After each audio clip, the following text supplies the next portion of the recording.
Honorable Commissioner here kindly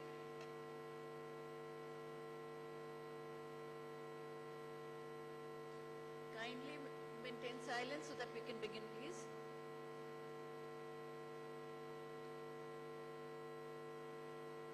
Good morning and welcome to this press conference by Election Commission of India. Seated before you are the Chief Election Commissioner of India, Shri Rajiv Kumar ji. To his right is Election Commissioner Shri Anup Chandra Pandey ji. To his left is Election Commissioner Shri Arun Goyal ji. We are also joined by Senior Deputy Election Commissioners Shri Dharmendra Sharma ji, Shri Nitesh Vyas ji, Deputy Election Commissioners Shri Mr. R.K.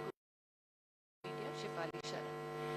Sir, I would request you to kindly make your opening statement and thereafter the floor would be open for their questions. Thank you. Thank you, Shefali ji. Honorable Election Commissioner Shri Anup Chandra Pandey ji on my right and Shri Arun Goyal ji on my left, senior officers, VCs of the Commission, friends from media present here.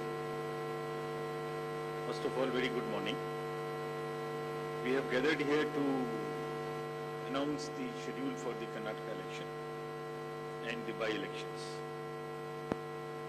You may recall that after the successful and peaceful conduct of elections in the 3 states of the Northeast, just early this year, it is now time to move to the southern part of the country. What a stark difference in terms of geography, culture, and varied challenges that we have in 2 different sets of states where we are doing the elections. The challenges in Northeast were very different than what we have in Kannada. But what remains consistent and constant is our commitment to deliver a free, fair, transparent and inducement-free election. So be it Northeast, South, across the length and breadth of the country, we are committed to do it. And you may recall that the challenges in the recently held elections were more in terms of controlling the violence, handling the tough topography, making the logistical arrangements, making machines move, the electoral machinery move. Whereas in Karnataka, the challenges are of different nature, which I will elaborate. Well, you eagerly must be waiting for the schedule straightway, but just give me 15 minutes, 10 to 15 minutes to tell you the basics profile. The term of Karnataka Legislative Assembly is till 24th of May 2023. So we have to complete the entire process before that. There are 224 assembly constituencies, of which 36 are reserved for the SC and 15 are electors profile in the state, because a healthy electoral roll is a prerequisite and a foundation for any election activity and an exercise. Total electors in the states are 5.21 crores, of which male electors are 2.62 and female electors are around 2.5, almost equal. And during the SSR exercise which we completed, the Commission laid special emphasis on the, as I have been repeatedly saying, on the inclusive part of the electoral roll and also the human part of the electoral roll. What does it entail? It means we laid special emphasis on registration of new age voters between 18 to 19 years, women, transgender persons with disability,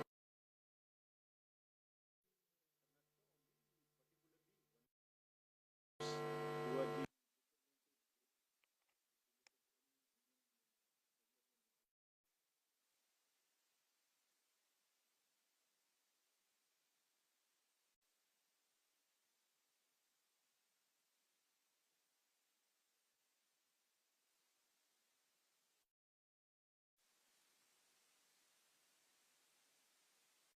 of the electoral rolls, including the process by which it was prepared, have all been shared with the political parties. The involvement was at every stage. So friends, senior citizens and PWDs, as we have been putting a special emphasis in this part. And it's important in case of Karnataka because it will happen first time in Karnataka. The total number of 80 plus electors is 12.1. So you would see that it's a increase of 32% from the 2018, and they also includes 16,976 proud electors who are 100 plus. We'll be having a sharp increase because of our focus has increased to 5.6.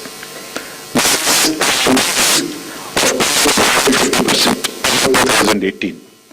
And you may ask me how it has happened. It's disabilities. We also collected data from them so that, we can have an outreach. We can go to their houses and have a special outreach to persuade them, to facilitate them to become our voters. And this is the result of that. And through your medium, we would like to welcome them, pay our gratitudes to all the senior citizens and the persons with disabilities, transgenders, to please come and participate with all vigor in the election.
The elections, but फिर भी इसमें जाना, vote को लेना घर से senior citizens और पीडब्ल्यूडीज का एक बहुत ही सुखद अनुभूति है और इसको हम आने वाले इलेक्शंस में और इसमें लगातार सुदृढ़ करते रहेंगे. So coming to the inclusive elections and connecting with the youth, which is very critical in case of all the elections, but more so in Karnataka and in terms of youth and urban. I'll tell you how. So the first time voters in Karnataka, because of our special effort as I just mentioned, has increased from 18 to 19 by 9.17 lakhs. And the young electors gender ratio, which was low at 720, has increased to 820. It's a jump of 100%. So means we have been able to get more and more girls in the age of 18 to 19 registered in our electoral rolls. So it's far more gender sensitive now. And all young voters who are turning 18 years by 1st of April 2023 will be able to vote in this forthcoming election. So this again आपके माध्यम से मैं इसको फिर से बताना चाहता हूँ. कमीशन के एफर्ट से 4 क्वालिफाइंग डेट्स का अमेंडमेंट लॉ में हुआ था कि हर क्वार्टर की फर्स्ट डेट. तो हमने एडवांस में एप्लीकेशन जो लेने का प्रोसेस शुरू किया, उसमें 1 अप्रैल को जो लोग 18 इयर्स के होने वाले हैं उनकी पिटीशन हमारे पास पहले से आके रखी हैं और वो भी लोग 41,000 ऐसे हैं जो because of this change in amendment would be able to cast their vote.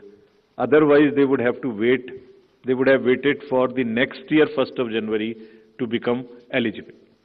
So this is the power of that amendment which we in the electoral process, as you know, brings in the required energy and rhythm, yielding to a more vibrant and argumentative electoral process, participative electoral process, which is again a very healthy sign for the democracy. And as our National Voters Day theme was, there is nothing like voting. So this is what we are popularizing amongst the youth, and through you also requesting that they, when we have taken so much of effort to make them voters, let them also respond by coming to the polling stations on the date which we'll announce now. Coming to the particularly vulnerable tribal groups, as are again a human face and an inclusive agenda for the electoral rolls. The purity and the inclusiveness and the health of electoral rolls is one of the focus of the Commission, more so this year.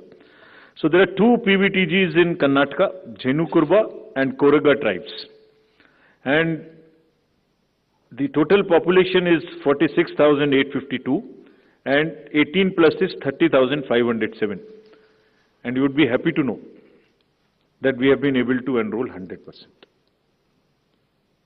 Primitive, these two PVTGs. और इनके लिए 40 ethnic booth भी हम बना रहे हैं ताकि वो अपने वैल्यू में अपने तरीके से they feel happy participating in our elections. Similarly for transgenders, total transgenders in the state as per the records of the department concerned is 42,756, and we have been able to enroll through our outreach in our process 41,312, which is again almost complete. कुछ ऐसे भी लोग हैं जो अपने आप को electoral role में एज ट्रांसजेंडर मार्क नहीं कराना चाहते. हमारी उनसे अपील है कि अगर ऐसे कुछ लोग छूट गए तो जिस फॉर्म में जिस सेंसिटिविटीज के साथ वो अपने आप को अटैच मार्क कराना चाहते हैं, हम उसमें एक कदम उनसे आगे बढ़ के उनकी मदद करेंगे और उनको ऐड करेंगे. Now after voters to give you a feel and a overview of the polling stations, there are 58,282 polling stations in the state of Karnataka, of which 20,866 are urban. And I'll tell you what special efforts are required for these urban area polling stations. Average electors per polling stations comes to 883, and we'll be doing as usual the 50% webcasting, which comes to 29,140. On all these sensitive booths which have been identified, we take 4 or 5 measures. Either they would be a CAPF, or they would be webcasting, or there would be a micro-observer. It's a combination, and cumulatively, through a combination of all of this, we tend to put more vigor and vigil on the sensitive booths. For enhanced voter experience, how do we ensure that voters feel happy, want to come to the booth and take part in the festival of democracy? There would be close to 1,320 polling stations which would be managed exclusively by the women. ये भी उनके हर election में हम कर रहे हैं, उनके एक एम्पावरमेंट का भी पार्ट है. There is a feeling that yes, we can do it, and election exercises in the even remote places. There were booths in the recently held elections which were all managed by the women, including the security personnel. और इसी तरीके से 240 polling stations would be model polling stations, जिसमें eco friendly और green booths उनको बनाएंगे. और ये भी एक नया प्रयास शुरू किया है कि जब यूथ नहीं आते हैं वोटिंग में, तो हम पोलिंग स्टेशंस को भी अपनी यूथ जो एम्प्लॉयज हैं उनसे मैनेज करें. तो जो भी यंगेस्ट एम्प्लॉयज हैं, जिस डिस्ट्रिक्ट में जो भी अपॉइंटमेंट्स रिसेंट हुए हैं, उन्हीं को ट्रेन करके उनको भी एम्पावर कर रहे हैं. तो इसलिए 224 such booths would be set up, which would be managed by only the youngest possible the employees of the government, and 100 booths would be managed purely by the persons with disability. We have started another attempt from the last 3 elections, which is an ongoing effort, that we want to make now the availability of AMF almost permanent in all these schools. And here in Karnataka, we are progressing quite well. As you would see on the slide, we are almost 98, 97% in terms of all the parameters, which are ramps, toilets, electricity. I'm sure that And hopefully, in this election, the time is still there, till the elections polling stations are prepared.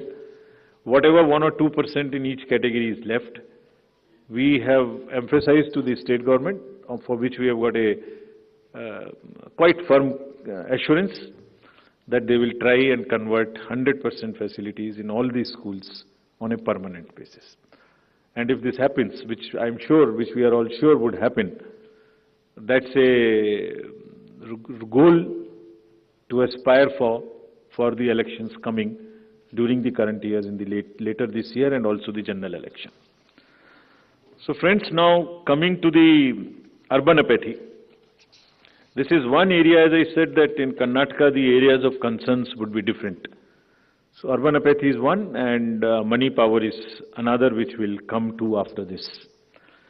So in urban apathy, the total voter turnout in the state is 72.4 in 2018. Against this, as you know, the overall country, if you look at the 2019 general elections, तो जो 20 top के constituencies हैं जिनमें सबसे कम voting हुई, उनमें से 9 urban area में, इसके नाम यहाँ दिए हैं, मैं ज़्यादा नहीं पढ़ना चाहता, but they are in the top 20. And if you look at the Karnataka, तो जहाँ 72% वोटिंग है, वहाँ बेंगलोर के साउथ, नॉर्थ, सेंट्रल और बंगलौर में वो वोटिंग काफ़ी कम है. 57, 51, 53, 55, 57 as against 72. And another disturbing trend is that it is reducing even from the earlier election, 2013 election. It was even more in 2013. It is reduced in 2018. So when we went there, we did call a large number of universities, students, and talk to them. And then we also decided that in addition to the awareness activities like the electoral literacy clubs and the voluntary action forums, we'll also do because the Karnataka and Bangalore happens to be the knowledge city and the IT city of the country. So why don't we take advantage of their expertise? So we requested the IT sector, and through you we want to thank that IASC came forward, and they are doing an electhon. Instead of hackathon, we are saying it electhon. For what? They say, we are saying that how to enhance the participation of urban and youth. Can we technologically connect to them more? Can we do outreach in a different way? And how to ensure the registration of new voters more and more? We don't have to work so hard. Is there a problem with our software? Is there a way we can motivate them to do it? How can, from the universities, or from the colleges, schools rather, from the 12th, almost everybody becomes 18. 12 years, 12th class when you pass plus 5 if you add, so mostly 17, 17 and a half and 18.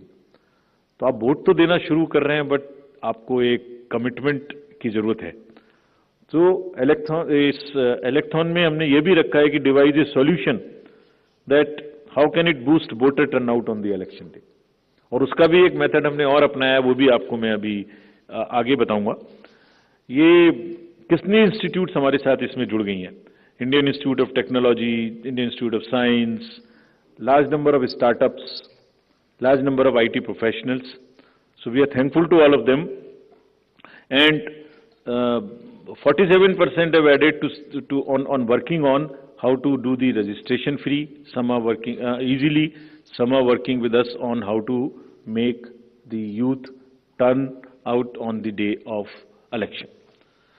So this result we will again share with everybody when it comes, the solutions when they are given, and जो आने वाले election है उसके लिए हम लोग समझते हैं कि ये एक हमें ऐसी टेक्नोलॉजी या ऐसी आउटरीच बताएगा जो उनकी समझ में आती है, because it's a place where you have most of the educated youth and the urban areas. As regards the candidates, you are all aware, just to repeat the same thing, the know your candidate and the affidavits, all this are available on through the technology, knowing the candidate is possible through the Know Your Candidate application. And for political parties, these applications are helping them to file the nominations online and to also apply for the entitlements which they have in terms of passes or in terms of booking the grounds for the election rallies, etc. And it is all strictly, everyone has been instructed to follow first in, first out principle. जिसने पहले apply किया उसका digital trail उसमें रहेगा. ऐसा नहीं कि apply एक पार्टी ने किया और आपने दूसरी पार्टी को जगह दे दी. नहीं, it is a fair and level playing field which they have to ensure. C vigil app की काफी प्रचार कर्नाटका के इलेक्शन में किया है, बिकॉज ये वहां बहुत रिलेवेंट है. Because what new challenge we found in Karnataka is, in addition to the youth and urban apathy, is the money power. So this is being popularized a lot, and I'll share with you, even before MCC, what had happened. MCC will come in force from today. But when we went there, I'll show you, just because of our sincerity on this subject and telling the district officials and enforcement agencies what is the result. I'll show you that. So before coming to that, just to narrate that in recently held elections, total number of polling stations are given here, and there was no repolling. So we want to carry forward this trend. No violence, no repolling, and no और EVM भी बच गई, उनको भी गाली वाली ज़्यादा नहीं पड़ी. सो मतलब उसी चीज़ को आगे बढ़ाने ते हुए हमने वहाँ काफ़ी कोशिश की है कि जितने भी पोलिंग स्टेशंस हैं उनमें आप ऐसे प्रोसेसेस को अपनाएंगे. District magistrates are on the job, that they make the experience for the voter very good, so that they are encouraged to come. And some are working even on applications where, if we can tell in advance the queue, so that you can plan your visit to the polling station and avoid standing on the thing. This is also a work in progress. The seizures in these 5 elections, just to tell you the kind of rigor and emphasis जो elections को inducement free कराने में किया जा रहा है. 5 elections जो अभी होके चुके हैं, उनमें 18 और 17 में जो इससे पहले हुए थे, 43 करोड़ के अगेंस्ट में 1028 करोड़ का सीजर था. एंड इसमें drug seizures, because we are saying liquor, drug, money, freebies, and drug in particular, because वो पूरी की पूरी सोसाइटी को और बच्चों को खराब करने की उनमें क्षमता है. So all enforcement agencies, we have said that there is a absolute strict vigil you have to have on movement of any kind of material which can induce the elections, and fairly. And I'll show you what has happened. We are strengthening our teams in Karnataka to curb the misuse of money power. From 1,900 in 2018, we are increasing to 2,400. These are the teams which will have the sensitive constituencies, expenditure observers we are increasing, assistant observers, flying squads, and all to put extra pressure and make it clear to all political parties and candidates that money power, they have to just zero tolerance, which we are showing from our sides. And just to tell you that the state has 19 districts. Total 171 interstate checkposts are being operationalized for this purpose, where Excise Department, Commercial Tax Department, Police Department, and even the Forest Department, in areas where the forests are there and there are checkposts. They may not be the highways or the state ways, but there are the points of entry. All places there would be a strict vigil. And nudging towards ethical elections, there are exercises which are being done, with the awareness which is being done, say for instance, this is by the commercial department. And just to tell you, it's another, when we talked about it in Nagaland, from civil society, there were groups formed in the villages, and villagers came out resisting anybody who was trying to bribe the voters in the villages. I'm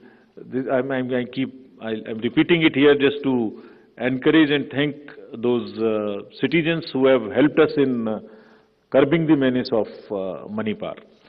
And you see, we have directed all the enforcement agencies, which include the state police, state excise, narcotics, coast guards, ED, airport authority, state level committees, bankers committee.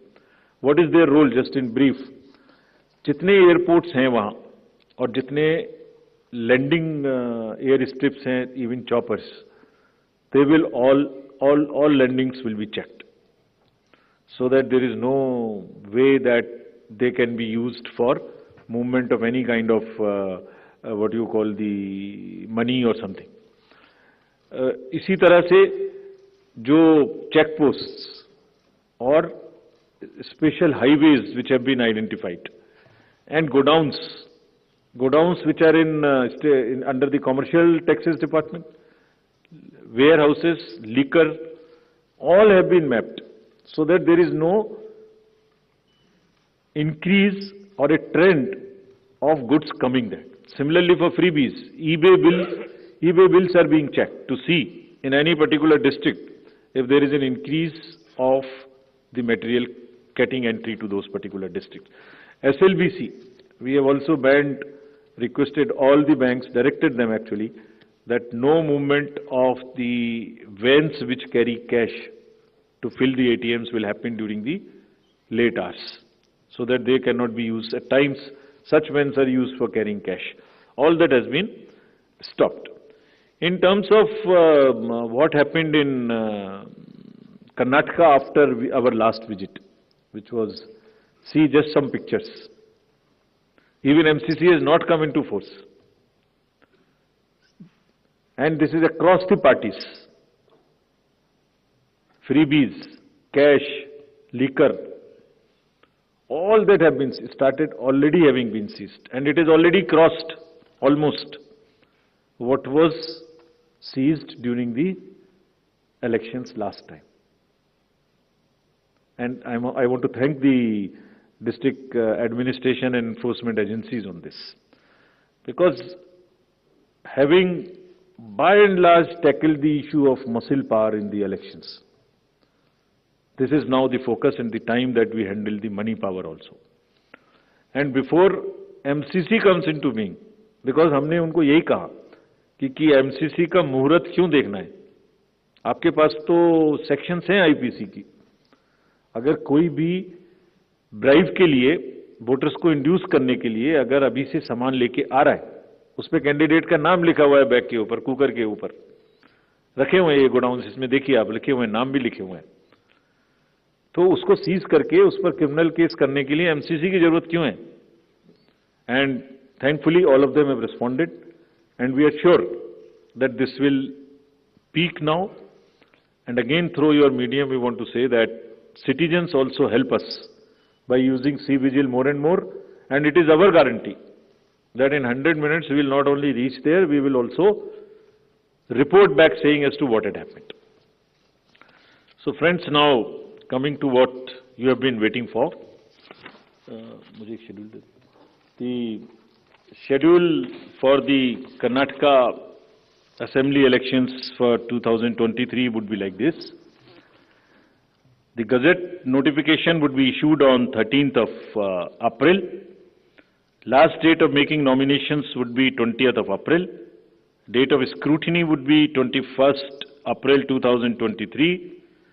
After that, the withdrawal of the candidature can be up to 24th of April.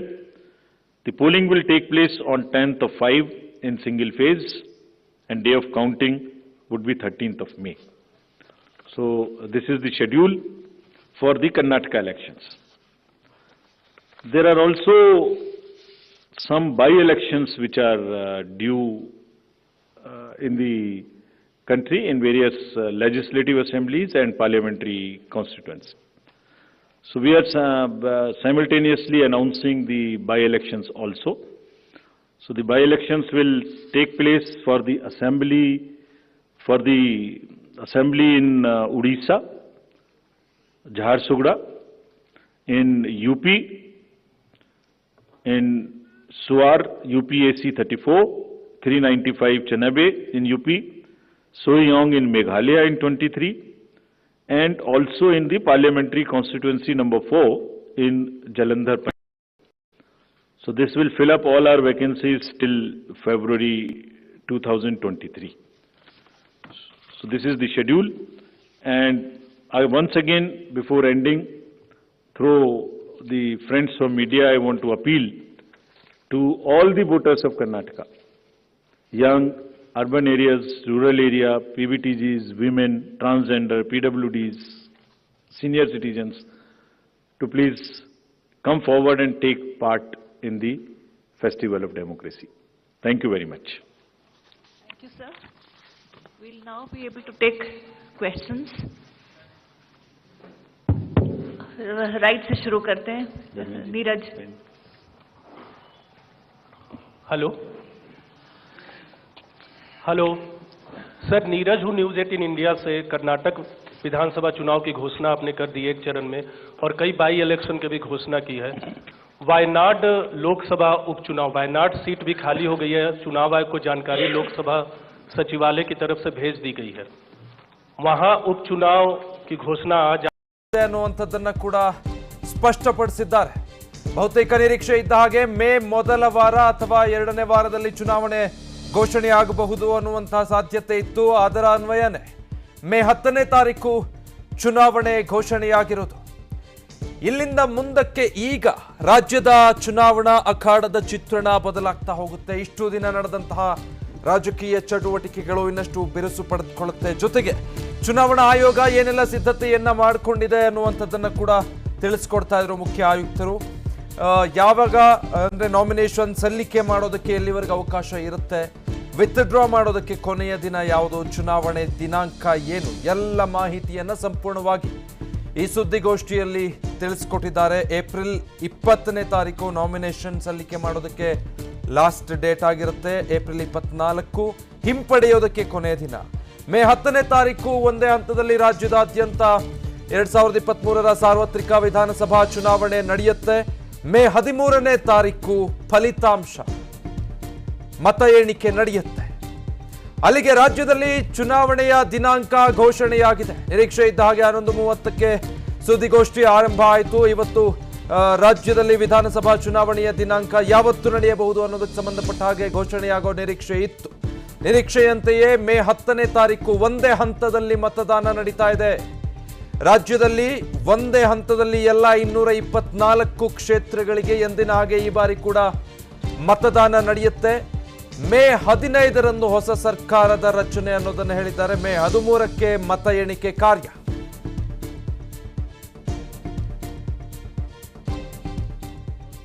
Karnataka Assembly elections for 2023 would be like this. The Gazette notification would be issued on 13th of April. Last date of making nominations would be 20th of April. Date of scrutiny would be 21st April 2023. After that, the withdrawal of the candidature can be up to 24th of April. The polling will take place on 10th of 5 in single phase, and day of counting would be 13th of May. So this is the schedule for the Karnataka elections. Schedule for the Karnataka Assembly elections for 2023 would be like this. The Gazette notification would be issued on 13th of April. Last date of making nominations would be 20th of April. Date of scrutiny would be 21st April 2023. After that, the withdrawal of the candidature can be up to 24th of April. The polling will take place on 10th of 5 in single phase, and day of counting would be 13th of May.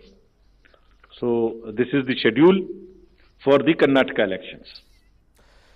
So ಅಲ್ಲಿಗೆ ಮೇ 10ಕ್ಕೆ ರಾಜ್ಯದಲ್ಲಿ ಒಂದೇ ಹಂತದಲ್ಲಿ ವಿಧಾನಸಭಾ ಚುನಾವಣೆ ನಡೆಯುತ್ತೆ. ಇಲ್ಲಿಂದ ಮುಂದಕ್ಕೆ ಅಸಲಿ ಚುನಾವಣಾ ಕಾವು ಹೇಗಿರುತ್ತೆ ರಾಜ್ಯದಲ್ಲಿ ಅನ್ನುವಂಥದ್ದು ಗೊತ್ತಾಗುತ್ತೆ. ಮೇ 10ಕ್ಕೆ ಮತದಾನ, ಮೇ 13ಕ್ಕೆ ಫಲಿತಾಂಶ ಪ್ರಕಟಗೊಳ್ಳುತ್ತೆ.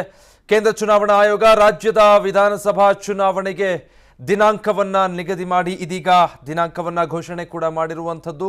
ಒಂದೇ ಹಂತದಲ್ಲಿ ರಾಜ್ಯದಲ್ಲಿ ವಿಧಾನಸಭಾ ಚುನಾವಣೆ ನಡೀತಾ ಇದೆ. ಮೇ 10ನೇ ತಾರೀಕು ಚುನಾವಣೆ ನಡೆಯುವಂಥದ್ದು. ಫಲಿತಾಂಶ ಮೇ 13ನೇ ತಾರೀಕು.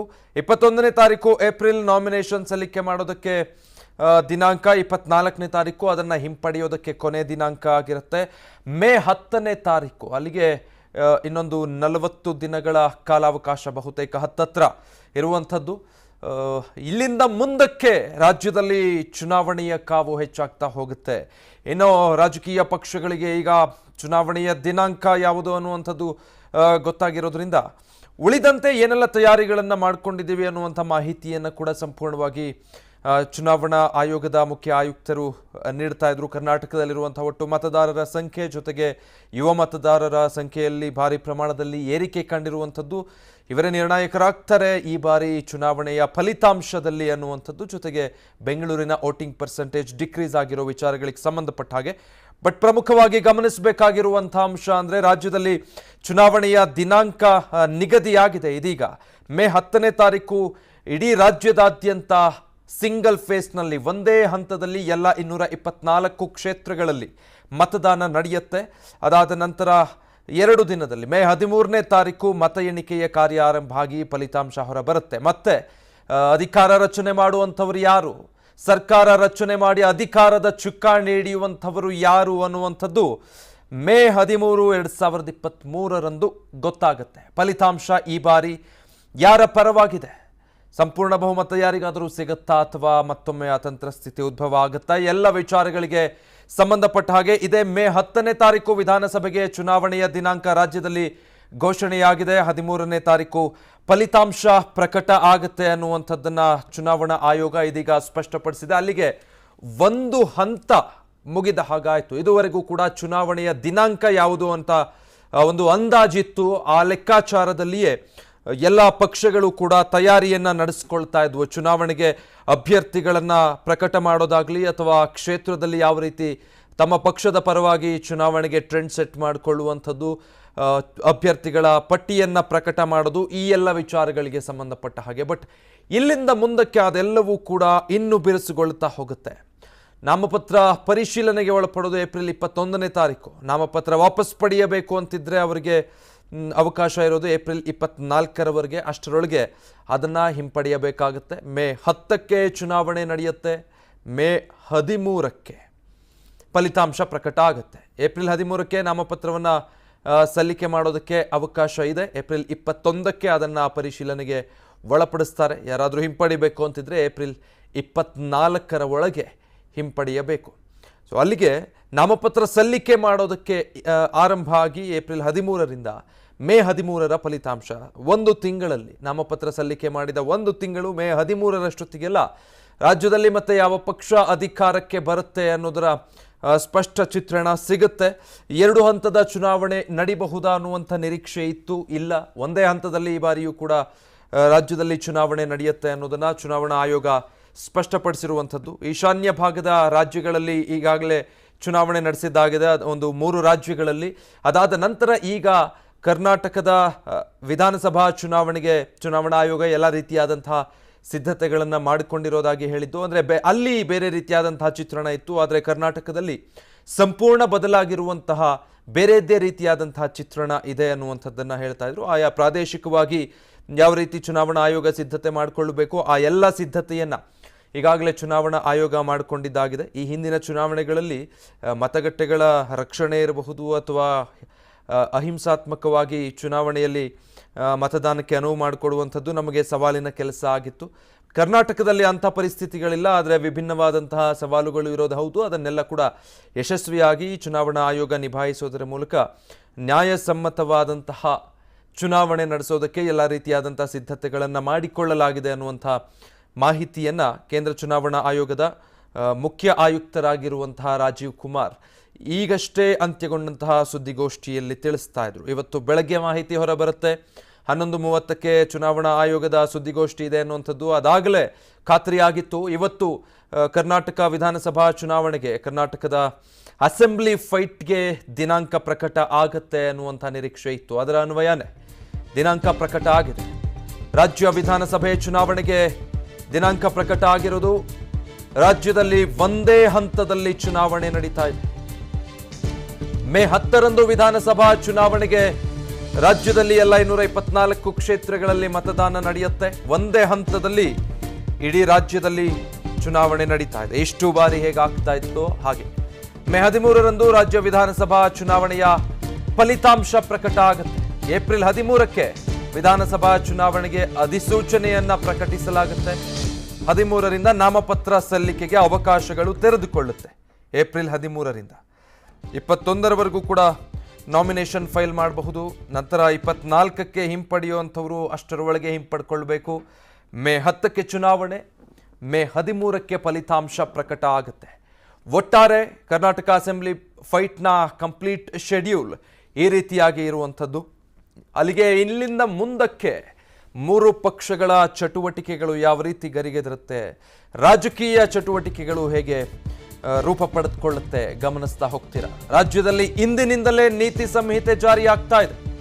ಸಹಜವಾಗಿ ನಿರೀಕ್ಷೆ ಇದ್ದ ಹಾಗೇನೆ ಚುನಾವಣೆಯ ದಿನಾಂಕ ಘೋಷಣೆಯಾಗಿರೋ ಹಿನ್ನೆಲೆಯಲ್ಲಿ ಇದೀಗ ರಾಜ್ಯದಲ್ಲಿ ಇಂದಿನಿಂದ ನೀತಿ ಸಂಹಿತೆ ಜಾರಿಯಾಗ್ತಾ ಇದೆ. ವಿಧಾನಸಭೆಗೆ ಚುನಾವಣೆಯ ದಿನಾಂಕ ಪ್ರಕಟ ಆಗಿದ್ದರಿಂದಾಗಿ ಇವತ್ತೇ ರಾಜ್ಯದಲ್ಲಿ ನೀತಿ ಸಂಹಿತೆ, ಕೋಡ್ ಆಫ್ ಕಂಡಕ್ಟ್ ಕೂಡ ಜಾರಿಗೆ ಬರ್ತಾ ಇದೆ. ಎಲ್ಲರೂ ಕೂಡ ಈ ನೀತಿ ನಿಯಮಗಳಿಗೆ ಒಳಪಡಬೇಕಾಗುತ್ತೆ ಇಲ್ಲಿಂದ ಮುಂದಕ್ಕೆ.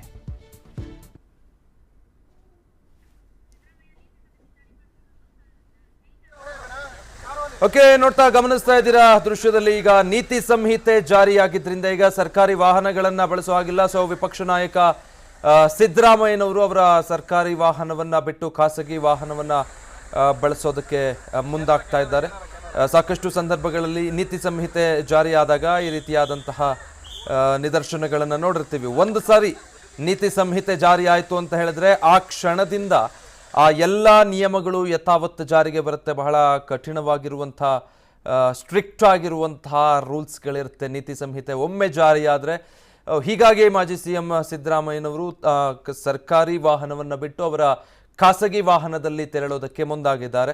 ಒಂದು ವೇಳೆ ಮುಖ್ಯಮಂತ್ರಿ ಬಸವರಾಜ ಬೊಮ್ಮಾಯಿ ಅವರೇನಾದರೂ ಹಾವೇರಿಯ ಕಾರ್ಯಕ್ರಮಕ್ಕೆ, ಕೊಪ್ಪಳ ಮತ್ತು ಹಾವೇರಿಯ ಕಾರ್ಯಕ್ರಮಕ್ಕೆ ಹೋಗಿದ್ದಿದ್ರೆ ಅವರು ಕೂಡ ಇದನ್ನೇ ಮಾಡಬೇಕಾಗ್ತಿತ್ತು. ಹೀಗಾಗಿ ಅವರ ಕಾರ್ಯಕ್ರಮವನ್ನು ಕೂಡ ರದ್ದು ಮಾಡಿಕೊಂಡಿದ್ದಾರೆ.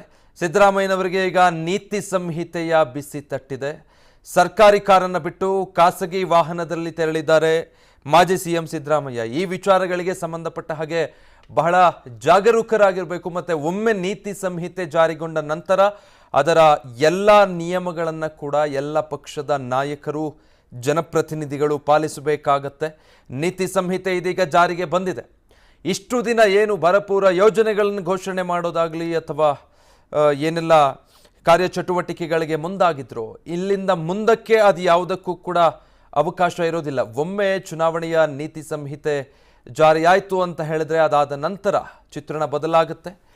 ದೃಶ್ಯಗಳಲ್ಲಿ ನೀವು ಗಮನಿಸ್ತಾ ಇದ್ದೀರಾ, ನೀತಿ ಸಂಹಿತೆ ಜಾರಿಯಾದಂಥ ಮಾಹಿತಿ ಗೊತ್ತಾಗ್ತಿದ್ದ ಹಾಗೆ ಸಿದ್ದರಾಮಯ್ಯನವರು ಅವರಿಗೆ ನೀಡಲಾಗಿದ್ದಂತಹ ಸರ್ಕಾರಿ ವಾಹನವನ್ನು ಬಿಟ್ಟು ತಮ್ಮ ಖಾಸಗಿ ವಾಹನದಲ್ಲಿ ಓಡಾಟವನ್ನು ಆರಂಭಿಸಿದ್ದಾರೆ. ಇದೊಂದೇ ಅಲ್ಲ, ಇನ್ನು ಬಹಳಷ್ಟು ಬದಲಾವಣೆಗಳು ಮತ್ತು ನಿಯಮಗಳಿಗೆ ಒಳಪಡುವಂಥದ್ದಿರುತ್ತೆ ಒಮ್ಮೆ ನೀತಿ ಸಂಹಿತೆ ಜಾರಿಗೊಂಡ ನಂತರದಲ್ಲಿ. ಚುನಾವಣೆಯ ದಿನಾಂಕ ಘೋಷಣೆಯಾಗಿ ಕೆಲವೇ ನಿಮಿಷಗಳಲ್ಲಿ, ಕೆಲ ಕ್ಷಣಗಳಲ್ಲೇ ರಾಜ್ಯದಲ್ಲಿ ಚುನಾವಣಾ ನೀತಿ ಸಂಹಿತೆ ಕೂಡ ಈಗಾಗಲೇ ಜಾರಿಗೆ ಬಂದಿದೆ. ಸೊ ಇನ್ನು ಮುಂದೆ ರಾಜ್ಯದಲ್ಲಿ ಎಲ್ಲವೂ ಕೂಡ ಈಗ ಚುನಾವಣಾ ನೀತಿ ಸಂಹಿತೆಗೆ ಒಳಪಡುತ್ತೆ. ಅದರ ನಿಯಮಗಳ ಅನ್ವಯವೇ ಕೂಡ ಇಲ್ಲಿಂದ ಮುಂದಕ್ಕೆ 3 ಪಕ್ಷದ ನಾಯಕರು, ಜನಪ್ರತಿನಿಧಿಗಳು, ರಾಜ್ಯ ವಿಧಾನಸಭೆಯ ಸದಸ್ಯರು ನಡೆದುಕೊಳ್ಳಬೇಕಾಗತ್ತೆ.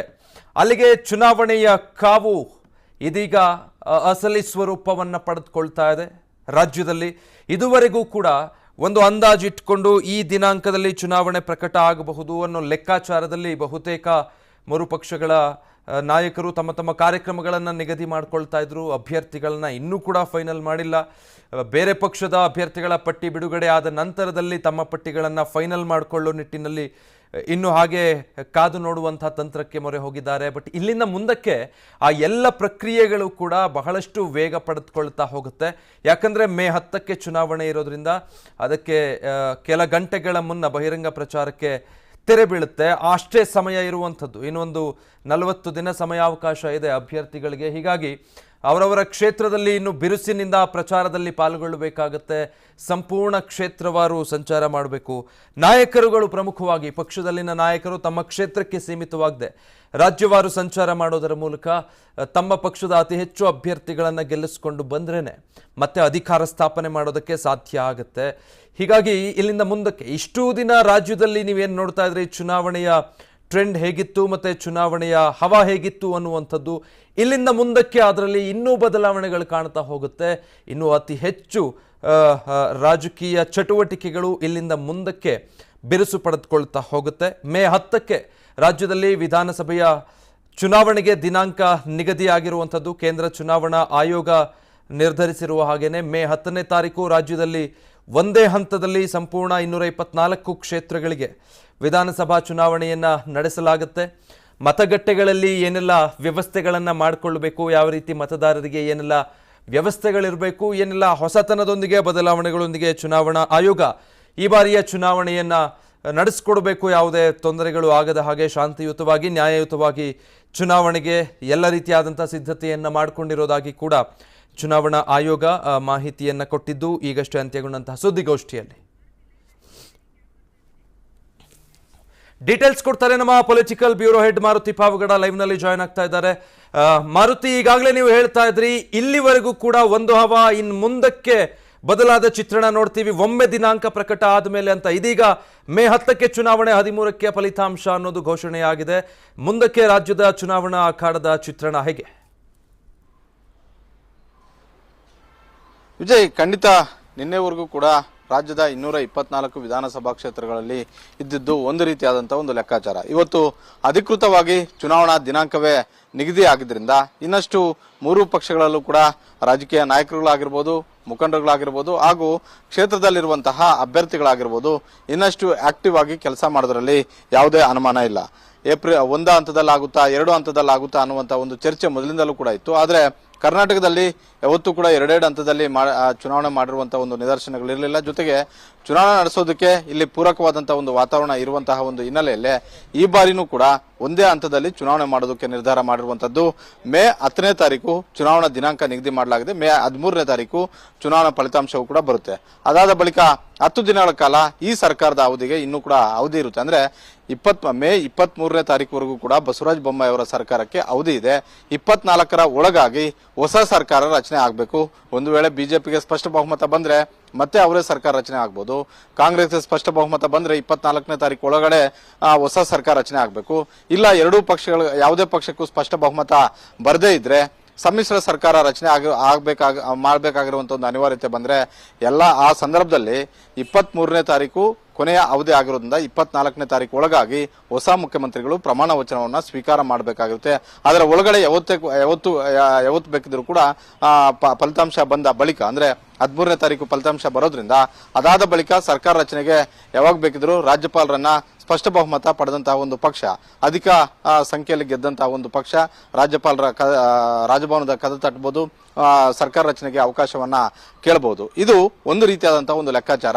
ಎರಡನೇದೇನಂತ ಹೇಳಿದ್ರೆ 2023 ವಿಧಾನಸಭಾ ಚುನಾವಣೆಗೆ ರಾಜ್ಯದಲ್ಲಿ ಈ ಬಾರಿ 2018, 13, 2008ರ ವಿಧಾನಸಭಾ ಚುನಾವಣೆಗಳನ್ನ ನಾವು ನೋಡಿದ್ದೆ. ಆದ್ರೆ ಆ ಮೂರು ಚುನಾವಣೆಗಳಿಂದಲೂ ಕೂಡ ಹೆಚ್ಚಿನ ಈ ಬಾರಿ ಕ್ರಿಯೇಟ್ ಆಗ್ತಾ ಇರುವಂತದ್ದು. ಮೂರು ಪಕ್ಷದ ನಾಯಕರು ಕೂಡ ಈಗಾಗಲೇ 3-4 ತಿಂಗಳಿಂದಲೂ ಕೂಡ ಪ್ರವಾಸದಲ್ಲಿ ಬ್ಯುಸಿ ಆಗಿದ್ದಾರೆ. ಇಡೀ ರಾಜ್ಯಾದ್ಯಂತ ಪ್ರವಾಸ ಮಾಡುವಂತ ಒಂದು ಕೆಲಸ ಮಾಡ್ತಾ ಇರುವಂತದ್ದು. ಒಂದು ಕಡೆ ಜೆಡಿಎಸ್ನ ನಾಯಕರುಗಳಾಗಿರುವಂತಹ ಕುಮಾರಸ್ವಾಮಿ ಅವರಾಗಿರ್ಬೋದು, ಈಗಾಗಲೇ 80 ವಿಧಾನಸಭಾ ಕ್ಷೇತ್ರದಲ್ಲಿ ಪಂಚರತ್ನ ಯಾತ್ರೆಯನ್ನು ಮುಗಿಸಿದ್ದಾರೆ. ಅದೇ ರೀತಿ ಕಾಂಗ್ರೆಸ್ನ ನಾಯಕರುಗಳು ಒಂದು ಕಡೆ ಸಿದ್ದರಾಮಯ್ಯ ಉತ್ತರ ಕರ್ನಾಟಕದಲ್ಲಿ, ದಕ್ಷಿಣ ಕರ್ನಾಟಕದಲ್ಲಿ ಡಿ.ಕೆ. ಶಿವಕುಮಾರ್ ಅವರು ಸೇರಿದಂತೆ, ಬಿ.ಕೆ. ಹರಿಪ್ರಸಾದ್ ಸೇರಿದಂತೆ ಹಲವು ಕಾಂಗ್ರೆಸ್ನ ಹಿರಿಯ ನಾಯಕರು ಈಗಾಗಲೇ 100ಕ್ಕೂ ಅಧಿಕ ವಿಧಾನಸಭಾ ಕ್ಷೇತ್ರದಲ್ಲಿ ಬಸ್ ಯಾತ್ರೆಯನ್ನ ಮಾಡಿದ್ದಾರೆ. ಅದರ ಜೊತೆಗೆ ಆಡಳಿತದಲ್ಲಿರುವಂತಹ ಬಿಜೆಪಿಯ ನಾಯಕರುಗಳು ಕೂಡ ಬಸವರಾಜ ಬೊಮ್ಮಾಯಿ ಸೇರಿದಂತೆ ಮಾಜಿ ಮುಖ್ಯಮಂತ್ರಿ ಯಡಿಯೂರಪ್ಪ ಸೇರಿದಂತೆ ಹಾಗೂ ಪ್ರಧಾನಿ ನರೇಂದ್ರ ಮೋದಿ ಅವರು ಸ್ವತಃ ಹಲವು ಕಾರ್ಯಕ್ರಮಗಳಲ್ಲಿ ಭಾಗವಹಿಸಿರುವಂಥದ್ದು. ಹೀಗಾಗಿ ಮೂರೂ ಪಕ್ಷಗಳು ಕೂಡ ಗೆಲ್ಲಲೇಬೇಕು ಅನ್ನುವಂತಹ ಒಂದು ರೀತಿಯಲ್ಲಿ ಈ ಬಾರಿಯ ಚುನಾವಣಾ ತಂತ್ರಗಾರಿಕೆಯನ್ನು ಮಾಡ್ತಾ ಇದ್ದಾರೆ.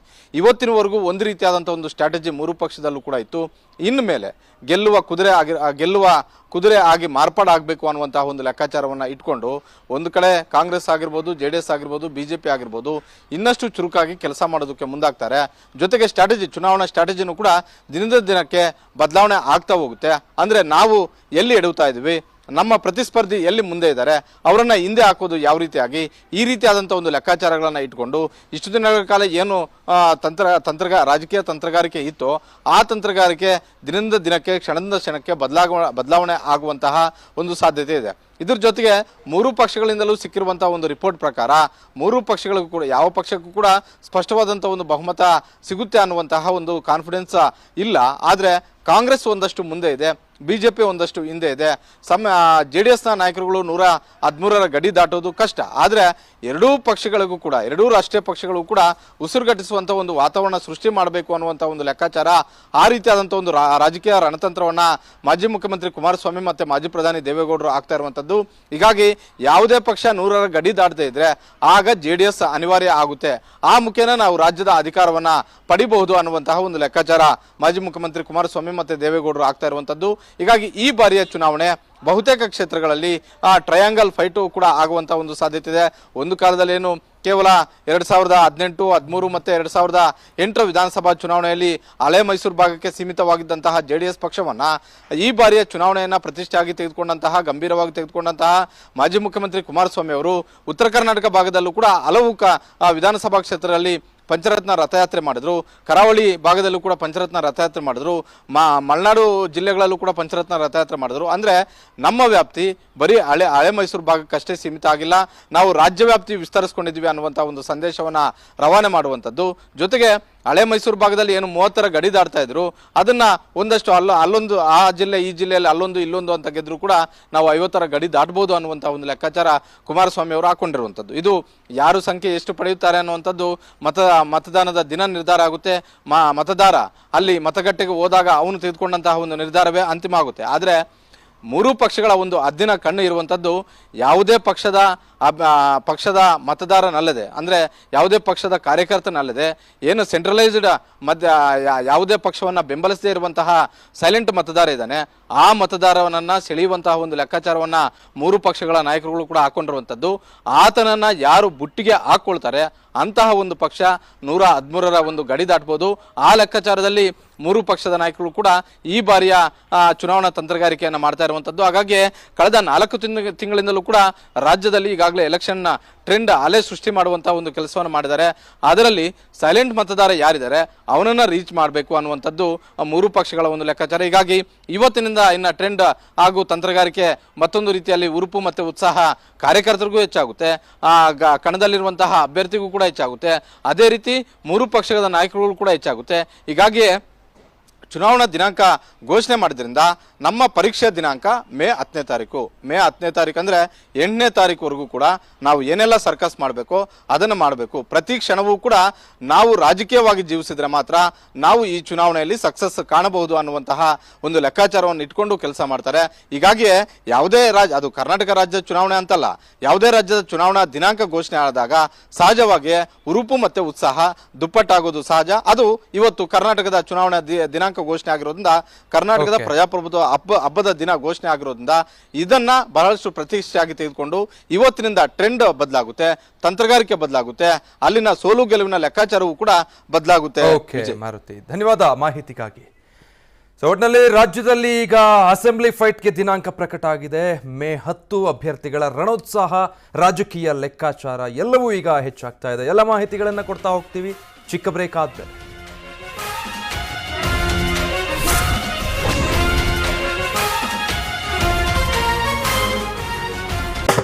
ನಮ್ಮ ನೆಚ್ಚಿನ ಕಬಾಬು ವಿಶ್ವದಲ್ಲೇ ಟಾಪು, ಈ ರುಚಿ ಕೊಟ್ಟವರು ಯಾರು, ಆಚಿಯಲ್ಲದೆ ಬೇರೆ ಯಾರು. ಆಚಿ ಚಿಕನ್ ಕಬಾಬ್ ಪೌಡರ್. ಈ ಕಬಾಬ್ ಪೌಡರ್ ಅನ್ನು ಚಿಕನ್ ನೊಂದಿಗೆ ಬೆರೆಸಿ ಬಿಸಿಯಾದ ಎಣ್ಣೆಯಲ್ಲಿ ಫ್ರೈ ಮಾಡಿದರೆ ವಿಶ್ವದಲ್ಲೇ ಟಾಪ್ ಆದ chicken kebab.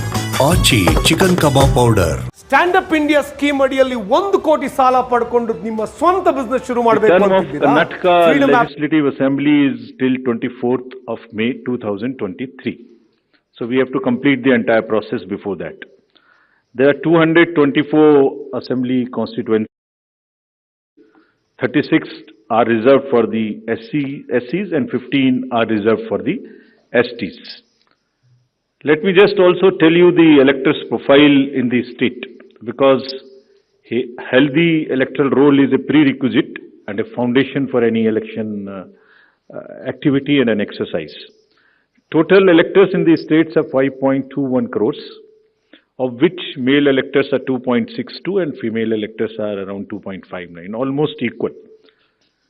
And during the SSR exercise which we completed, the Commission laid special emphasis on the, as I have been repeatedly saying, on the inclusive part of the electoral roll and also the human part of the electoral roll.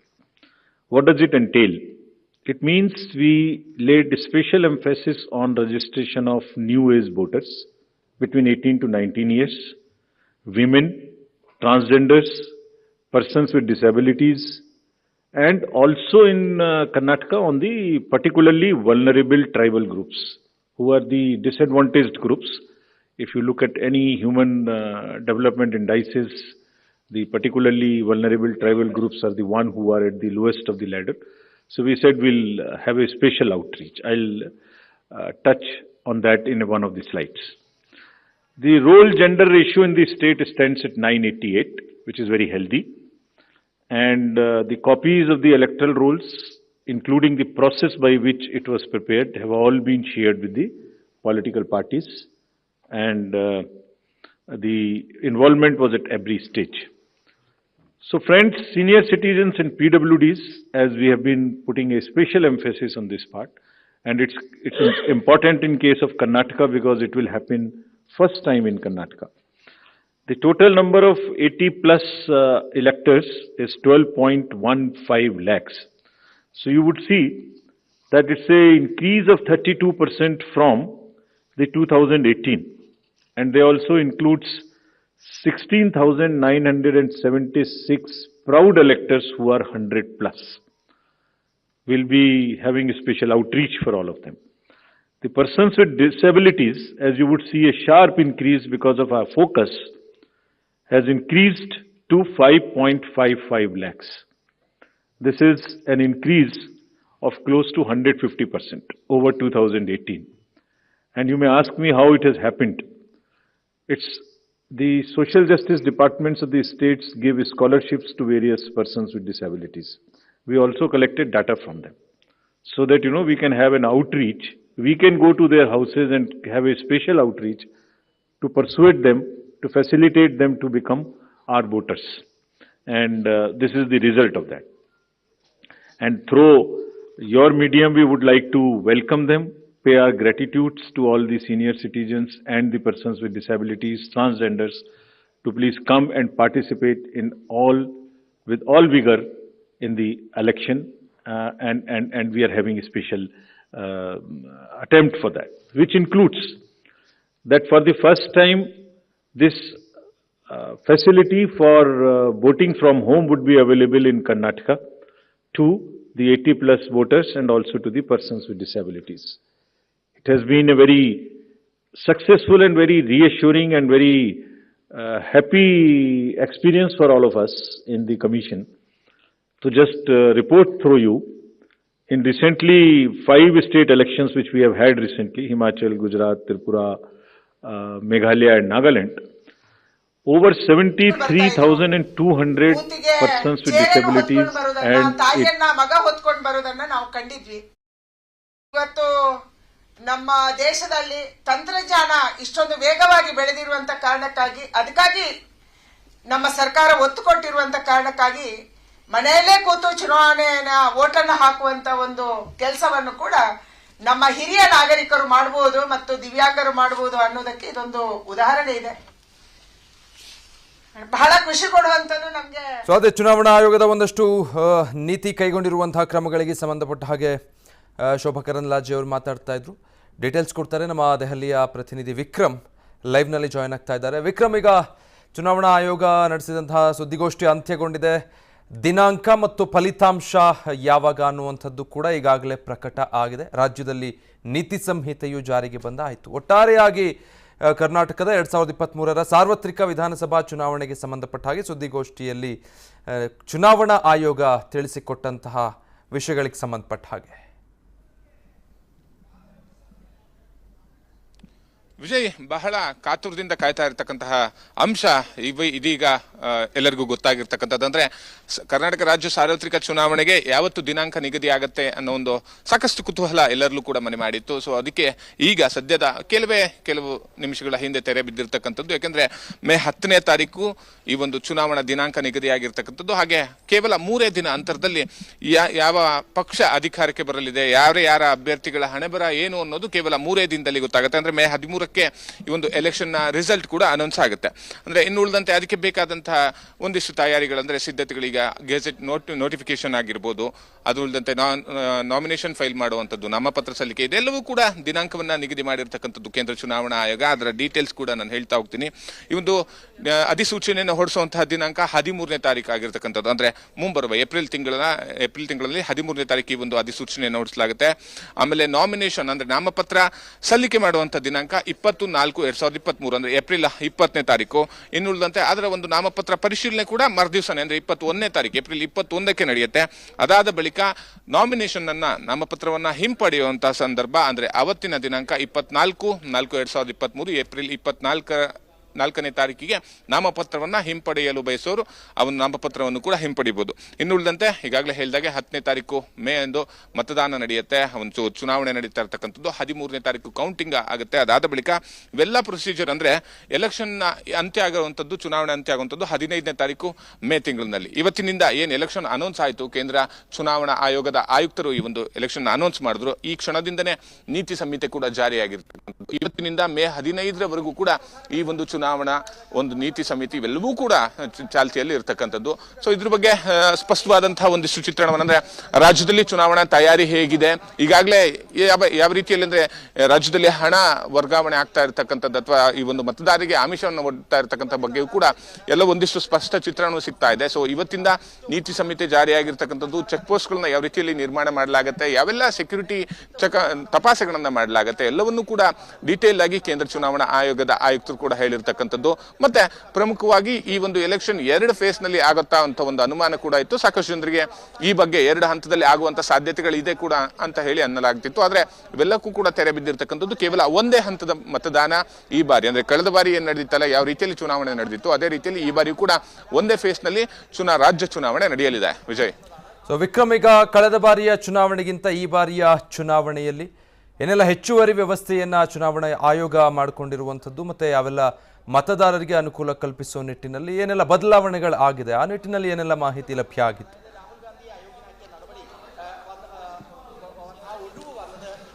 ಅಂದ್ರೆ ಚುನಾವಣೆಗೆ ಬೇಕಾದಂತ ಸಿದ್ಧತೆಗಳನ್ನ ಕೇಂದ್ರ ಚುನಾವಣಾ ಆಯೋಗದ ನಿರ್ದೇಶನದ ಮೇಲೆಗೆ ರಾಜ್ಯ ಚುನಾವಣಾ ಆಯೋಗ ಮಾಡ್ಕೊಳ್ಳುತ್ತೆ. ಸೊ ಅದೇ ರೀತಿಯಲ್ಲಿ ಈ ಬಾರಿ ಅಂದ್ರೆ ಕಳೆದ ಬಾರಿ ಏನ್ ಪೋಲಿಂಗ್ ಸ್ಟೇಷನ್ಗಳನ್ನ ಅಲ್ಲಿ ಬಿಗಿ ಭದ್ರತೆಯನ್ನ ಹೆಚ್ಚೋದಾಗಿರ್ಬೋದು, ಇದಕ್ಕೆ ಬೇಕಾದಂತ ಸಿದ್ಧತೆಗಳನ್ನ ಅಂದ್ರೆ ಕಾನೂನು ಸುವ್ಯವಸ್ಥೆ ಕಾಪಾಡೋ ನಿಟ್ಟಿನಲ್ಲಿ ಎಲ್ಲಾ ಬೇಕಾದಂತ ಕ್ರಮಗಳನ್ನ ಕೈಗೊಳ್ಳಲಾಗಿದೆ. ಹಾಗೇನೆ ಅಂದ್ರೆ ಇವತ್ತಿನಿಂದ ಪ್ರಾರಂಭ ಆಗ್ತಾ ಹೋಗುತ್ತೆ. ಸೊ ಅಂದ್ರೆ ಈಗ ನೋಡಿ, ತಪಾಸಣೆ ನಡೆಸುವಂತದ್ದಾಗಿರ್ಬೋದು ಅಥವಾ ಬೇರೆ ಯಾವುದೇ ರೀತಿಯಂತ ಆಮಿಷಗಳನ್ನ ಒಡ್ದೇ ಇರತಕ್ಕಂಥದ್ದು ಇವೆಲ್ಲವೂ ಕೂಡ ಇವತ್ತೇನು ನೀತಿ ಸಂಹಿತೆ ಜಾರಿ ಆಗಿರ್ತಕ್ಕಂಥದ್ದು ಇವತ್ತಿನಿಂದ ಜಾರಿ ಆಗಿರ್ತಕ್ಕಂಥದ್ದು. ಸೊ ಇವೆಲ್ಲವೂ ಕೂಡ ಮತ್ತೆ ಇನ್ನು ಈ ಬಾರಿಯಿಂದನೇ ಕರ್ನಾಟಕದಿಂದನೇ 80 ವರ್ಷ ಮೇಲ್ಪಟ್ಟವರಿಗೆ ವಿಶೇಷವಾದಂತಹ ವೋಟಿಂಗ್ ವ್ಯವಸ್ಥೆಯನ್ನು ಮನೆಯಲ್ಲೇ ಕಲ್ಪಿಸಲಾಗಿದೆ. ಅದು ಕರ್ನಾಟಕದಿಂದನೇ ಪ್ರಾರಂಭ ಆಗ್ತಿರತಕ್ಕಂಥದ್ದು. ಒಂದು ರೀತಿಯಲ್ಲಿ ಎಕ್ಸ್ಪೆರಿಮೆಂಟ್ ಅಂತ ಹೇಳಿದ್ರೆ ತಪ್ಪಾಗ್ಲಿಕ್ಕಿಲ್ಲ. ಯಾಕಂದ್ರೆ ಇದೇ ಮೊದಲ ಬಾರಿಗೆ ಅಂತ ಕೇಂದ್ರ ಚುನಾವಣಾ ಆಯೋಗ ಮಾಡ್ತಾ ಇರ್ತಕ್ಕಂಥದ್ದು. ಇದಕ್ಕೆ ಬೇಕಾದಂತ ಯಾವ ರೀತಿಯಲ್ಲಿ ಸಿದ್ಧತೆಗಳನ್ನ ಬೇಕು ಅಂತ ಹೇಳಿ ಒಂದಿಷ್ಟು ಆಲೋಚನೆಗಳು ನಡೆದಿದೆ.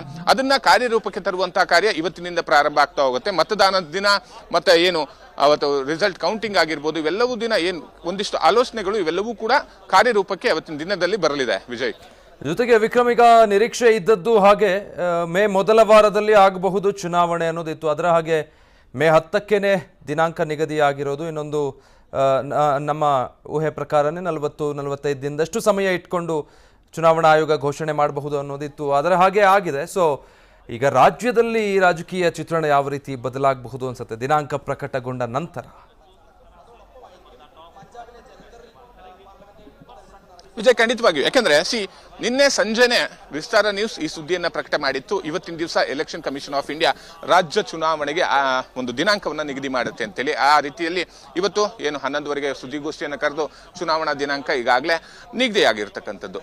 ಇನ್ನುಳಿದಂತೆ ಇವತ್ತಿನಿಂದ ಏನು ಒಂದು ರೀತಿಯಲ್ಲಿ ಈ ಟೈಮ್ ಚೇಂಜಸ್ ಅಂತ ಹೇಳ್ತಾರಲ್ಲ, ಆ ರೀತಿಯಲ್ಲಿ ಎಲ್ಲಾ ರಾಜಕೀಯ ಪಕ್ಷಗಳು ಕೂಡ, ಅಂದ್ರೆ JDS ಆಗಿರ್ಬೋದು, ಕಾಂಗ್ರೆಸ್ ಆಗಿರ್ಬೋದು, ಬಿಜೆಪಿ ಎಲ್ಲವೂ ಕೂಡ ಈ ಒಂದು ರಾಜಕೀಯ ರಣಕಣಕ್ಕೆ ಇಳಿತಾರೆ. ಅಂದ್ರೆ ಎಲ್ಲ ತಮ್ಮ ಶಕ್ತಿ ಪ್ರದರ್ಶನ ಏನಿರ್ತಾರೆ ಅವೆಲ್ಲವನ್ನೂ ಕೂಡ ಮಾಡ್ತಾರೆ. ಶಕ್ತಿ ಮೀರಿ ಪ್ರಯತ್ನ ಮಾಡುವಂತಹ ಕೆಲಸವನ್ನು ಮಾಡ್ತಾರೆ. ರಾಜಕೀಯ ಚಟುವಟಿಕೆಗಳು ಇನ್ನು ಬಿರುಸಾಗ್ತಾ ಹೋಗುತ್ತೆ. ಯಾಕಂದ್ರೆ ಮತದಾನರನ್ನ ರೀಚ್ ಆಗುವಂತದ್ದು ಆ ಒಂದು ಏನು ಅಭ್ಯರ್ಥಿಗಳಾಗಿರ್ತಾರಲ್ಲ ಅವರ ಕರ್ತವ್ಯ. ಆ ಒಂದು ಎಲೆಕ್ಷನ್ ನಲ್ಲಿ ವಿನ್ ಆಗ್ಲೇಬೇಕು ಅನ್ನೋ ಒಂದು ಪರಿಸ್ಥಿತಿ ಎಲ್ಲರಿಗೂ ಕೂಡ ಇರುತ್ತೆ. ಯಾರೇ ಅಭ್ಯರ್ಥಿ ನಿಂತಿದ್ರು ಕೂಡ ಆ ನಿಟ್ಟಿನಲ್ಲಿ ಅದಕ್ಕೆ ಬೇಕಾದಂತಹ ತಯಾರಿಗಳನ್ನ ಈಗಾಗಲೇ ಮಾಡ್ಕೊಂಡಿರ್ತಕ್ಕಂಥ ಅಭ್ಯರ್ಥಿಗಳು ಕೂಡ ಇದನ್ನ ಗ್ರೌಂಡ್ ಲೆವೆಲ್ ನಲ್ಲಿ ಕೆಲಸ ಮಾಡುವಂತ ಕೆಲಸವನ್ನು ಮಾಡ್ತಾರೆ. ಇನ್ನು ಉಳಿದಂತೆ ರಾಜಕೀಯ ಚಟುವಟಿಕೆಗಳು ಯಾಕೆ ಇನ್ನು ಎಲೆಕ್ಷನ್ ಅನೌನ್ಸ್ ಆದ್ಮೇಲೆ ಬದಲಾಗ್ತಾ ಹೋಗುತ್ತೆ ಅಂತ ಅಂದ್ರೆ, ಸಾಕಷ್ಟು ಅಂದ್ರೆ ಜನರ ಅಭ್ಯರ್ಥಿಗಳಾಗಿರ್ಬೋದು, ಬೇರೆ ಕಡೆ ಒಂದು ಪಕ್ಷದಲ್ಲಿ ಟಿಕೆಟ್ ಸಿಗದೆ ಇನ್ನೊಂದು ಪಕ್ಷಕ್ಕೆ ಹೋಗುವಂತದ್ದಾಗಿರ್ಬೋದು, ಆಕಾಂಕ್ಷಿಗಳು ಸಾಕಷ್ಟು ಜನ ಇರ್ತಾರೆ.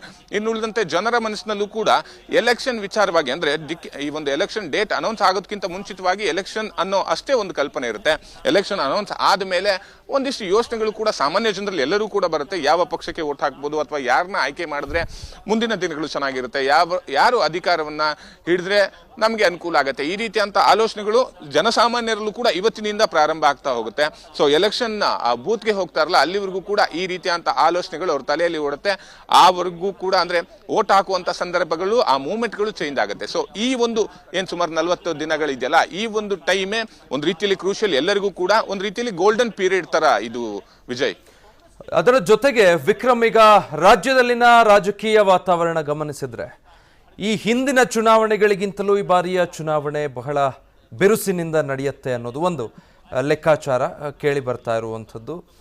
ಹಾಗಾಗಬಹುದಾ ಅನ್ಸುತ್ತೆ ಸದ್ಯದಲ್ಲಿ ಈಗಿರುವಂತಹ ರಾಜಕೀಯ ಚಿತ್ರಣ ನೋಡಿದ್ರೆ?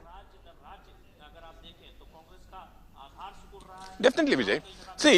ದೇಶ ನೋಡಿ, ಕರ್ನಾಟಕ ರಾಜ್ಯದಲ್ಲಿ ಚುನಾವಣೆ ಇರತಕ್ಕಂಥದ್ದು, ರಾಜ್ಯದ ಜನರು ರಾಜ್ಯದಲ್ಲಿ ಇರ್ತಕ್ಕಂಥವ್ರು ಚುನಾವಣೆ ಬಗ್ಗೆ ಯೋಚನೆ ಮಾಡ್ತಾರೆ ಅಂತ ಹೇಳಿ ಸಹಜವಾಗಿ ಅನ್ಕೊಳ್ಳೋಣ. ಆದ್ರೆ ದೇಶದ ಜನರ ಚಿತ್ತವು ಕೂಡ ಕರ್ನಾಟಕ ರಾಜ್ಯದ ಚುನಾವಣೆ ಮೇಲೆ ಇರ್ತಕ್ಕಂಥದ್ದು. ಯಾಕಂದ್ರೆ ಅಷ್ಟು ಒಂದು ರೀತಿಯಲ್ಲಿ ಇಂಟ್ರೆಸ್ಟ್ ಆಗಿರ್ತಕ್ಕಂಥದ್ದು.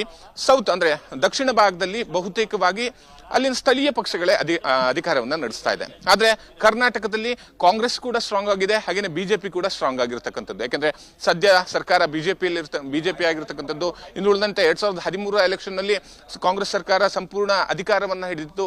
2018ರಲ್ಲಿ ಯಾರೂ ಕೂಡ ಅಧಿಕಾರವನ್ನ ಹಿಡಿಯೋಕಾಗದೆ ಮೈತ್ರಿ ಸರ್ಕಾರ ರಚನೆ ಮಾಡಲಾಗಿತ್ತು, JDS ಮತ್ತೆ ಕಾಂಗ್ರೆಸ್. ಸೊ ಈ ನಿಟ್ಟಿನಲ್ಲಿ ಈ ಬಾರಿ ಯಾರು ಅಧಿಕಾರವನ್ನ ಹಿಡಿತಾರೆ ಅಂತ ಹೇಳಿ ಮೈತ್ರಿ ಸರ್ಕಾರದ ಮಾತುಗಳೇ ಜಾಸ್ತಿ ಕೇಳಿ ಬರ್ತಾ ಇರ್ತಕ್ಕಂಥದ್ದು. ಯಾಕಂದ್ರೆ ಈ ಬಾರಿ ಕೂಡ ಒಂದಿಷ್ಟು ಸರ್ವೆಗಳ ಪ್ರಕಾರ ಯಾರಿಗೂ ಕೂಡ ಬಹುಮತ ಸಿಗುವಂತ ಸಾಧ್ಯತೆಗಳು ಭಾರಿ ಕಡಿಮೆ ಅನ್ನೋ ಒಂದಿಷ್ಟು ಸರ್ವೆಗಳು ಈಗಾಗಲೇ ಬಹಿರಂಗವಾಗಿರ್ತಕ್ಕಂಥದ್ದು. ಸೊ ಆ ನಿಟ್ಟಿನಲ್ಲಿ ಯಾರಿಗೂ ಕೂಡ ಬಹುಮತ ಸಿಕ್ಕಿಲ್ಲ ಅಂತಂದ್ರೆ ಆ ಒಂದು 113 ಮ್ಯಾಜಿಕ್ ನಂಬರ್ ನ ರೀಚ್ ಮಾಡಕ್ಕೆ ಆಗಿಲ್ಲ ಅಂತಂದ್ರೆ ಸರ್ಕಾರವನ್ನ ರಚನೆ ಮಾಡೋದು ಹೇಗೆ? ಮತ್ತೆ ಇರ್ತಕ್ಕಂಥದ್ದು ಅಂತಂದ್ರೆ ಒಂದೇ ದಾರಿ, ಅದು ಮೈತ್ರಿ ಸರ್ಕಾರ. ಸೊ ಈ ರೀತಿಯಾಗಿ ಈ ಒಂದಿಷ್ಟು ವಿಷಯಗಳನ್ನ ಇಟ್ಕೊಂಡೆ ಕರ್ನಾಟಕ ಎಲೆಕ್ಷನ್ ತುಂಬಾ ಇಂಟ್ರೆಸ್ಟಿಂಗ್ ಆಗಿರ್ತಕ್ಕಂಥದ್ದು. ಇನ್ನುಳಿದಂತೆ ಪ್ರಮುಖವಾಗಿ ಕಾಂಗ್ರೆಸ್ ಆಗಿರ್ಬೋದು, ಬಿಜೆಪಿ ಪಕ್ಷದಲ್ಲೂ ಒಂದಿಷ್ಟು ಅಂದ್ರೆ ಏನ್ ರಾಷ್ಟ್ರೀಯ ಪಕ್ಷಗಳಿದಾವಲ್ಲ, ಇಲ್ಲೂ ಒಂದಿಷ್ಟು ಬದಲಾವಣೆಗಳಾಗಿರ್ತಕ್ಕಂಥದ್ದು.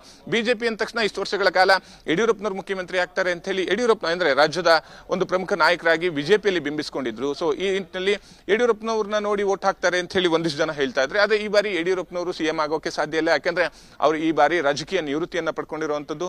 ಸೊ ಈ ನಿಟ್ಟಿನಲ್ಲಿ ಹಾಗೇನೆ ಆದ್ರೆ ಇನ್ನೊಂದ್ ಕಡೆ ಕಾಂಗ್ರೆಸ್ ನಲ್ಲಿ CM ಯಾರಾಗ್ತಾರೆ ಅನ್ನೋ ಒಂದಿಷ್ಟು ಆಲೋಚನೆಗಳು ಮತ್ತೆ ಒಂದಿಷ್ಟು ಡಿಸ್ಕಷನ್ಗಳು ಕೂಡ ನಡೀತಾ ಇರ್ತಕ್ಕಂಥದ್ದು. ಸೊ ಈ ಎಲ್ಲಾ ಕಾರಣಗಳಿಂದನೂ ಕೂಡ ರಾಜಕೀಯ ಈ ಬಾರಿ ರಾಜಕೀಯ ಮತ್ತೆ ಹಾಗೇನೆ ಈ ಒಂದು ಚುನಾವಣೆ ಬಹಳ ಇಂಟ್ರೆಸ್ಟಿಂಗ್ ಅನ್ನು ಮತ್ತೆ ಬಹಳ ಮಹತ್ವವನ್ನು ಪಡ್ಕೊಂಡಿರ್ತಕ್ಕಂಥದ್ದು. ಈ ಎಲ್ಲಾ ರೀಸನ್ಗಳು ಕೇವಲ ಇದಿಷ್ಟೇ ಅಲ್ಲ, ಇನ್ನು ಬಹಳಷ್ಟು ರೀಸನ್ಗಳಿಂದ ಕರ್ನಾಟಕ ಈ ಒಂದು ಎಲೆಕ್ಷನ್ ದೇಶದಲ್ಲೇ ಕೂಡ ಹೆಚ್ಚಾಗಿ ಮಾತುಕತೆಗೆ ಮತ್ತೆ ಇನ್ನೊಂದಿಷ್ಟು ಡಿಸ್ಕಷನ್ಗೆ ದಾರಿ ಮಾಡಿಕೊಡ್ತಾ ಇರ್ತಕ್ಕಂಥದ್ದು. ವಿಜಯ್, ಥ್ಯಾಂಕ್ ಯು ವಿಕ್ರಮ್ ಮಾಹಿತಿಗೆ.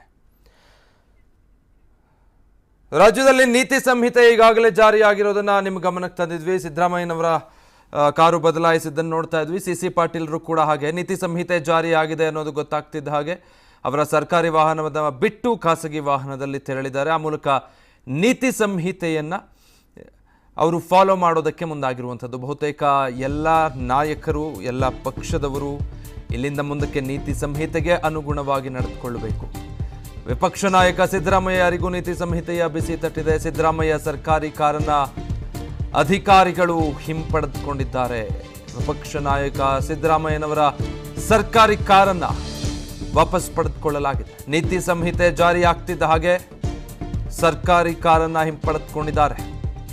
ಸರ್ಕಾರಿ ಕಾರನ್ನ ಬಿಟ್ಟು ಸಿದ್ದರಾಮಯ್ಯನವರು ಖಾಸಗಿ ಕಾರಿನಲ್ಲಿ ತೆರಳಿದ್ರು. ಆ ದೃಶ್ಯಗಳನ್ನು ಕೂಡ ನೀವು ವಿಸ್ತಾರ ನ್ಯೂಸ್ನಲ್ಲಿ ಗಮನಿಸ್ತಾ ಇದ್ರಿ. ಇನ್ನುಳಿದ ಹಾಗೆ ಸಿ ಪಾಟೀಲ್ರು ಕೂಡ, ಸಚಿವ ಸಿ ಪಾಟೀಲ್ ಅವರು ಕೂಡ ನೀತಿ ಸಂಹಿತೆಯನ್ನು ಪಾಲನೆ ಮಾಡೋ ನಿಟ್ಟಿನಲ್ಲಿ ಒಂದು ಕಡೆ ಸಚಿವ ಸಿ ಪಾಟೀಲ್ ತಮ್ಮ ಖಾಸಗಿ ಕಾರ್ನಲ್ಲಿ ಮುಂದುವರಿತಾ ಇರುವಂಥದ್ದು ಗಮನಿಸ್ತಾ ಇದ್ದೀರಾ. ಮತ್ತೊಂದು ಕಡೆ ಸಿದ್ದರಾಮಯ್ಯನವರು ಸರ್ಕಾರಿ ಕಾರನ್ನು ಬಿಟ್ಟು ಅವರ ಖಾಸಗಿ ಕಾರಿನಲ್ಲಿ ಹೊರಟಂತಹ ದೃಶ್ಯಗಳು ಅದು. ನೀತಿ ಸಂಹಿತೆ ಜಾರಿ ಆಗ್ತಿದ್ದ ಹಾಗೆ ಅಧಿಕಾರಿಗಳು ಇಲ್ಲಿ ಜನಪ್ರತಿನಿಧಿಗಳಿಗೆ ನೀಡಿದಂತಹ ಸರ್ಕಾರಿ ವಾಹನಗಳನ್ನು ಹಿಂಪಡೆದುಕೊಳ್ಳೋದಕ್ಕೆ ಮುಂದಾಗಿದ್ದಾರೆ. ಹೀಗಾಗಿ ಆ ಕ್ಷಣದಿಂದ ಅಂತ ಹೇಳಿದ್ರೆ ಆ ಕ್ಷಣದಿಂದಲೇ ಜಾರಿಯಾಗುತ್ತೆ ನೀತಿ ಸಂಹಿತೆಯ ನಿಯಮಗಳು. ಅದಕ್ಕೆ ಮತ್ತೆ ಚುನಾವಣೆಯ ದಿನಾಂಕ ಈಗಷ್ಟೇ ಪ್ರಕಟ ಆಗಿದೆ. ಹೀಗಾಗಿ ನಂತರದಲ್ಲಿ ನೀತಿ ಸಂಹಿತೆಯ ನಿಯಮಗಳನ್ನು ಪಾಲನೆ ಮಾಡ್ತೀವಿ ಅಂತ ಹೇಳಿದ್ರೆ ಹಾಗಾಗೋದಿಲ್ಲ. ನಿಂತ ಜಾಗದಲ್ಲೇ ಸರ್ಕಾರಿ ವಾಹನಗಳನ್ನು ವಾಪಸ್ ಕೊಡಬೇಕು ಅಧಿಕಾರಿಗಳು. ವಿಪಕ್ಷ ನಾಯಕ ಸಿದ್ದರಾಮಯ್ಯನವರಿಂದ ಸರ್ಕಾರಿ ವಾಹನವನ್ನು ಹಿಂಪಡೆದುಕೊಂಡಿದ್ದಾರೆ. ನಂತರ ತಮ್ಮ ಖಾಸಗಿ ವಾಹನ ತರಿಸಿಕೊಂಡು ಸಿದ್ದರಾಮಯ್ಯನವರು ಅಲ್ಲಿಂದ ಹೊರಟರು. ಮತ್ತೊಂದು ದೃಶ್ಯ ನೀವು ಗಮನಿಸ್ತಾ ಇರೋದು ಎಡಭಾಗದಲ್ಲಿ ಸಿ ಪಾಟೀಲ್ ಅವರು ಕೂಡ ಸರ್ಕಾರಿ ವಾಹನವನ್ನು ಬಿಟ್ಟು ಅವರ ಖಾಸಗಿ ವಾಹನದಲ್ಲಿ ಮುಂದುವರಿತಾ ಇದ್ದಾರೆ. ಈ ಚುನಾವಣಾ ನೀತಿ ಸಂಹಿತೆ ಅನ್ನೋದು ರಾಜಕೀಯ ಪಕ್ಷಗಳು ಮತ್ತು ಚುನಾವಣೆಯಲ್ಲಿ ಸ್ಪರ್ಧಿಸೋ ಅಭ್ಯರ್ಥಿಗಳು ಎಲ್ಲರೂ ಕೂಡ ಅನುಸರಿಸಲೇಬೇಕಾದ ಸೂಚನೆಗಳಾಗಿರುತ್ತೆ.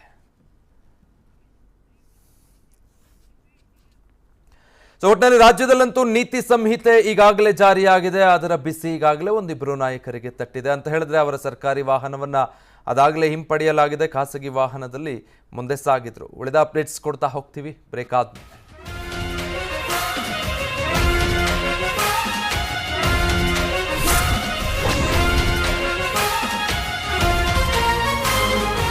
ಗ್ಲೂಕೋಸ್ ವ್ಯಾಲ್ಯೂ ಜಾಸ್ತಿ ಆಗಿ ವೀಕ್ ಆಗಿಬಿಟ್ಟಿದೆ. ಮೊಣಕಾಲು ನೋವು ಬರ್ತಾ ಇತ್ತು, ಪದೇ ಪದೇ ಬಾತ್ರೂಮ್ಗೆ ಹೋಗ್ಬೇಕು ಅನಿಸ್ತಾ ಇತ್ತು. ಈ ಅಮೃತ್ ನೋನಿ D+ ತಗೊಂಡ್ಮೇಲೆ ಗ್ಲೂಕೋಸ್ ನಾರ್ಮಲ್ ಆಗ್ಬಿಟ್ಟು ಈ ಕೈ ಕಾಲು ನೋವು ಹೋಯ್ತು, ಸುಸ್ತು ಹೋಯ್ತು, ಕೈ ಕಾಲಲ್ಲಿ ಉರಿ ಆಗ್ತಾ ಇತ್ತು, ಅದು ಹೋಯ್ತು.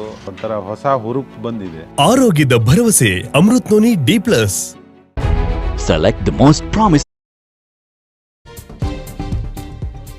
Karnataka Assembly elections for 2023 would be like this.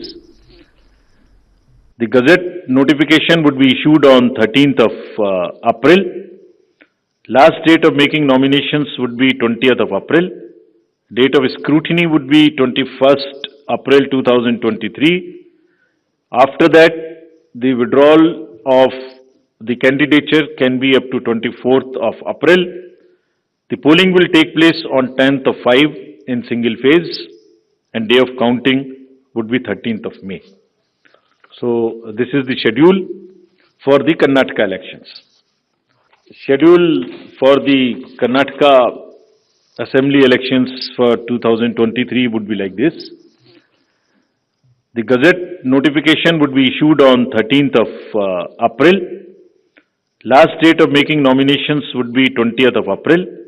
Date of scrutiny would be 21st April 2023. After that, the withdrawal of the candidature can be up to 24th of April. The polling will take place on 10th of 5 in single phase, and day of counting would be 13th of May. So this is the schedule for the Karnataka elections. So ಅಲ್ಲಿಗೆ ಮೇ 10ಕ್ಕೆ ರಾಜ್ಯದಲ್ಲಿ ಒಂದೇ ಹಂತದಲ್ಲಿ ವಿಧಾನಸಭಾ ಚುನಾವಣೆ ನಡೆಯುತ್ತೆ. ಇಲ್ಲಿಂದ ಮುಂದಕ್ಕೆ ಅಸಲಿ ಚುನಾವಣಾ ಕಾವು ಹೇಗಿರುತ್ತೆ ರಾಜ್ಯದಲ್ಲಿ ಅನ್ನುವಂಥದ್ದು ಗೊತ್ತಾಗುತ್ತೆ. ಮೇ 10 ಘೋಷಣೆ ಆಗ್ತಿದ್ದ ಹಾಗೆ ಕೇಸರಿ ಪಡೆ ಅಲರ್ಟ್ ಆಗಿದೆ. ಸಿಎಂ ಬೊಮ್ಮಾಯಿ ನಿವಾಸದಲ್ಲಿ ಮಹತ್ವದ ಮೀಟಿಂಗ್ ನಡೆಸೋದಕ್ಕೆ ಮುಂದಾಗಿದ್ದಾರೆ. ಬೊಮ್ಮಾಯಿ ಭೇಟಿಯಾಗಿ ಸಚಿವ ಆರ್ ಅಶೋಕ್ ಚರ್ಚೆ ನಡೆಸಿದ್ದಾರೆ. ಚುನಾವಣೆಯ ದಿನಾಂಕ ಘೋಷಣೆಯಾಗಿ ರಾಜ್ಯದಲ್ಲಿ ನೀತಿ ಸಂಹಿತೆ ಜಾರಿ ಆಗ್ತಿದ್ದ ಹಾಗೆಯೇ ಸಚಿವ ಆರ್ ಅಶೋಕ್ ಮುಖ್ಯಮಂತ್ರಿಗಳನ್ನ ಭೇಟಿಯಾಗಿ ಚರ್ಚೆ ನಡೆಸಿದ್ದಾರೆ. ಬೆಂಗಳೂರಿನ ರೇಸ್ ಕೋರ್ಸ್ ರಸ್ತೆಯ ನಿವಾಸದಲ್ಲಿ ಸಭೆ ಆಗಿದೆ. ಚುನಾವಣಾ ಕಾರ್ಯತಂತ್ರಗಳ ಬಗ್ಗೆ ಮುಖ್ಯಮಂತ್ರಿ ಬಸವರಾಜ ಬೊಮ್ಮಾಯಿ ಜೊತೆಗೆ ಸಚಿವ ಆರ್ ಅಶೋಕ್ ಚರ್ಚೆ ನಡೆಸಿದ್ದಾರೆ.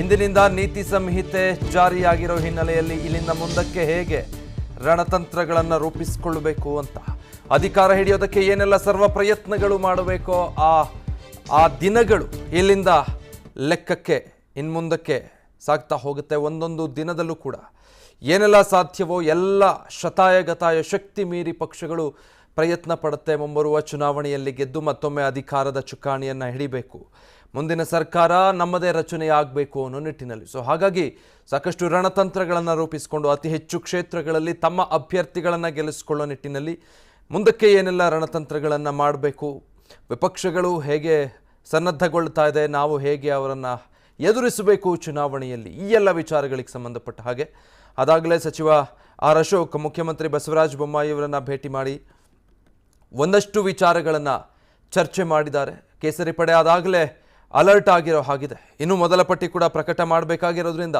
ಬಿಜೆಪಿ ಪಕ್ಷ ಚುನಾವಣೆಯ ದಿನಾಂಕ ಘೋಷಣೆಯಾದ ನಂತರದಲ್ಲಿ ಪಟ್ಟಿ ಪ್ರಕಟ ಮಾಡ್ತೀವಿ ಅಂತ ಕೂಡ ಹೇಳಿದರು. ಇವತ್ತು ಶಾಸಕ ಅಪ್ಪಚ್ಚು ರಂಜನ್ ಕೂಡ ವಿಸ್ತಾರ ನ್ಯೂಸ್ ಜೊತೆ ಮಾತನಾಡೋ ಸಂದರ್ಭದಲ್ಲಿ ಇವತ್ತೇನಾದರೂ ಚುನಾವಣೆಯ ದಿನಾಂಕ ಘೋಷಣೆಯಾದರೆ ಇನ್ನು ಹೆಚ್ಚಿಗೆ ಸಮಯ ತೆಗೆದುಕೊಳ್ಳೋದಿಲ್ಲ, ಇನ್ನು 1 ಅಥವಾ 2 ದಿನದ ಒಳಗೆ ಬಿಜೆಪಿಯ ಅಭ್ಯರ್ಥಿಗಳ ಪಟ್ಟಿಯನ್ನು ಕೂಡ ಫೈನಲ್ ಮಾಡಿ ಪ್ರಕಟ ಮಾಡಲಾಗುತ್ತೆ ಅನ್ನುವಂಥದ್ದನ್ನು ವಿಸ್ತಾರ ನ್ಯೂಸ್ ಜೊತೆ ಮಾತನಾಡ್ತ ಸಂದರ್ಭದಲ್ಲಿ ಹೇಳ್ತಾ ಇದ್ರು. ಹೀಗೆ ಪ್ರತಿಯೊಂದು ವಿಚಾರಗಳಿಗೆ ಸಂಬಂಧಪಟ್ಟ ಹಾಗೆ ಈಗ ವ್ಯಯಿಸೋದಕ್ಕೆ ಒಂದೇ ಒಂದು ಕ್ಷಣವೂ ಕೂಡ ಹೆಚ್ಚಿಗೆ ಇಲ್ಲ. ಯಾವ ಪಕ್ಷಗಳಿಗೂ ಕೂಡ ಏನೇ ರಾಜಕೀಯ ಲೆಕ್ಕಾಚಾರಗಳಿದ್ರೂ, ತಂತ್ರಗಳು ಪ್ರತಿತಂತ್ರಗಾರಿಕೆ ಇದ್ದರೂ ಕೂಡ ಇಲ್ಲಿಂದ ಮುಂದಕ್ಕೆ ಒಂದೊಂದು ನಿಮಿಷನೂ ಕೂಡ ಕೌಂಟ್ ಆಗ್ತಾ ಹೋಗುತ್ತೆ. ರಾಜಕೀಯ ಪಕ್ಷಗಳಿಗೆ ರಾಜಕೀಯ ಗುದ್ದಾಟ ಮತ್ತಷ್ಟು ಹೆಚ್ಚಾಗುತ್ತೆ. ಸಾಕಷ್ಟು ಈಗಾಗಲೇ ಎಲೆಕ್ಷನ್ ಹೀಟ್ನಲ್ಲಿರುವಂತಹ ಕ್ಷೇತ್ರಗಳು ಮತ್ತಷ್ಟು ರಂಗು ಪಡೆದುಕೊಳ್ಳುತ್ತೆ. ಅಭ್ಯರ್ಥಿಗಳ ರಣೋತ್ಸಾಹ ಹೆಚ್ಚಾಗುತ್ತೆ. ಸ್ಟಾರ್ ಪ್ರಚಾರಕರು ಮತ್ತು ಪಕ್ಷದ ಪ್ರಮುಖ ನಾಯಕರೆಲ್ಲರೂ ಕೂಡ ಚುನಾವಣೆಯ ಪ್ರಚಾರದ ಅಖಾಡಕ್ಕೆ ಧುಮುಕ್ತಾರೆ. ಜೊತೆಗೆ ನೀತಿ ಸಂಹಿತೆ ಜಾರಿಯಾಗಿದೆ ಅನ್ನುವಂಥ ಪ್ರಜ್ಞೆಯನ್ನು ಸದಾ ಇಟ್ಕೊಳ್ಬೇಕು. ಸಚಿವ MTB ನಾಗರಾಜ್ಗೂ ಕೂಡ ನೀತಿ ಸಂಹಿತೆಯ ಬಿಸಿ ತಟ್ಟಿದೆ. ಸರ್ಕಾರಿ ಕಾರನ್ನು ಹಿಂದಿರುಗಿಸಿದ್ದಾರೆ ಸಚಿವ MTB ನಾಗರಾಜ್. ನೀತಿ ಸಂಹಿತೆ ಜಾರಿಯಾದ ಹಿನ್ನೆಲೆಯಲ್ಲಿ ಸರ್ಕಾರಿ ಕಾರನ್ನು ಹಿಂದಿರುಗಿಸಿ ಖಾಸಗಿ ಕಾರಿನಲ್ಲಿ ಪ್ರಯಾಣ ಬೆಳೆಸಿದ್ದಾರೆ. ಹೊಸಕೋಟೆ ತಾಲೂಕಿನ ನಂದಗುಡಿ ಗ್ರಾಮದಲ್ಲಿ ಘಟನೆ ನಡೆದಿದೆ. ಈಗಷ್ಟೇ ನಾವು ನೋಡ್ತಾ ಇದ್ವಲ್ಲ, ಸಿದ್ದರಾಮಯ್ಯನವರು ಮತ್ತು ಸಚಿವ CC ಪಾಟೀಲ್ರು ಹೇಗೆ ಸರ್ಕಾರಿ ವಾಹನವನ್ನು ಹಿಂದಿರುಗಿಸಿ ಅವರ ಖಾಸಗಿ ವಾಹನದಲ್ಲಿ ತೆರಳೋದಕ್ಕೆ ಮುಂದಾದರು ಅಂತ. ಅದೇ ರೀತಿ ಇದೀಗ ಸಚಿವ MTB ನಾಗರಾಜ್ ಕೂಡ ನೋಡಿ ಆ ದೃಶ್ಯಗಳನ್ನು ಗಮನಿಸ್ತಾ ಇದ್ದೀರಾ. ಹೊಸಕೋಟೆಯಲ್ಲಿ ಆಗಿರುವಂಥದ್ದು ಇದು. ಅವರ ಕಾರ್ಯದ ನಿಮಿತ್ತ ಎಂದಿನ ಹಾಗೆ ಸಂಚರಿಸ್ತಿರ್ತಾರೆ ಕ್ಷೇತ್ರಗಳಲ್ಲಿ ಸಚಿವರು. ಆದರೆ ನೀತಿ ಸಂಹಿತೆ ಜಾರಿ ಆಗಿದೆ ಅನ್ನುವಂಥ ಮಾಹಿತಿ ಗೊತ್ತಾದ ತಕ್ಷಣದಲ್ಲಿ ಅವರು ಸರ್ಕಾರಿ ವಾಹನವನ್ನು ಅಲ್ಲೇ ಬಿಟ್ಟು ತಮ್ಮ ಖಾಸಗಿ ವಾಹನದಲ್ಲಿ ಅಲ್ಲಿಂದ ತೆರಳುತ್ತಾ ಇರುವಂತಹ ದೃಶ್ಯಗಳು ಇದು. ಎಲ್ಲ ಪಕ್ಷದ ಎಲ್ಲ ಜನಪ್ರತಿನಿಧಿಗಳಿಗೂ ಕೂಡ ಮತ್ತೆ ಈ ಚುನಾವಣೆಯಲ್ಲಿ ಅಭ್ಯರ್ಥಿಗಳಾಗಿ ಕಣಕ್ಕಿಳಿತಾ ಇರುವಂಥವರಿಗೂ ಕೂಡ ಇದು ಅನ್ವಯ ಆಗುತ್ತೆ. ಚುನಾವಣಾ ನೀತಿ ಸಂಹಿತೆಗೆ ಎಲ್ಲರೂ ಕೂಡ ಒಳಪಡಬೇಕಾಗತ್ತೆ. ಅದು ವಿಪಕ್ಷ ನಾಯಕ ಸಿದ್ದರಾಮಯ್ಯನವರಿರಬಹುದು, ಪ್ರಸ್ತುತ ಸರ್ಕಾರದಲ್ಲಿ ಸಚಿವರಿರುವಂತಹ CC ಪಾಟೀಲ್ರು ಅಥವಾ MTB ನಾಗರಾಜರು, ಪಕ್ಷಾತೀತವಾಗಿ ಪ್ರತಿಯೊಬ್ಬರೂ ಕೂಡ ಚುನಾವಣೆ ದಿನಾಂಕ ಘೋಷಣೆ ಆಗ್ತಿದ್ದ ಹಾಗೆ ಈ ನೀತಿ ಸಂಹಿತೆಗೆ ಒಳಪಡಬೇಕಾಗತ್ತೆ. ಇನ್ನು ಮುಂದಕ್ಕೆ ವೇದಿಕೆಯಲ್ಲಿನ ಸಾಮಾನ್ಯ ನಡವಳಿಕೆಗಳು, ಪ್ರಚಾರದ ಶೈಲಿ ಹೇಗೆ, ಮತ್ತು ಸಭೆಗಳಲ್ಲಿ ಏನು ಮಾತಾಡಬೇಕು ಏನು ಮಾತಾಡಬಾರ್ದು, ಶಿಷ್ಟಾಚಾರದ ಪಾಲನೆ, ನೀತಿ ಸಂಹಿತೆಯ ನಿಯಮ, ಪ್ರತಿಯೊಂದು ಮಾರ್ಗಸೂಚಿಯೂ ಕೂಡ ಅನ್ವಯ ಆಗುತ್ತೆ. ರಾಜ್ಯದಲ್ಲಿ ಚುನಾವಣಾ ನೀತಿ ಸಂಹಿತೆ ಜಾರಿಯಾಗಿರುವ ಹಿನ್ನೆಲೆಯಲ್ಲಿ ನೀತಿ ಸಂಹಿತೆ ಜಾರಿಯಾಗ್ತಿದ್ದ ಹಾಗೆ ಹೊಸ ಯೋಜನೆಗಳನ್ನು ಘೋಷಣೆ ಮಾಡೋ ಹಾಗಿಲ್ಲ ರಾಜ್ಯ ಸರ್ಕಾರ. ಯಾವುದೇ ಉದ್ಘಾಟನೆ ಅಥವಾ ಶಂಕುಸ್ಥಾಪನೆಯನ್ನು ಕೂಡ ನೆರವೇರಿಸೋ ಹಾಗಿಲ್ಲ ಈ ಸಂದರ್ಭದಲ್ಲಿ. ಜೊತೆಗೆ ಯೋಜನೆಗಳಿಗೆ ಹಣಕಾಸನ್ನು ಮಂಜೂರು ಮಾಡೋ ಹಾಗಿಲ್ಲ. ಹೊಸ ಕ್ರಿಯಾ ಯೋಜನೆಗಳನ್ನು ಕೂಡ ಸರ್ಕಾರ ರೂಪಿಸುವಂತಿಲ್ಲ. ಇದೆಲ್ಲವೂ ಕೂಡ ನೀತಿ ಸಂಹಿತೆಯಲ್ಲಿರುವಂತಹ ನಿಯಮಗಳು. ಯಾವುದೇ ಹೊಸ ಟೆಂಡರ್ ಪ್ರಕ್ರಿಯೆಗಳನ್ನು ಕೂಡ ಮಾಡೋ ಹಾಗಿಲ್ಲ. ಇಂದಿನಿಂದ ನೀತಿ ಸಂಹಿತೆ ಜಾರಿಯಾಗಿರೋದ್ರಿಂದ ಯಾವುದೇ ಪಕ್ಷ ಅಥವಾ ಅಭ್ಯರ್ಥಿ ಏನೆಲ್ಲ ನಿಯಮಗಳಿಗೆ ಒಳಪಡುತ್ತೆ ಸರ್ಕಾರವೂ ಕೂಡ ಅನ್ನುವಂಥದ್ದನ್ನು ಈಗಷ್ಟೇ ಗಮನ ಹರಿಸ್ತಾ ಇದ್ದಾರೆ. ಇಷ್ಟು ದಿನಗಳ ಕಾಲ ರಾಜ್ಯದಲ್ಲಿ ಮುಖ್ಯಮಂತ್ರಿಗಳು ಬಹಳ ಬ್ಯುಸಿ ಆಗಿಬಿಟ್ಟಿದ್ರು. ಜೊತೆಗೆ ಪ್ರಧಾನಮಂತ್ರಿ ನರೇಂದ್ರ ಮೋದಿ ಅವರು ಅಮಿತ್ ಶಾ ರಾಜ್ಯಕ್ಕೆ ಆಗಮಿಸಿದಾಗಲೆಲ್ಲ ಅತಿ ಹೆಚ್ಚು ಕಾಮಗಾರಿಗಳಿಗೆ ಶಂಕುಸ್ಥಾಪನೆ ನೆರವೇರಿಸಿರುವಂಥದ್ದು, ಕಾಮಗಾರಿ ಪೂರ್ಣಗೊಳ್ತಿದ್ದ ಹಾಗೆ ಅದನ್ನು ಲೋಕಾರ್ಪಣೆಗೊಳಿಸುವಂಥದ್ದು, ಹೊಸ ಯೋಜನೆಗಳನ್ನು ಘೋಷಣೆ ಮಾಡುವಂಥದ್ದು, ಈ ರೀತಿ ಸಾಕಷ್ಟು ಕಾರ್ಯಕ್ರಮಗಳನ್ನು ವೇದಿಕೆ ಮೇಲೆ ನಿಂತು ಘೋಷಣೆ ಮಾಡಿದರು, ಶಂಕುಸ್ಥಾಪನೆ ನೆರವೇರಿಸಿದ್ರು, ಲೋಕಾರ್ಪಣೆಗೊಳಿಸಿದ್ರು. ಇಲ್ಲಿಂದ ಮುಂದಕ್ಕೆ ಅದು ಯಾವುದನ್ನು ಮಾಡೋ ಹಾಗಿಲ್ಲ. ಯಾವುದೇ ಯೋಜನೆಗಳಿಗೆ ಟೆಂಡರ್ ಕೂಡ ಕರೆಯೋ ಹಾಗಿಲ್ಲ, ಯೋಜನೆಗಳಿಗೆ ಹಣ ಬಿಡುಗಡೆ ಮಾಡೋ ಹಾಗಿಲ್ಲ. ಸೊ ಈ ರೀತಿಯಾದಂಥ ನಿಯಮಗಳು ಇಲ್ಲಿಂದ ಮುಂದಕ್ಕೆ ರಾಜ್ಯ ಸರ್ಕಾರಕ್ಕೂ ಕೂಡ ಅನ್ವಯ ಆಗ್ತಾ ಹೋಗುತ್ತೆ. ಅದು ಚುನಾವಣೆಯ ದೃಷ್ಟಿಯಿಂದ ಪರಿಣಾಮ ಬೀರಬಹುದಾದಂಥ ಸಾಧ್ಯತೆ ಇರೋದ್ರಿಂದ ಚುನಾವಣೆಯ ದಿನಾಂಕ ಘೋಷಣೆಯಾಗಿದ್ದಾಯಿತು, ನೀತಿ ಸಂಹಿತೆ ಜಾರಿಯಾಗಿದ್ದಾಯಿತು. ಇಷ್ಟು ದಿನ ಘೋಷಣೆ ಮಾಡಿದ್ದು, ಲೋಕಾರ್ಪಣೆಗೊಳಿಸಿದ್ದು, ಶಂಕುಸ್ಥಾಪನೆ ನೆರವೇರಿಸಿದ್ದಷ್ಟೇ ಲೆಕ್ಕ. ನೀತಿ ಸಂಹಿತೆ ಜಾರಿಯಾದರೂ ಕೂಡ ಮುಖ್ಯಮಂತ್ರಿಗಳಿಗೆ ಕೆಲ ಸವಲತ್ತುಗಳು ಮುಂದುವರಿಯುತ್ತೆ. ಮುಖ್ಯಮಂತ್ರಿಗಳಿಗೆ ಮಾತ್ರ ಸರ್ಕಾರಿ ಕಾರನ್ನ ಕಚೇರಿಗೆ ಮತ್ತು ವಿಧಾನಸೌಧಕ್ಕೆ ಮುಖ್ಯಮಂತ್ರಿಗಳು ಬಳಸಬಹುದು. ಪ್ರಚಾರಕ್ಕೆ ಮತ್ತು ಜಿಲ್ಲಾ ಪ್ರವಾಸಕ್ಕೆ ಕಾರು ಬಳಕೆಗೆ ನಿರ್ಬಂಧ ಹೇರಲಾಗಿರುತ್ತೆ. ಸಹಿ ಮಾಡುವ, ಆದೇಶ ಮಾಡುವ ಯಾವುದೇ ಅಧಿಕಾರ ಕೂಡ ಮುಖ್ಯಮಂತ್ರಿಗಳಿಗೆ ಇರೋದಿಲ್ಲ. ನೀತಿ ಸಂಹಿತೆ ಜಾರಿಯಾದರೂ ಕೂಡ ಸಿಎಂಗೆ ಕೆಲ ಆಯ್ದ ಅಧಿಕಾರ ಮತ್ತು ಸವಲತ್ತು ಮಾತ್ರ ಇರುತ್ತೆ, ಸಂಪೂರ್ಣವಾಗಿ ಅಲ್ಲ, ಒಂದಷ್ಟು. ಈಗ ಉಳಿದ ಎಲ್ಲರೂ ಕೂಡ ಅವರ ಸರ್ಕಾರಿ ಕಾರನ್ನ ಹಿಂದಿರುಗಿಸಿ ಖಾಸಗಿ ವಾಹನದಲ್ಲಿ ಹೋಗ್ತಾ ಇರೋದನ್ನು ನೋಡ್ತಾ ಇದ್ರಿ. ಆದರೆ ಮುಖ್ಯಮಂತ್ರಿಗಳಿಗೆ ಸ್ವಲ್ಪ ಸವಲತ್ತು ಮತ್ತು ಅಧಿಕಾರ ಇರುತ್ತೆ. ಇತರರಿಗೆ ಹೋಲಿಕೆ ಮಾಡಿಕೊಂಡಾಗ ಅವರ ಕಚೇರಿಗೆ ಹೋಗೋದಕ್ಕೆ ಮತ್ತು ವಿಧಾನಸೌಧಕ್ಕೆ ತೆರಳೋದಕ್ಕೆ ಸರ್ಕಾರಿ ಕಾರನ್ನ ಈ ಮುಂದಕ್ಕೆ ಕೂಡ ಬಳಕೆ ಮಾಡಿಕೊಳ್ಬಹುದು ಮುಖ್ಯಮಂತ್ರಿಗಳು. ಆದರೆ ಕ್ಷೇತ್ರಗಳಿಗೆ ಪ್ರಚಾರಕ್ಕೆ ಅಂತ ಹೋಗುವಾಗ, ಜಿಲ್ಲೆಗಳಿಗೆ ಭೇಟಿ ಕೊಡುವಾಗ ಪ್ರಚಾರದ ನಿಮಿತ್ತ ಸರ್ಕಾರಿ ವಾಹನವನ್ನು ಸ್ವತಃ ಮುಖ್ಯಮಂತ್ರಿಗಳು ಕೂಡ ಬಳಸಿಕೊಳ್ಳೋ ಹಾಗಿಲ್ಲ. ಜೊತೆಗೆ ಯಾವುದೇ ಆದೇಶಕ್ಕಾಗಲಿ ಮತ್ತು ಯಾವುದಕ್ಕ ಪ್ರಮುಖ ನಿರ್ಣಯಗಳಿಗಾಗಲಿ ಮುಖ್ಯಮಂತ್ರಿಗಳು ಈ ಸಂದರ್ಭದಲ್ಲಿ ಸಹಿ ಮಾಡೋ ಹಾಗಿಲ್ಲ. ಇದಿಷ್ಟು ನೀತಿ ಸಂಹಿತೆಗೆ ಸಂಬಂಧಪಟ್ಟ ಹಾಗೆ ಇರುವಂಥ ನಿಯಮಗಳು.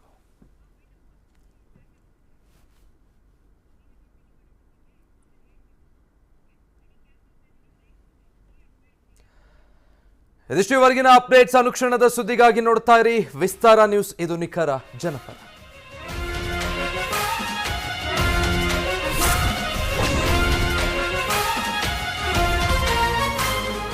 Anchor's Wardrobe Courtesy, Leninborg, Jainagar, 4th T Block, Bengaluru. ಕೋಟಿ ಕಂಗಲು ನಿನ್ಮೇಲೆ ಯೋರ್ ಡೈಲಿ ಕೆಲಸವನ್ನು ಯು ಕ್ಯಾನ್ ಕಾಂಪ್ರಮೈಸ್. ಬೆನ್ನು ನೋವು ಕತ್ತು ನೋವು ಇಲ್ಲದೆ ನಿದ್ರಿಸಲು hey you get a Repose spine grow Repose just sleep on Repose Repose wake up to fresh ideas Repose. ನಮಸ್ಕಾರ, ನಾನು ನಿಮ್ಮ ಚಿನ್ನಾರಿ ಮುತ್ತ, ನಿಮ್ಮ ಮನೆ ಮಗ ವಿಜಯ ರಾಘವೇಂದ್ರ. ಮತದಾನ ವೆಲ್ಕಮ್ ಟು ನಮ್ಮ ಅಶ್ವಸೂರ್ಯ ರಿಯಾಲಿಟೀಸ್. ಫಲಿತಾಂಶ ಪ್ರಕಟಗೊಳ್ಳುತ್ತೆ. ಕೇಂದ್ರ ಚುನಾವಣಾ ಆಯೋಗ ರಾಜ್ಯದ ವಿಧಾನಸಭಾ ಚುನಾವಣೆಗೆ ದಿನಾಂಕವನ್ನ ನಿಗದಿ ಮಾಡಿ ಇದೀಗ ದಿನಾಂಕವನ್ನ ಘೋಷಣೆ ಕೂಡ ಮಾಡಿರುವಂಥದ್ದು. ಒಂದೇ ಹಂತದಲ್ಲಿ ರಾಜ್ಯದಲ್ಲಿ ವಿಧಾನಸಭಾ ಚುನಾವಣೆ ನಡೀತಾ ಇದೆ. ಮೇ 10ನೇ ತಾರೀಕು ಚುನಾವಣೆ ನಡೆಯುವಂಥದ್ದು. ಫಲಿತಾಂಶ ಮೇ 13ನೇ ತಾರೀಕು. 21ನೇ ತಾರೀಕು ಏಪ್ರಿಲ್ ನಾಮಿನೇಷನ್ ಸಲ್ಲಿಕೆ ಮಾಡೋದಕ್ಕೆ ದಿನಾಂಕ. 24ನೇ ತಾರೀಕು ಅದನ್ನು ಹಿಂಪಡೆಯೋದಕ್ಕೆ ಕೊನೆ ದಿನಾಂಕ ಆಗಿರುತ್ತೆ. ಮೇ 10ನೇ ತಾರೀಕು, ಅಲ್ಲಿಗೆ ಇನ್ನೊಂದು 40 ದಿನಗಳ ಕಾಲಾವಕಾಶ ಬಹುತೇಕ ಹತ್ತತ್ರ ಇರುವಂಥದ್ದು. ಇಲ್ಲಿಂದ ಮುಂದಕ್ಕೆ ರಾಜ್ಯದಲ್ಲಿ ಚುನಾವಣೆಯ ಕಾವು ಹೆಚ್ಚಾಗ್ತಾ ಹೋಗುತ್ತೆ. ಇನ್ನು ರಾಜಕೀಯ ಪಕ್ಷಗಳಿಗೆ ಈಗ ಚುನಾವಣೆಯ ದಿನಾಂಕ ಯಾವುದು ಅನ್ನುವಂಥದ್ದು ಗೊತ್ತಾಗಿರೋದ್ರಿಂದ ಉಳಿದಂತೆ ಏನೆಲ್ಲ ತಯಾರಿಗಳನ್ನು ಮಾಡ್ಕೊಂಡಿದ್ದೀವಿ ಅನ್ನುವಂಥ ಮಾಹಿತಿಯನ್ನು ಕೂಡ ಸಂಪೂರ್ಣವಾಗಿ ಚುನಾವಣಾ ಆಯೋಗದ ಮುಖ್ಯ ಆಯುಕ್ತರು ನೀಡ್ತಾ ಇದ್ರು. ಕರ್ನಾಟಕದಲ್ಲಿರುವಂಥ ಒಟ್ಟು ಮತದಾರರ ಸಂಖ್ಯೆ ಜೊತೆಗೆ ಯುವ ಮತದಾರರ ಸಂಖ್ಯೆಯಲ್ಲಿ ಭಾರಿ ಪ್ರಮಾಣದಲ್ಲಿ ಏರಿಕೆ ಕಂಡಿರುವಂಥದ್ದು. ಇವರೇ ನಿರ್ಣಾಯಕರಾಗ್ತಾರೆ ಈ ಬಾರಿ ಚುನಾವಣೆಯ ಫಲಿತಾಂಶದಲ್ಲಿ ಅನ್ನುವಂಥದ್ದು. ಜೊತೆಗೆ ಬೆಂಗಳೂರಿನ ವೋಟಿಂಗ್ ಪರ್ಸೆಂಟೇಜ್ ಡಿಕ್ರೀಸ್ ಆಗಿರೋ ವಿಚಾರಗಳಿಗೆ ಸಂಬಂಧಪಟ್ಟ ಹಾಗೆ. ಬಟ್ ಪ್ರಮುಖವಾಗಿ ಗಮನಿಸಬೇಕಾಗಿರುವಂಥ ಅಂಶ ಅಂದರೆ ರಾಜ್ಯದಲ್ಲಿ ಚುನಾವಣೆಯ ದಿನಾಂಕ ನಿಗದಿಯಾಗಿದೆ. ಇದೀಗ ಮೇ 10ನೇ ತಾರೀಕು ಇಡೀ ರಾಜ್ಯದಾದ್ಯಂತ ಸಿಂಗಲ್ ಫೇಸ್ನಲ್ಲಿ ಒಂದೇ ಹಂತದಲ್ಲಿ ಎಲ್ಲ 224 ಕ್ಷೇತ್ರಗಳಲ್ಲಿ ಮತದಾನ ನಡೆಯುತ್ತೆ. ಅದಾದ ನಂತರ 2 ದಿನದಲ್ಲಿ ಮೇ 13ನೇ ತಾರೀಕು ಮತ ಎಣಿಕೆಯ ಕಾರ್ಯ ಆರಂಭ ಆಗಿ ಫಲಿತಾಂಶ ಹೊರಬರುತ್ತೆ. ಮತ್ತೆ ಅಧಿಕಾರ ರಚನೆ ಮಾಡುವಂಥವರು ಯಾರು, ಸರ್ಕಾರ ರಚನೆ ಮಾಡಿ ಅಧಿಕಾರದ ಚುಕ್ಕಾಣಿ ಹಿಡಿಯುವಂಥವರು ಯಾರು ಅನ್ನುವಂಥದ್ದು ಮೇ 13, 2023ರಂದು ಗೊತ್ತಾಗುತ್ತೆ. ಫಲಿತಾಂಶ ಈ ಬಾರಿ ಯಾರ ಪರವಾಗಿದೆ, ಸಂಪೂರ್ಣ ಬಹುಮತ ಯಾರಿಗಾದರೂ ಸಿಗುತ್ತಾ ಅಥವಾ ಮತ್ತೊಮ್ಮೆ ಅತಂತ್ರ ಸ್ಥಿತಿ ಉದ್ಭವ ಆಗುತ್ತಾ, ಎಲ್ಲ ವಿಚಾರಗಳಿಗೆ ಸಂಬಂಧಪಟ್ಟ ಹಾಗೆ ಇದೇ ಮೇ 10ನೇ ತಾರೀಕು ವಿಧಾನಸಭೆಗೆ ಚುನಾವಣೆಯ ದಿನಾಂಕ ರಾಜ್ಯದಲ್ಲಿ ಘೋಷಣೆಯಾಗಿದೆ. 13ನೇ ತಾರೀಕು ಫಲಿತಾಂಶ ಪ್ರಕಟ ಆಗುತ್ತೆ ಅನ್ನುವಂಥದ್ದನ್ನ ಚುನಾವಣಾ ಆಯೋಗ ಇದೀಗ ಸ್ಪಷ್ಟಪಡಿಸಿದೆ. ಅಲ್ಲಿಗೆ ಒಂದು ಹಂತ ಮುಗಿದ ಹಾಗಾಯಿತು. ಇದುವರೆಗೂ ಕೂಡ ಚುನಾವಣೆಯ ದಿನಾಂಕ ಯಾವುದು ಅಂತ ಒಂದು ಅಂದಾಜಿತ್ತು. ಆ ಲೆಕ್ಕಾಚಾರದಲ್ಲಿಯೇ ಎಲ್ಲ ಪಕ್ಷಗಳು ಕೂಡ ತಯಾರಿಯನ್ನ ನಡೆಸಿಕೊಳ್ತಾ ಇದ್ವು. ಚುನಾವಣೆಗೆ ಅಭ್ಯರ್ಥಿಗಳನ್ನ ಪ್ರಕಟ ಮಾಡೋದಾಗ್ಲಿ ಅಥವಾ ಕ್ಷೇತ್ರದಲ್ಲಿ ಯಾವ ರೀತಿ ತಮ್ಮ ಪಕ್ಷದ ಪರವಾಗಿ ಚುನಾವಣೆಗೆ ಟ್ರೆಂಡ್ ಸೆಟ್ ಮಾಡಿಕೊಳ್ಳುವಂಥದ್ದು, ಅಭ್ಯರ್ಥಿಗಳ ಪಟ್ಟಿಯನ್ನು ಪ್ರಕಟ ಮಾಡೋದು, ಈ ಎಲ್ಲ ವಿಚಾರಗಳಿಗೆ ಸಂಬಂಧಪಟ್ಟ ಹಾಗೆ. ಬಟ್ ಇಲ್ಲಿಂದ ಮುಂದಕ್ಕೆ ಅದೆಲ್ಲವೂ ಕೂಡ ಇನ್ನೂ ಬಿರುಸುಗೊಳ್ಳುತ್ತಾ ಹೋಗುತ್ತೆ. ನಾಮಪತ್ರ ಪರಿಶೀಲನೆಗೆ ಒಳಪಡೋದು ಏಪ್ರಿಲ್ 21ನೇ ತಾರೀಕು. ನಾಮಪತ್ರ ವಾಪಸ್ ಪಡೆಯಬೇಕು ಅಂತಿದ್ರೆ ಅವರಿಗೆ ಅವಕಾಶ ಇರೋದು ಏಪ್ರಿಲ್ 24ರವರೆಗೆ. ಅಷ್ಟರೊಳಗೆ ಅದನ್ನು ಹಿಂಪಡೆಯಬೇಕಾಗುತ್ತೆ. ಮೇ 10ಕ್ಕೆ ಚುನಾವಣೆ ನಡೆಯುತ್ತೆ. ಮೇ 13ಕ್ಕೆ ಫಲಿತಾಂಶ ಪ್ರಕಟ ಆಗುತ್ತೆ. ಏಪ್ರಿಲ್ 13ಕ್ಕೆ ನಾಮಪತ್ರವನ್ನು ಸಲ್ಲಿಕೆ ಮಾಡೋದಕ್ಕೆ ಅವಕಾಶ ಇದೆ. ಏಪ್ರಿಲ್ 21ಕ್ಕೆ ಅದನ್ನು ಪರಿಶೀಲನೆಗೆ ಒಳಪಡಿಸ್ತಾರೆ. ಯಾರಾದರೂ ಹಿಂಪಡಿಬೇಕು ಅಂತಿದ್ರೆ ಏಪ್ರಿಲ್ 24ರ ಒಳಗೆ ಹಿಂಪಡೆಯಬೇಕು. ಸೊ ಅಲ್ಲಿಗೆ ನಾಮಪತ್ರ ಸಲ್ಲಿಕೆ ಮಾಡೋದಕ್ಕೆ ಆರಂಭ ಆಗಿ ಏಪ್ರಿಲ್ 13ರಿಂದ ಮೇ 13ರ ಫಲಿತಾಂಶ, ಒಂದು ತಿಂಗಳಲ್ಲಿ ನಾಮಪತ್ರ ಸಲ್ಲಿಕೆ ಮಾಡಿದ ಒಂದು ತಿಂಗಳು, ಮೇ 13ರಷ್ಟೊತ್ತಿಗೆಲ್ಲ ರಾಜ್ಯದಲ್ಲಿ ಮತ್ತೆ ಯಾವ ಪಕ್ಷ ಅಧಿಕಾರಕ್ಕೆ ಬರುತ್ತೆ ಅನ್ನೋದರ ಸ್ಪಷ್ಟ ಚಿತ್ರಣ ಸಿಗುತ್ತೆ. 2 ಹಂತದ ಚುನಾವಣೆ ನಡಿಬಹುದಾ ಅನ್ನುವಂಥ ನಿರೀಕ್ಷೆ ಇತ್ತು. ಇಲ್ಲ, ಒಂದೇ ಹಂತದಲ್ಲಿ ಈ ಬಾರಿಯೂ ಕೂಡ ರಾಜ್ಯದಲ್ಲಿ ಚುನಾವಣೆ ನಡೆಯುತ್ತೆ ಅನ್ನೋದನ್ನು ಚುನಾವಣಾ ಆಯೋಗ ಸ್ಪಷ್ಟಪಡಿಸಿರುವಂಥದ್ದು. ಈಶಾನ್ಯ ಭಾಗದ ರಾಜ್ಯಗಳಲ್ಲಿ ಈಗಾಗಲೇ ಚುನಾವಣೆ ನಡೆಸಿದ್ದಾಗಿದೆ, ಒಂದು 3 ರಾಜ್ಯಗಳಲ್ಲಿ. ಅದಾದ ನಂತರ ಈಗ ಕರ್ನಾಟಕದ ವಿಧಾನಸಭಾ ಚುನಾವಣೆಗೆ ಚುನಾವಣಾ ಆಯೋಗ ಎಲ್ಲ ರೀತಿಯಾದಂತಹ ಸಿದ್ಧತೆಗಳನ್ನ ಮಾಡಿಕೊಂಡಿರೋದಾಗಿ ಹೇಳಿತ್ತು. ಅಂದ್ರೆ ಅಲ್ಲಿ ಬೇರೆ ರೀತಿಯಾದಂತಹ ಚಿತ್ರಣ ಇತ್ತು, ಆದ್ರೆ ಕರ್ನಾಟಕದಲ್ಲಿ ಸಂಪೂರ್ಣ ಬದಲಾಗಿರುವಂತಹ, ಎಲ್ಲವೂ ಸರಿಯಾಗಿದೆಯಾ ಅನ್ನುವಂಥದ್ದು. ಏಪ್ರಿಲ್ 24 ನಾಮಪತ್ರ ಹಿಂಪಡೆಯೋದಕ್ಕೆ ಕೊನೆಯ ದಿನ. 13ರಿಂದ ಅಪ್ಲೈ ಮಾಡಬಹುದು, 24ಕ್ಕೆ ಹಿಂಪಡೆಯೋದಕ್ಕೆ ಅವಕಾಶ, ಕೊನೆಯ ದಿನ. ರಾಜ್ಯದಲ್ಲಿ ಈಗಿನಿಂದಲೇ ನೀತಿ ಸಂಹಿತೆ ಜಾರಿಗೆ ಬಂದಿದೆ. ಇಂದಿನಿಂದಲೇ ನೀತಿ ಸಂಹಿತೆ ಈಗಾಗಲೇ ಜಾರಿಯಾಗಿದೆ. ಕೆಲ ಜನಪ್ರತಿನಿಧಿಗಳಿಗೆ ಈಗಾಗಲೇ ಅದರ ಬಿಸಿ ತಟ್ಟಿರೋದನ್ನು ಕೂಡ ನೀವು ಗಮನಿಸ್ತಾ ಇದ್ರಿ. ಅವರಿದ್ದಂತಹ ಕಾರ್ಯಕ್ರಮಗಳನ್ನು ಅರ್ಧಕ್ಕೆ ಮೊಟಕುಗೊಳಿಸಿ ಹೊರಟಿದ್ದಾರೆ, ವೇದಿಕೆಯಿಂದ ಕೆಳಗಿಳಿದಿದ್ದಾರೆ. ಜೊತೆಗೆ ಸರ್ಕಾರಿ ವಾಹನವನ್ನು ಬಿಟ್ಟು ಅವರ ಖಾಸಗಿ ವಾಹನದಲ್ಲಿ ತೆರಳಿದ್ದಾರೆ. ಯಾವುದೇ ಪಕ್ಷ ಅಥವಾ ಅಭ್ಯರ್ಥಿ ಅಸ್ತಿತ್ವದಲ್ಲಿರುವ ಭಿನ್ನಾಭಿಪ್ರಾಯಗಳನ್ನು ಉಲ್ಬಣಗೊಳಿಸಬಹುದಾದ ಅಥವಾ ಪರಸ್ಪರ ದ್ವೇಷ ಉಂಟು ಮಾಡುವ ಅಥವಾ ವಿವಿಧ ಜಾತಿ ಸಮುದಾಯಗಳ ನಡುವೆ ಧಾರ್ಮಿಕ ಅಥವಾ ಭಾಷಿಕ ಯಾವುದೇ ರೀತಿ ಉದ್ವಿಗ್ನತೆಯನ್ನು ಉಂಟು ಮಾಡೋ ಯಾವುದೇ ಚಟುವಟಿಕೆಗಳನ್ನು ನಡೆಸಬಾರ್ದು, ಅಂತಹ ಹೇಳಿಕೆಗಳನ್ನು ಕೂಡ ನೀಡಬಾರ್ದು. ಇದು ಕೂಡ ನೀತಿ ಸಂಹಿತೆಯಲ್ಲಿ ಇರುವಂತಹ ನಿಯಮ. ಇತರೆ ರಾಜಕೀಯ ಪಕ್ಷಗಳನ್ನು ಟೀಕೆ ಮಾಡುವಾಗ ಕೂಡ ಅಷ್ಟೇ, ಅವರ ನೀತಿಗಳು ಮತ್ತು ಕಾರ್ಯಕ್ರಮಗಳು ಹಿಂದಿನ ದಾಖಲೆ ಮತ್ತು ಕೆಲಸಗಳಿಗೆ ಅದು ಸೀಮಿತವಾಗಿರಬೇಕು. ಇಷ್ಟು ದಿನ ಗಮನಿಸ್ತಾ ಇದ್ವಲ್ಲ, ಹೇಗಂದರೆ ಹಾಗೆ ಟೀಕೆ ಮಾಡುವಂಥದ್ದು, ಬಾಯಿಗೆ ಬಂದ ಹಾಗೆ.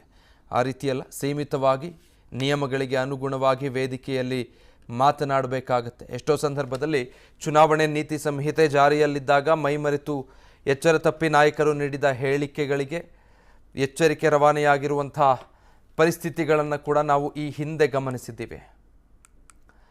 ಸೊ ಹೀಗಾಗಿ ಈ ಎಲ್ಲ ನಿಯಮಗಳಿಗೆ ಅಲ್ಲಿಂದ ಮುಂದಕ್ಕೆ ಎಲ್ಲರೂ ಕೂಡ ಒಳಪಡಬೇಕಾಗತ್ತೆ.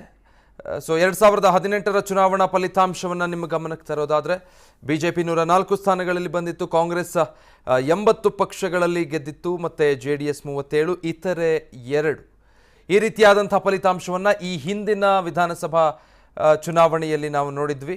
ಇನ್ನು ಯಾವ್ಯಾವ ಪಕ್ಷಗಳಿಗೆ ಶೇಕಡವಾರು ಮತಗಳು ಎಷ್ಟಿತ್ತು ಅಂದರೆ, ಕಾಂಗ್ರೆಸ್ 38%ನಷ್ಟು ವೋಟ್ ಪರ್ಸೆಂಟೇಜ್ ತೊಗೊಂಡಿದ್ರೆ BJP 36.2ರಷ್ಟು, JDS 18.4ರಷ್ಟು ಮತ ಪಡ್ಕೊಂಡಿದ್ರೆ, ಇತರರಿಗೆ 4.03ರಷ್ಟು ಮತಗಳನ್ನು ರಾಜ್ಯದ ಮತದಾರರು ನೀಡಿದರು. ಇದು ಒಟ್ಟಾರೆ ಶೇಕಡವಾರು ಯಾವ್ಯಾವ ಪಕ್ಷಗಳು ಎಷ್ಟು ಮತವನ್ನು ಪಡೆದುಕೊಂಡಿತ್ತು ಅಂತ ವೋಟಿಂಗ್ ರೇಷಿಯೋ ಗಮನಿಸೋದಾದರೆ, ಕಾಂಗ್ರೆಸ್ ಪಕ್ಷ 38% ವೋಟಿಂಗ್ ಪರ್ಸೆಂಟೇಜನ್ನು ತನ್ನದಾಗಿಸ್ಕೊಂಡಿತ್ತು. ಅದಕ್ಕೂ ಹಿಂದೆ 2013ರ ಚುನಾವಣೆಯ ಫಲಿತಾಂಶ ಗಮನಿಸೋದಾದರೆ, BJP 40 ಸ್ಥಾನಗಳಲ್ಲಿ ಮಾತ್ರ ಜಯಿಸೋದಕ್ಕೆ ಸಾಧ್ಯ ಆಗಿತ್ತು.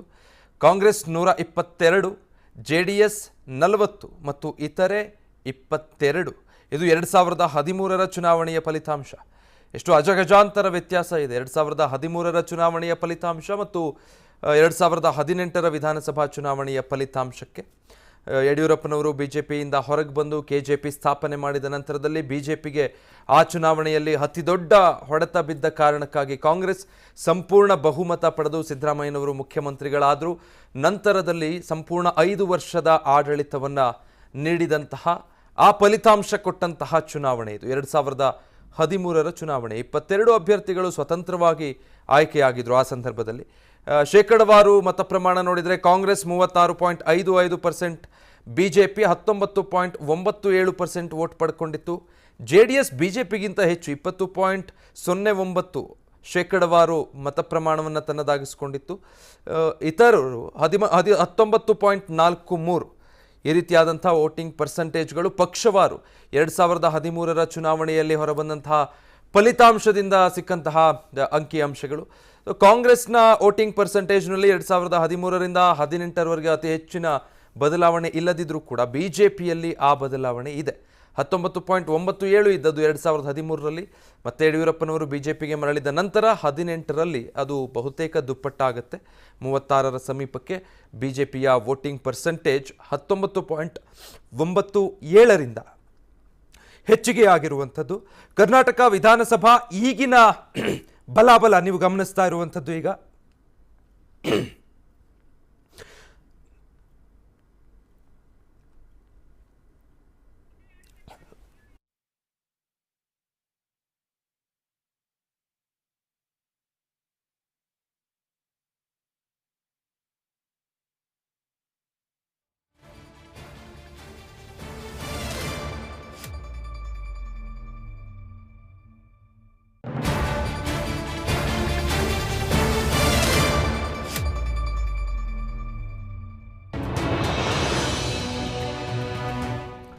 ಕರ್ನಾಟಕ ವಿಧಾನಸಭೆಯ ಈಗಿನ ಬಲಾಬಲ ಗಮನಿಸ್ತಾ ಇದ್ದೀರಾ. BJP 119 ಶಾಸಕ ಬಲವನ್ನು ಹೊಂದಿದೆ. ಮತ್ತೊಂದು ಕಡೆ ವಿರೋಧ ಪಕ್ಷ ಕಾಂಗ್ರೆಸ್ 69 ಶಾಸಕರಿರುವಂಥದ್ದು. JDSನ 29 ಸದಸ್ಯರಿದ್ದಾರೆ, ಇತರೆ 4.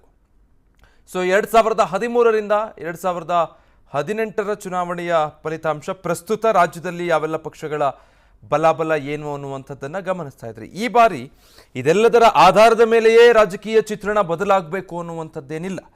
ಚುನಾವಣೆಯ ಟ್ರೆಂಡ್ ಹೇಗಿದೆ, ಯಾವ ರೀತಿ ಫಲಿತಾಂಶ ಬರುತ್ತೆ ಅನ್ನುವಂಥದ್ದನ್ನು ಒಂದಷ್ಟು ಸರ್ವೆಯ ವರದಿಗಳ ಮೂಲಕ ನಿರೀಕ್ಷೆ ಮಾಡಬಹುದು. ಅದನ್ನು ಹೊರತುಪಡಿಸಿದ್ರೆ ಚುನಾವಣೆಯ ಫಲಿತಾಂಶ ಏನಾಗಬಹುದು, ಯಾವ ಪಕ್ಷ ಅಧಿಕಾರಕ್ಕೆ ಬರಬಹುದು, ಒಂದು ಅಂದಾಜು ಲೆಕ್ಕಾಚಾರಗಳು ಪ್ರಸ್ತುತ ಸರ್ವೆಯ ಆಧಾರದ ಮೇಲೆ ನಾವು ಗಮನಿಸ್ತಾ ಹೋಗಬಹುದು. ಬಟ್ ಈ ಹಿಂದಿನ ಚುನಾವಣೆಗಳ ಫಲಿತಾಂಶಗಳು ನೀವು ಗಮನಿಸ್ತಾ ಇರುವಂಥದ್ದು ಬೇರೆ ಬೇರೆ ಚುನಾವಣೆಗಳಲ್ಲಿ, ಅಂದರೆ ಪ್ರತಿ ಬಾರಿ ಚುನಾವಣೆಯಿಂದ ಚುನಾವಣೆಗೆ ಬೇರೆ ಬೇರೆ ಫ್ಯಾಕ್ಟರ್ಗಳು ವರ್ಕ್ ಆಗುತ್ತೆ. ಹೀಗಾಗಿ ಚುನಾವಣೆಯಲ್ಲೂ ಕೂಡ ಇಷ್ಟು ದೊಡ್ಡ ಮಟ್ಟದಲ್ಲಿ ವ್ಯತ್ಯಾಸಗಳು ಫಲಿತಾಂಶದಲ್ಲಿ ಕಂಡುಬರುವಂಥದ್ದು.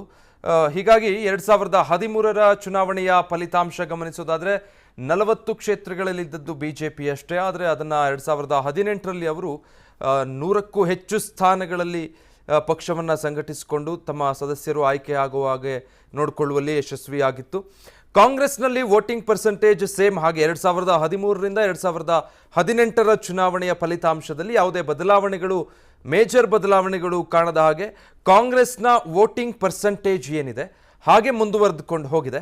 ಈ ಬಾರಿಯ ಕರ್ನಾಟಕ ವಿಧಾನಸಭಾ ಚುನಾವಣೆ ಸಾಕಷ್ಟು ವಿಚಾರಗಳಿಗೆ ಬಹಳ ಕುತೂಹಲಕಾರಿ ಅನ್ನಿಸ್ಕೊಂಡಿರುವಂಥದ್ದು. ಒಂದು, BJPಯ ಫೇಸ್ ಆಗಿದ್ದಂತಹ ಯಡಿಯೂರಪ್ಪನವರು ಸಕ್ರಿಯ ರಾಜಕಾರಣಿ, ಆದರೆ ಚುನಾವಣಾ ರಾಜಕೀಯದಿಂದ ಅಖಾಡದಿಂದ ಹಿಂದೆ ಸರಿದಿದ್ದಾರೆ. ಈ ಬಾರಿ ಚುನಾವಣೆಗೆ ನಿಲ್ತಾ ಇಲ್ಲ. ಹೀಗಾಗಿ BJPಗೆ ಇದು ಎಷ್ಟರ ಮಟ್ಟಿಗೆ ಪರಿಣಾಮಕಾರಿಯಾಗುತ್ತೆ ಅನ್ನುವಂಥದ್ದು, BJPಯ ಓಟಿನ ಭಾಗ ಏನಾಗಬಹುದು ಅನ್ನುವಂಥ ಲೆಕ್ಕಾಚಾರಗಳಿದೆ. ಜೊತೆಗೆ ಕಾಂಗ್ರೆಸ್ ಈಗಾಗಲೇ BJPಗಿಂತ ಬಹಳ ಅಗ್ರೆಸಿವ್ ಆಗಿ ಚುನಾವಣೆಯನ್ನು ತೆಗೆದುಕೊಂಡಿದೆ. ರಾಜ್ಯದಲ್ಲಿ ಬಹುತೇಕ ದೇಶದಲ್ಲಿ ಎಲ್ಲ ರಾಜ್ಯಗಳಿಗೆ ಹೋಲಿಕೆ ಮಾಡಿ ನೋಡಿದಾಗ ಕಾಂಗ್ರೆಸ್ ಸದ್ಯದ ಪರಿಸ್ಥಿತಿಯಲ್ಲಿ ಅತಿ ಹೆಚ್ಚು ಶಕ್ತವಾಗಿರುವಂಥದ್ದು ಮತ್ತು ಬಹಳ ಆಕ್ಟಿವ್ ಆಗಿರುವಂತಹ ರಾಜ್ಯ ಅಂತ ಹೇಳಿದ್ರೆ ಅದು ಕರ್ನಾಟಕ.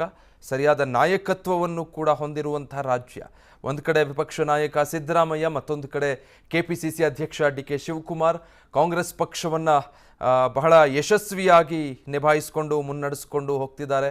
ಸರ್ಕಾರದ ಭ್ರಷ್ಟಾಚಾರ, ಲೂಪ್ ಹೋಲ್ಗಳು, ಕುಂದುಕೊರತೆಗಳು ಎಲ್ಲವನ್ನು ಕೂಡ ಜನರ ಗಮನಕ್ಕೆ ತರುವುದರ ಮೂಲಕ ಅತಿ ಹೆಚ್ಚು ಪ್ರತಿಭಟನೆಗಳು, ಪಾದಯಾತ್ರೆಗಳನ್ನು ಹಮ್ಮಿಕೊಂಡರು. ಅದಾದ ಮೇಲೆ 40% ಸರ್ಕಾರ ಅನ್ನುವಂಥ ಹಣೆಪಟ್ಟಿಯನ್ನು ಸಾಕಷ್ಟು PCMನಂಥ ಅಭಿಯಾನಗಳನ್ನೆಲ್ಲ ಮಾಡಿ ಸರ್ಕಾರ ಏನನ್ನು ಮಾಡಿಲ್ಲ ಈ ಬಾರಿ ಅನ್ನುವಂಥದ್ದನ್ನು ಜನರಿಗೆ ಮನವರಿಕೆ ಮಾಡಿಕೊಡುವಂಥ ಪ್ರಯತ್ನ. ಮತ್ತೊಂದು ಕಡೆ ಹಳೆ ಮೈಸೂರು ಭಾಗಕ್ಕಷ್ಟೇ ಸೀಮಿತವಾಗಿದ್ದಂತಹ JDS ಕೂಡ ಈ ಬಾರಿ ಈ ಹಿಂದಿನ ಫಲಿತಾಂಶಗಳು ಅಥವಾ JDSನ ನಂಬರ್ಸ್ ಏನಾಗಿತ್ತು ಅದನ್ನು ಅತಿ ಹೆಚ್ಚು ಮಾಡಿಕೊಳ್ಬೇಕು, ಡಬ್ಬಲ್ ಮಾಡಿಕೊಳ್ಬೇಕು ಅನ್ನೋ ನಿಟ್ಟಿನಲ್ಲಿ ಕೇವಲ ಅವರ ಭದ್ರಕೋಟೆ ಅಂತ ಕರೆಸ್ಕೊಳ್ಳುವಂಥ ಕ್ಷೇತ್ರಗಳಿಗಷ್ಟೇ ಸೀಮಿತವಾಗದೆ ಸಂಪೂರ್ಣವಾಗಿ ಇಡೀ ಬಹುತೇಕ ಒಂದಷ್ಟು 100ಕ್ಕೂ ಹೆಚ್ಚು ವಿಧಾನಸಭಾ ಕ್ಷೇತ್ರಗಳನ್ನು ಕವರ್ ಮಾಡಬೇಕು ಅನ್ನೋ ನಿಟ್ಟಿನಲ್ಲಿ ಪಂಚರತ್ನ ರಥಯಾತ್ರೆಯನ್ನು ಬಹಳ ಬೇಗ ಮೊದಲಿಗೆ ಆರಂಭಿಸಿಕೊಂಡಿದ್ದು, ಇಲ್ಲಿಂದ ಮುಂದಕ್ಕೆ ಎಲ್ಲವೂ ಇನ್ನಷ್ಟು ಬಿರುಸು ಪಡೆದುಕೊಳ್ಳುತ್ತೆ. ಬಟ್ ಎಲ್ಲದಕ್ಕೂ ಕೂಡ ಚುನಾವಣೆಯ ನೀತಿ ಸಂಹಿತೆ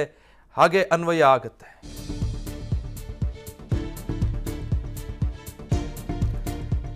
ಮೇ 10ರಂದು ರಾಜ್ಯ ವಿಧಾನಸಭೆಗೆ ಚುನಾವಣೆಗೆ ದಿನಾಂಕ ನಿಗದಿಯಾಗಿರೋದು. ರಾಜ್ಯ ಚುನಾವಣಾ ಆಯೋಗದಿಂದ ಈಗ ಎಲ್ಲೆಡೆ ಅಲರ್ಟ್. ರಾಜ್ಯ ಚುನಾವಣಾ ಆಯೋಗ ಈಗ ಬಹಳಷ್ಟು ಜವಾಬ್ದಾರಿಗಳನ್ನು ನಿಭಾಯಿಸಬೇಕು. ಚುನಾವಣಾ ಅಕ್ರಮಗಳ ಮೇಲೆ ಈಗ ಅಧಿಕಾರಿಗಳು ಕಣ್ಣಿಟ್ಟುಕೊಳ್ಳುತ್ತಿದ್ದಾರೆ. ಚೆಕ್ ಪೋಸ್ಟ್ಗಳಲ್ಲಿ ಈಗಾಗಲೇ ತಪಾಸಣೆ ಒಂದು ಹಂತಕ್ಕೆ ಆರಂಭ ಆಗಿತ್ತು, ಈಗ ಅದು ಮತ್ತಷ್ಟು ಹೆಚ್ಚಾಗುತ್ತೆ. ಚುನಾವಣಾ ಅಧಿಕಾರಿಗಳು ಚೆಕ್ ಪೋಸ್ಟ್ಗಳಲ್ಲಿ ತಪಾಸಣೆ ಆರಂಭಿಸುತ್ತಾರೆ. ಮತದಾರರಿಗೆ ಆಮಿಷ ಒಡ್ಡೋ ಹಿನ್ನೆಲೆಯಲ್ಲಿ ಅದನ್ನು ತಡೆಗಟ್ಟೋದು ರಾಜ್ಯ ಚುನಾವಣಾ ಆಯೋಗದ ಕರ್ತವ್ಯ ಆಗಿರುತ್ತೆ. ಹೀಗಾಗಿ ಅಧಿಕಾರಿಗಳು ಅಲರ್ಟ್ ಆಗಿದ್ದಾರೆ. ಚೆಕ್ ಪೋಸ್ಟ್ಗಳಲ್ಲಿ ವಾಹನಗಳನ್ನು ತೀವ್ರ ತಪಾಸಣೆಗೆ ಒಳಪಡಿಸ್ತಾ ಇದ್ದಾರೆ. ಈಗಾಗಲೇ ರಾಜ್ಯದಲ್ಲಿ ಮದ್ಯ, ಕುಕ್ಕರ್ ಸೇರಿ ಹಲವು ವಸ್ತುಗಳನ್ನು ಕೂಡ ಸೀಸ್ ಮಾಡಿದ್ದಾರೆ. ಪ್ರತಿನಿತ್ಯ ಅಂತ ಸುದ್ದಿಗಳನ್ನು ಈಗಾಗಲೇ ನೀವು ಗಮನಿಸ್ತಾ ಇರ್ತೀರಾ. ನೀತಿ ಸಂಹಿತೆ ಜಾರಿಯಾದ ಬೆನ್ನಲ್ಲೇ ಚುನಾವಣಾ ಅಧಿಕಾರಿಗಳು ಅಲರ್ಟ್ ಆಗಿದ್ದಾರೆ. ಈಗ ರಾಜಕೀಯ ಪಕ್ಷಗಳು ಯಾವ ರೀತಿ ಅಲರ್ಟ್ ಆಗ್ತಾವೋ ಇಲ್ಲಿಂದ ಮುಂದಕ್ಕೆ ಇನ್ನೂ ಹೆಚ್ಚು ಬಿರುಸಾಗಿ ತಮ್ಮ ಕಾರ್ಯಚಟುವಟಿಕೆಗಳಲ್ಲಿ ತೊಡಗಿಸಿಕೊಳ್ಳೋದಕ್ಕೆ ಮುಂದಾಗ್ತಾರೋ, ರಾಜ್ಯ ಚುನಾವಣಾ ಆಯೋಗಕ್ಕೂ ಕೂಡ ಅಷ್ಟೇ ದೊಡ್ಡ ಮಟ್ಟದ ಜವಾಬ್ದಾರಿ ಇರುತ್ತೆ. ಕೇಂದ್ರ ಚುನಾವಣಾ ಆಯೋಗದ ಸೂಚನೆ ಮೇರೆಗೆ ದಿನಾಂಕ ಈಗ ನಿಗದಿಯಾಗಿರೋದ್ರಿಂದ ರಾಜ್ಯದಲ್ಲಿ ಸಂಪೂರ್ಣ ಯಶಸ್ವಿಯಾಗಿ ಏನು ತೊಂದರೆ ಆಗದ ಹಾಗೆ ಚುನಾವಣೆ ನಡೆಯೋ ಹಾಗೆ ನೋಡಿಕೊಳ್ಳೋದು, ಮತ್ತು ಚುನಾವಣೆಯಲ್ಲಿ ಯಾವುದೇ ಅಕ್ರಮಗಳಿಗೂ ಅವಕಾಶ ಕೊಡದ ಹಾಗೆ ಮತದಾರರನ್ನು ಪ್ರಭಾವಕ್ಕೆ ಒಳಪಡಿಸುವ ನಿಟ್ಟಿನಲ್ಲಿ ಆಮಿಷಗಳನ್ನು ಒಡ್ಡೋದಕ್ಕೆ ಅವಕಾಶಗಳು ಇಲ್ಲದ ಹಾಗೆ ನೋಡಿಕೊಳ್ಳಬೇಕು. ಪರಿಸ್ಥಿತಿಯನ್ನು ಚುನಾವಣೆ ಮುಗಿಯೋವರೆಗೂ ಹಾಗಿಟ್ಕೊಳ್ಬೇಕು ಅನ್ನೋದು ಚುನಾವಣಾ ಆಯೋಗದ ಸಂಬಂಧಪಟ್ಟ ಅಧಿಕಾರಿಗಳ ಕರ್ತವ್ಯ ಆಗಿರುತ್ತೆ. ಹೀಗಾಗಿ ಅಧಿಕಾರಿಗಳು ಕೂಡ ಈಗ ಫುಲ್ ಅಲರ್ಟ್ ಆಗಿದ್ದಾರೆ. ನಿರ್ಮಿಸಿರುವಂಥ ಚೆಕ್ ಪೋಸ್ಟ್ಗಳಲ್ಲಿ ತಪಾಸಣೆ ಕಾರ್ಯವನ್ನು ಕೂಡ ಇನ್ನಷ್ಟು ಹೆಚ್ಚುಗೊಳಿಸಿದ್ದಾರೆ. ಈಗ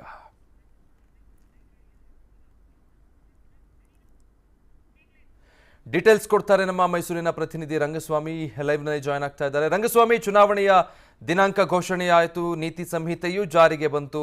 ಬೇರೆ ಬೇರೆ ಭಾಗಗಳಲ್ಲಿ ನೋಡ್ತಾ ಇದ್ದೀವಿ, ಒಂದಷ್ಟು ನಾಯಕರಿಗೆ ಈಗಾಗಲೇ ನೀತಿ ಸಂಹಿತೆಯ ಬಿಸಿ ತಟ್ಟಿದೆ. ಜೊತೆಗೆ ಎಲ್ಲರೂ ಇಲ್ಲಿಂದ ಮುಂದಕ್ಕೆ ನಿಯಮಗಳಿಗೆ ಒಳಪಡ್ತಾರೆ. ಚುನಾವಣಾ ಆಯೋಗವೂ ಕೂಡ ಇಲ್ಲಿಂದ ಮುಂದಕ್ಕೆ ಹೆಚ್ಚು ಅಲರ್ಟ್ ಆಗಿದೆ. ಚೆಕ್ ಪೋಸ್ಟ್ಗಳಲ್ಲಿನ ತಪಾಸಣೆಯೂ ಸೇರಿದ ಹಾಗೆ. ಸೊ ಒಟ್ಟಾರೆ ಬದಲಾದ ಚಿತ್ರಣ ಈಗ ಏನು ಕಾಣ್ತಾ ಇದೆ? ವಿಜಯ ವೀರಪ್ಪ, ಮೈಸೂರು ಜಿಲ್ಲಾಡಳಿತ ಅತ್ಯಂತ ವ್ಯವಸ್ಥಿತವಾಗಿ ಈವರೆಗೆ ಸುಮಾರು 12ರಿಂದ 15 ಸಭೆಗಳನ್ನು ನಡೆಸಿ ಅಧಿಕಾರಿಗಳ ಹಂತದಲ್ಲಿ ಚುನಾವಣೆಗೆ ಸಿದ್ಧತೆಯನ್ನು ಮಾಡಿಕೊಂಡಿತ್ತು. ಆ ಸಿದ್ಧತೆಯ ಭಾಗವಾಗಿ ಮೈಸೂರು ಜಿಲ್ಲೆಯಲ್ಲಿ 2 ಅಂತಾರಾಜ್ಯ ಚೆಕ್ ಪೋಸ್ಟ್ಗಳಿದ್ದಾವೆ. ಅಂದರೆ ನೇರವಾಗಿ HD ಕೋಟೆ ಮಾರ್ಗವಾಗಿ ಬಾವಲಿ ಮಾರ್ಗದಲ್ಲಿ ಸಂಪರ್ಕ ಮಾಡುವಂತಹ ಕೇರಳ ಮತ್ತು ಕರ್ನಾಟಕ ನಡುವಿನ ಒಂದು ಬಾವಲಿ ಸಮೀಪದಲ್ಲಿರುವಂತಹ ಚೆಕ್ ಪೋಸ್ಟ್, ಅದರ ಜೊತೆಗೆ ಇನ್ನು ತಮಿಳುನಾಡಿಗೆ ಸಂಪರ್ಕ ಕಲ್ಪಿಸುವಂತಹ ಚೆಕ್ ಪೋಸ್ಟ್ಗಳು.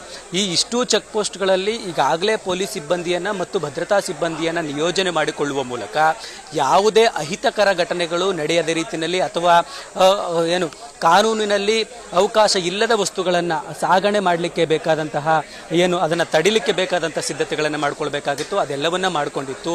ಈಗ ಜಿಲ್ಲಾಧಿಕಾರಿಗಳು ಖುದ್ದಾಗಿ ಮಾಧ್ಯಮ ಪ್ರತಿನಿಧಿಗಳನ್ನು ಮಾಧ್ಯಮಗೋಷ್ಠಿಯನ್ನು ನಡೆಸುವ ಮೂಲಕ ಸಂಪರ್ಕ ಮಾಡಿ ಇನ್ನು ಮುಂದೆ ಜಿಲ್ಲೆಯಲ್ಲಿ ಯಾವ ರೀತಿಯ ನೀತಿ ನಿಯಮಗಳು ಇರ್ತಾವೆ ಅನ್ನೋದಕ್ಕೆ ಸಂಬಂಧಪಟ್ಟಂತೆ ಅಡಿಷನಲ್ ಪ್ರೆಸ್ ಬ್ರೀಫಿಂಗ್ ಅನ್ನು ಮಾಡುವಂತಹ ಸಾಧ್ಯತೆ ಇದೆ. ಅಂದರೆ ಚುನಾವಣಾ ಆಯೋಗ ನೀಡುವಂತಹ ಮಾರ್ಗಸೂಚಿಗಳೇನಿದ್ದಾವೆ ಅವುಗಳನ್ನು ಮತ್ತಷ್ಟು ವಿಸ್ತೃತವಾಗಿ ಹೇಗೆ ನಾವು ಎಕ್ಸಿಕ್ಯೂಟ್ ಮಾಡ್ತೇವೆ ಅನ್ನೋದಕ್ಕೆ ಸಂಬಂಧಪಟ್ಟಂತೆ ಮಾಹಿತಿಯನ್ನು ನೀಡುವಂತಹ ಸಾಧ್ಯತೆ ಇದೆ. ಇದು ಒಂದು ಭಾಗ. ಎರಡನೆಯದಾಗಿ ಚುನಾವಣೆ ಘೋಷಣೆ ಆಗ್ತಾ ಇದ್ದಂತೆಯೇ ಮೈಸೂರಿನಲ್ಲಿ ಪ್ರತಿಪಕ್ಷ ನಾಯಕ ಸಿದ್ದರಾಮಯ್ಯನವರು ಖಾಸಗಿ ಕಾರ್ಯಕ್ರಮವೊಂದರಲ್ಲಿ ಭಾಗವಹಿಸಿದ್ದಾರೆ. ದೃಶ್ಯದಲ್ಲಿ ಗಮನಿಸಬಹುದಾಗಿದೆ. ಮೈಸೂರಿನ ಅವರ ಆಪ್ತ ಸ್ನೇಹಿತರಾಗಿದ್ದಂತಹ ಪಾ ಮಲ್ಲೇಶ್ವರವರು ಹಿರಿಯ ಹೋರಾಟಗಾರರು, ಅವರ ಕಾರ್ಯಕ್ರಮವೊಂದು ನಡೀತಾ ಇದೆ. ಆ ಕಾರ್ಯಕ್ರಮಕ್ಕೆ ಸಿದ್ದರಾಮಯ್ಯನವರು ಒಳಗಡೆ ಕಾರ್ಯಕ್ರಮದಲ್ಲಿ ಭಾಗವಹಿಸಿದ್ದಾರೆ. ಆ ಕಾರ್ಯಕ್ರಮದಲ್ಲಿ ಸಿದ್ದರಾಮಯ್ಯನವರು ಇದ್ದರು.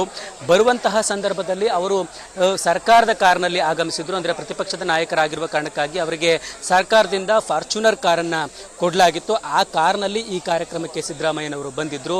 ಆದರೆ ಆ ಕಾರ್ಯಕ್ರಮ ಒಳಭಾಗದಲ್ಲಿ ಸಿದ್ದರಾಮಯ್ಯನವರು ಕುಳಿತಿದ್ದಾರೆ. ಕಾರ್ಯಕ್ರಮ ನಡೀತಾ ಇದೆ. ಈ ಹಂತದಲ್ಲಿಯೇ ಅಧಿಕಾರಿಗಳು ಆ ಕಾರನ್ನು ಚೇಂಜ್ ಮಾಡಿದ್ದಾರೆ. ಅಂದರೆ ಸರ್ಕಾರದ ಕಾರನ್ನು ಅವರು ವಶಕ್ಕೆ ಪಡೆದುಕೊಂಡಿದ್ದಾರೆ.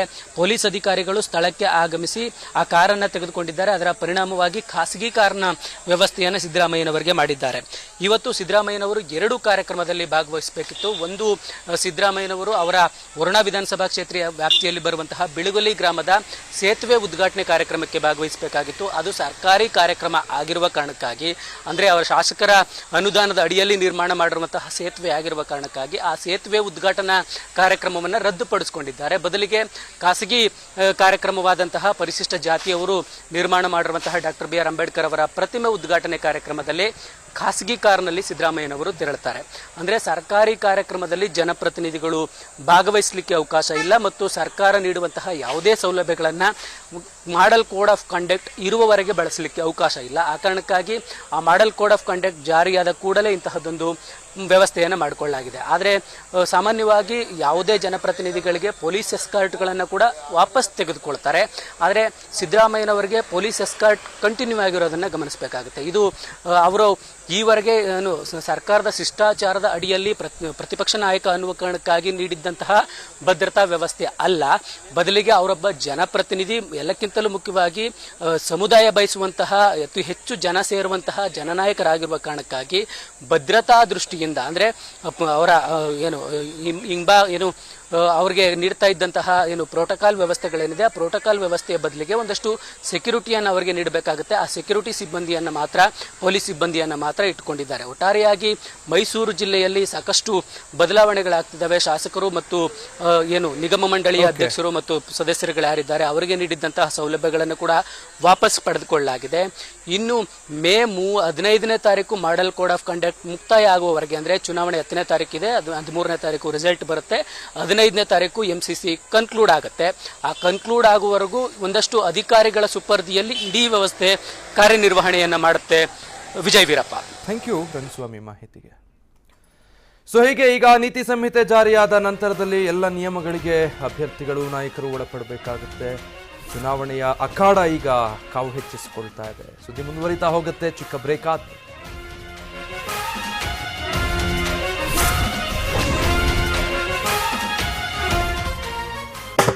ನಮ್ಮ ನೆಚ್ಚಿನ ಕಬಾಬು ವಿಶ್ವದಲ್ಲೇ ಟಾಪು. ಈ ರುಚಿ ಕೊಟ್ಟವರು ಯಾರು? ಆಚಿಯಲ್ಲದೆ ಬೇರೆ ಯಾರು? ಆಚಿ ಚಿಕನ್ ಕಬಾಬ್ ಪೌಡರ್. ಈ ಕಬಾಬ್ ಪೌಡರ್ ಅನ್ನು ಚಿಕನ್ ನೊಂದಿಗೆ ಬೆರೆಸಿ ಬಿಸಿಯಾದ ಎಣ್ಣೆಯಲ್ಲಿ ಫ್ರೈ ಮಾಡಿದರೆ ವಿಶ್ವದಲ್ಲೇ ಟಾಪ್ ಆದ ಚಿಕನ್ ಕಬಾಬ್ ಚಿತ್ರಣ ಇದೆ ಅನ್ನುವಂಥದ್ದನ್ನ ಹೇಳ್ತಾ ಇದ್ರು. ಆಯಾ ಪ್ರಾದೇಶಿಕವಾಗಿ ಯಾವ ರೀತಿ ಚುನಾವಣಾ ಆಯೋಗ ಸಿದ್ಧತೆ ಮಾಡಿಕೊಳ್ಳಬೇಕು, ಆ ಎಲ್ಲ ಸಿದ್ಧತೆಯನ್ನ ಈಗಾಗಲೇ ಚುನಾವಣಾ ಆಯೋಗ ಮಾಡಿಕೊಂಡಿದ್ದಾಗಿದೆ. ಈ ಹಿಂದಿನ ಚುನಾವಣೆಗಳಲ್ಲಿ ಮತಗಟ್ಟೆಗಳ ರಕ್ಷಣೆ ಇರಬಹುದು ಅಥವಾ ಅಹಿಂಸಾತ್ಮಕವಾಗಿ ಚುನಾವಣೆಯಲ್ಲಿ ಮತದಾನಕ್ಕೆ ಅನುವು ಮಾಡಿಕೊಡುವಂಥದ್ದು ನಮಗೆ ಸವಾಲಿನ ಕೆಲಸ ಆಗಿತ್ತು. ಕರ್ನಾಟಕದಲ್ಲಿ ಅಂಥ ಪರಿಸ್ಥಿತಿಗಳಿಲ್ಲ, ಆದರೆ ವಿಭಿನ್ನವಾದಂತಹ ಸವಾಲುಗಳು ಇರೋದು ಹೌದು. ಅದನ್ನೆಲ್ಲ ಕೂಡ ಯಶಸ್ವಿಯಾಗಿ ಚುನಾವಣಾ ಆಯೋಗ ನಿಭಾಯಿಸೋದರ ಮೂಲಕ ನ್ಯಾಯಸಮ್ಮತವಾದಂತಹ ಚುನಾವಣೆ ನಡೆಸೋದಕ್ಕೆ ಎಲ್ಲ ರೀತಿಯಾದಂಥ ಸಿದ್ಧತೆಗಳನ್ನು ಮಾಡಿಕೊಳ್ಳಲಾಗಿದೆ ಅನ್ನುವಂಥ ಮಾಹಿತಿಯನ್ನು ಕೇಂದ್ರ ಚುನಾವಣಾ ಆಯೋಗದ ಮುಖ್ಯ ಆಯುಕ್ತರಾಗಿರುವಂತಹ ರಾಜೀವ್ ಕುಮಾರ್ ಈಗಷ್ಟೇ ಅಂತ್ಯಗೊಂಡಂತಹ ಸುದ್ದಿಗೋಷ್ಠಿಯಲ್ಲಿ ತಿಳಿಸ್ತಾ ಇದ್ರು. ಇವತ್ತು ಬೆಳಗ್ಗೆ ಮಾಹಿತಿ ಹೊರಬರುತ್ತೆ. 11:30ಕ್ಕೆ ಚುನಾವಣಾ ಆಯೋಗದ ಸುದ್ದಿಗೋಷ್ಠಿ ಇದೆ ಅನ್ನುವಂಥದ್ದು ಅದಾಗಲೇ ಖಾತ್ರಿಯಾಗಿತ್ತು. ಇವತ್ತು ಕರ್ನಾಟಕ ವಿಧಾನಸಭಾ ಚುನಾವಣೆಗೆ, ಕರ್ನಾಟಕದ ಅಸೆಂಬ್ಲಿ ಫೈಟ್ಗೆ ದಿನಾಂಕ ಪ್ರಕಟ ಆಗತ್ತೆ ಅನ್ನುವಂಥ ನಿರೀಕ್ಷೆ ಇತ್ತು. ಅದರ ಅನ್ವಯನೇ ದಿನಾಂಕ ಪ್ರಕಟ ಆಗಿದೆ. ರಾಜ್ಯ ವಿಧಾನಸಭೆ ಚುನಾವಣೆಗೆ ದಿನಾಂಕ ಪ್ರಕಟ ಆಗಿರೋದು. ರಾಜ್ಯದಲ್ಲಿ ಒಂದೇ ಹಂತದಲ್ಲಿ ಚುನಾವಣೆ ನಡೀತಾ ಇದೆ. ಮೇ 10ರಂದು ವಿಧಾನಸಭಾ ಚುನಾವಣೆಗೆ ರಾಜ್ಯದಲ್ಲಿ ಎಲ್ಲ 224 ಕ್ಷೇತ್ರಗಳಲ್ಲಿ ಮತದಾನ ನಡೆಯುತ್ತೆ. ಒಂದೇ ಹಂತದಲ್ಲಿ ಇಡೀ ರಾಜ್ಯದಲ್ಲಿ ಚುನಾವಣೆ ನಡೀತಾ ಇದೆ. ಇಷ್ಟು ಬಾರಿ ಹೇಗಾಗ್ತಾ ಇತ್ತು ಹಾಗೆ ಮೇ 13ರಂದು ರಾಜ್ಯ ವಿಧಾನಸಭಾ ಚುನಾವಣೆಯ ಫಲಿತಾಂಶ ಪ್ರಕಟ ಆಗುತ್ತೆ. ಏಪ್ರಿಲ್ 13ಕ್ಕೆ ವಿಧಾನಸಭಾ ಚುನಾವಣೆಗೆ ಅಧಿಸೂಚನೆಯನ್ನ ಪ್ರಕಟಿಸಲಾಗುತ್ತೆ. 13ರಿಂದ ನಾಮಪತ್ರ ಸಲ್ಲಿಕೆಗೆ ಅವಕಾಶಗಳು ತೆರೆದುಕೊಳ್ಳುತ್ತೆ.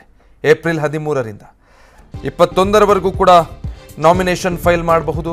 ನಂತರ 24ಕ್ಕೆ ಹಿಂಪಡೆಯುವಂಥವರು ಅಷ್ಟರೊಳಗೆ ಹಿಂಪಡ್ಕೊಳ್ಬೇಕು. ಮೇ 10ಕ್ಕೆ ಚುನಾವಣೆ, ಮೇ 13ಕ್ಕೆ ಫಲಿತಾಂಶ ಪ್ರಕಟ ಆಗುತ್ತೆ. ಒಟ್ಟಾರೆ ಕರ್ನಾಟಕ ಅಸೆಂಬ್ಲಿ ಫೈಟ್ನ ಕಂಪ್ಲೀಟ್ ಶೆಡ್ಯೂಲ್ ಈ ರೀತಿಯಾಗಿ ಇರುವಂಥದ್ದು. ಅಲ್ಲಿಗೆ ಇಲ್ಲಿಂದ ಮುಂದಕ್ಕೆ 3 ಪಕ್ಷಗಳ ಚಟುವಟಿಕೆಗಳು ಯಾವ ರೀತಿ ಗರಿಗೆದರುತ್ತೆ, ರಾಜಕೀಯ ಚಟುವಟಿಕೆಗಳು ಹೇಗೆ ರೂಪ ಪಡೆದುಕೊಳ್ಳುತ್ತೆ ಗಮನಿಸ್ತಾ ಹೋಗ್ತೀರಾ. ರಾಜ್ಯದಲ್ಲಿ ಇಂದಿನಿಂದಲೇ ನೀತಿ ಸಂಹಿತೆ ಜಾರಿಯಾಗ್ತಾ ಇದೆ. ಸಹಜವಾಗಿ ನಿರೀಕ್ಷೆ ಇದ್ದ ಹಾಗೇನೆ ಚುನಾವಣೆಯ ದಿನಾಂಕ ಘೋಷಣೆಯಾಗಿರೋ ಹಿನ್ನೆಲೆಯಲ್ಲಿ ಇದೀಗ ರಾಜ್ಯದಲ್ಲಿ ಇಂದಿನಿಂದ ನೀತಿ ಸಂಹಿತೆ ಜಾರಿಯಾಗ್ತಾ ಇದೆ. ವಿಧಾನಸಭೆಗೆ ಚುನಾವಣೆಯ ದಿನಾಂಕ ಪ್ರಕಟ ಆಗಿದ್ದರಿಂದಾಗಿ ಇವತ್ತೇ ರಾಜ್ಯದಲ್ಲಿ ನೀತಿ ಸಂಹಿತೆ ಕೋಡ್ ಆಫ್ ಕಂಡಕ್ಟ್ ಕೂಡ ಜಾರಿಗೆ ಬರ್ತಾ ಇದೆ. ಎಲ್ಲರೂ ಕೂಡ ಈ ನೀತಿ ನಿಯಮಗಳಿಗೆ ಒಳಪಡಬೇಕಾಗುತ್ತೆ ಇಲ್ಲಿಂದ ಮುಂದಕ್ಕೆ.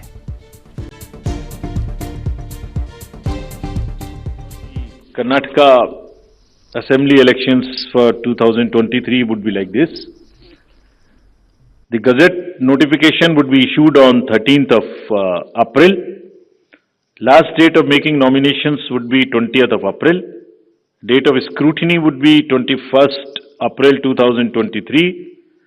After that, the withdrawal of the candidature can be up to 24th of April.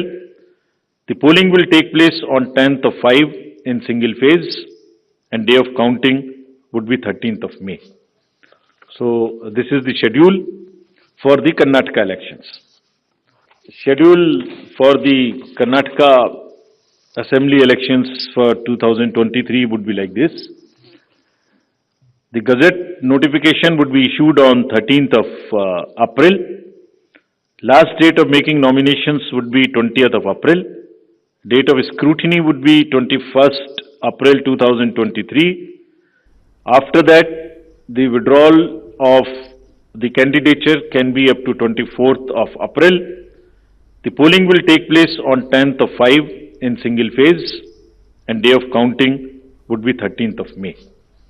So this is the schedule for the Karnataka elections. So ಅಲ್ಲಿಗೆ ಮೇ 10ಕ್ಕೆ ರಾಜ್ಯದಲ್ಲಿ ಒಂದೇ ಹಂತದಲ್ಲಿ ವಿಧಾನಸಭಾ ಚುನಾವಣೆ ನಡೆಯುತ್ತೆ. ಇಲ್ಲಿಂದ ಮುಂದಕ್ಕೆ ಅಸಲಿ ಚುನಾವಣಾ ಕಾವು ಹೇಗಿರುತ್ತೆ ರಾಜ್ಯದಲ್ಲಿ ಅನ್ನುವಂಥದ್ದು ಗೊತ್ತಾಗುತ್ತೆ.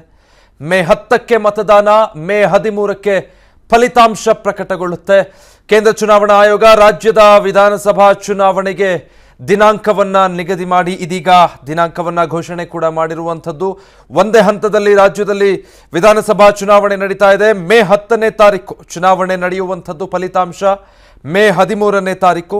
21ನೇ ತಾರೀಕು ಏಪ್ರಿಲ್ ನಾಮಿನೇಷನ್ ಸಲ್ಲಿಕೆ ಮಾಡೋದಕ್ಕೆ ದಿನಾಂಕ, 24ನೇ ತಾರೀಕು ಅದನ್ನು ಹಿಂಪಡೆಯೋದಕ್ಕೆ ಕೊನೆ ದಿನಾಂಕ ಆಗಿರುತ್ತೆ. ಮೇ 10ನೇ ತಾರೀಕು ಅಲ್ಲಿಗೆ ಇನ್ನೊಂದು 40 ದಿನಗಳ ಕಾಲಾವಕಾಶ ಬಹುತೇಕ ಹತ್ತತ್ರ ಇರುವಂಥದ್ದು. ಇಲ್ಲಿಂದ ಮುಂದಕ್ಕೆ ರಾಜ್ಯದಲ್ಲಿ ಚುನಾವಣೆಯ ಕಾವು ಹೆಚ್ಚಾಗ್ತಾ ಹೋಗುತ್ತೆ. ಇನ್ನು ರಾಜಕೀಯ ಪಕ್ಷಗಳಿಗೆ ಈಗ ಚುನಾವಣೆಯ ದಿನಾಂಕ ಯಾವುದು, ಅದೇ ರೀತಿ ಏನು ಅವ್ರನ್ನ ಸಂಪರ್ಕ ಮಾಡ್ತಾ ಇದ್ದಾರೆ, ಪಕ್ಷಕ್ಕೆ ಸಲೀಲಿಕ್ಕೆ, ಕಾಂಗ್ರೆಸ್ ಪಕ್ಷಕ್ಕೆ ಸಲೀಲಿಕ್ಕೆ ಸಾಕಷ್ಟು ಸಂಪರ್ಕವನ್ನು ಮಾಡ್ತಾ ಇದ್ದಾರೆ ಅಂತಕ್ಕಂಥ ಚರ್ಚೆ ಆಗ್ತಾ ಇತ್ತು. ಈ ಒಂದು ಹಿನ್ನೆಲೆಯಲ್ಲಿ ಚುನಾವಣೆ ಘೋಷಣೆ ಆದ ಬೆನ್ನಲ್ಲೇ ಸಿಎಂ ಬೊಮ್ಮಾಯಿ ಅವರು ವಲಸಿಗ ಸಚಿವರನ್ನ ಪಕ್ಷದಲ್ಲೇ ಹಿಡಿದು ಇಟ್ಟುಕೊಳ್ತಕ್ಕಂಥ ಕೆಲಸಕ್ಕೆ ಮುಂದಾಗಿರ್ತಕ್ಕಂಥದ್ದು.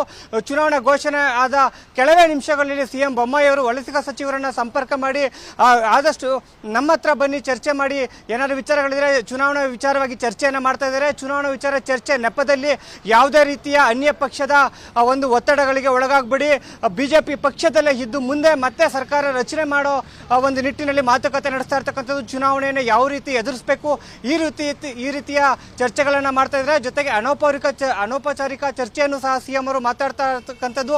ಪ್ರಮುಖವಾಗಿ ಮುನಿರತ್ನ ಮತ್ತೆ ಏನು ಶಿವರಾಮ್ ಹೆಬ್ಬಾರ್ ಅವರು ರೇಸ್ ಕೋರ್ಸ್ ನಿವಾಸ ಅಂದರೆ ಸಿಎಂ ಇರ್ತಕ್ಕಂಥ ಮನೆಗೆ ಆಗಮಿಸಿರ್ತಕ್ಕಂಥದ್ದು. ಖಾಸಗಿ ಕಾರಿನಲ್ಲಿ ಆಗಮಿಸಿರ್ತಕ್ಕಂಥ ಇಬ್ಬರು ಸಚಿವರು ಸಿಎಂ ಜೊತೆಗೆ ಅನೌಪಚಾರಿಕ ಚರ್ಚೆಯನ್ನು ನಡೆಸ್ತಾ ಇದ್ದಾರೆ.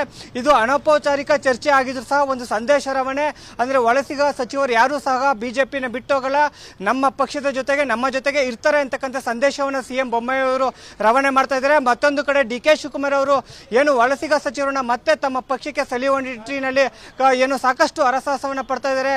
ಹೇಗಾದ್ರೂ ಮಾಡಿ ಕಾಂಗ್ರೆಸ್ ಪಕ್ಷಕ್ಕೆ ವಲಸಿಗ ಸಚಿವರನ್ನ ಸೆಳಿಬೇಕು ಅಂತ ರೀತಿಯಲ್ಲಿ ಕಸರತ್ತನ್ನು ಡಿ.ಕೆ. ಶಿವಕುಮಾರ್ ಅವರು ಮಾಡ್ತಾ ಇದ್ದಾರೆ. ಮತ್ತೊಂದು ಕಡೆ ಸಿಎಂ ಅವರು ಅಷ್ಟೇ ಕಸರತ್ತನ್ನು ನಡೆಸ್ತಾ ಇರ್ತಕ್ಕಂಥದ್ದು. ಯಾರು ಸಹ ಪಕ್ಷ ಬಿಟ್ಟು ಹೋಗದ ರೀತಿಯಲ್ಲಿ ಸಂಪರ್ಕವನ್ನು ಸಾಧಿಸಿ ಅವ್ರ ಜೊತೆ ಮಾತುಕತೆಯನ್ನು ನಡೆಸ್ತಾ ಇದ್ದಾರೆ. ಜೊತೆಗೆ ಅನೌಪಚಾರಿಕ ಚರ್ಚೆಗಳನ್ನು ಸಹ ನಡೆಸ್ತಾ ಇದ್ದಾರೆ. ದಿವ್ಯಾ, ಧನ್ಯವಾದಗಳು ತಮ್ಮೆಲ್ಲ ಡೀಟೇಲ್ಸ್ಗಾಗಿ. ರಾಜ್ಯ ವಿಧಾನಸಭಾ ಚುನಾವಣಾ ದಿನಾಂಕ ಪ್ರಕಟ ಹಿನ್ನೆಲೆ ಈಗ ಸ್ಟೇಟ್ ಎಲೆಕ್ಷನ್ ಕಮಿಷನ್ ಇಂದ ಸುದ್ದಿಗೋಷ್ಠಿಗೆ ಎಲ್ಲಾ ರೀತಿಯಾದ ಸಿದ್ಧತೆ ನಡೀತಾ ಇದೆ. ಮಧ್ಯಾಹ್ನ 1:30ಕ್ಕೆ ಸುದ್ದಿಗೋಷ್ಠಿಯನ್ನು ಕರೆದಿದ್ದ ಚುನಾವಣಾ ಆಯೋಗ ಮುಖ್ಯ ಚುನಾವಣಾಧಿಕಾರಿ ಮನೋಜ್ ಕುಮಾರ್ ಸುದ್ದಿಗೋಷ್ಠಿ ನಡೆಸಲಿದ್ದಾರೆ. ಬೆಂಗಳೂರಿನ ಶೇಷಾದ್ರಿ ರಸ್ತೆಯಲ್ಲಿರುವಂತಹ ಕಚೇರಿಯಲ್ಲಿ ಈ ಒಂದು ಪ್ರೆಸ್ ಮೀಟ್ ನಡೆಯಲಿದೆ. ಚುನಾವಣಾ ರೂಪುರೇಷೆಗಳ ಬಗ್ಗೆ ಮಾಹಿತಿಯನ್ನ ಆಯೋಗ ನೀಡಲಿದೆ. ರಾಜ್ಯ ವಿಧಾನಸಭಾ ಚುನಾವಣಾ ದಿನಾಂಕ ಪ್ರಕಟ ಹಿನ್ನೆಲೆ ಇದೀಗ ಸ್ಟೇಟ್ ಎಲೆಕ್ಷನ್ ಕಮಿಷನ್ ಇಂದ ಒಂದು ಸುದ್ದಿಗೋಷ್ಠಿ ಇರುತ್ತೆ. ಆ ಸುದ್ದಿಗೋಷ್ಠಿಗೆ ಈಗ ಎಲ್ಲಾ ರೀತಿಯ ಸಿದ್ಧತೆ ನಡೀತಿದೆ. ಮಧ್ಯಾಹ್ನ 1:30ಕ್ಕೆ ಈ ಒಂದು ಸುದ್ದಿಗೋಷ್ಠಿ ನಡೆಯಲಿದೆ. ಮುಖ್ಯ ಚುನಾವಣಾಧಿಕಾರಿ ಮನೋಜ್ ಕುಮಾರ್ ಅವರು ಈ ಒಂದು ಸುದ್ದಿಗೋಷ್ಠಿಯನ್ನ ನಡೆಸಲಿದ್ದಾರೆ. ಬೆಂಗಳೂರಿನ ಶೇಷಾದ್ರಿ ರಸ್ತೆಯಲ್ಲಿರುವಂತಹ ಕಚೇರಿಯಲ್ಲಿ ಈ ಒಂದು ಪ್ರೆಸ್ ಮೀಟ್ ನಡೆಯಲಿದೆ. ಚುನಾವಣೆ ರೂಪುರೇಷೆಗಳ ಬಗ್ಗೆ ಎಲ್ಲ ಮಾಹಿತಿಯನ್ನ ಆಯೋಗ ನೀಡಲಿದೆ.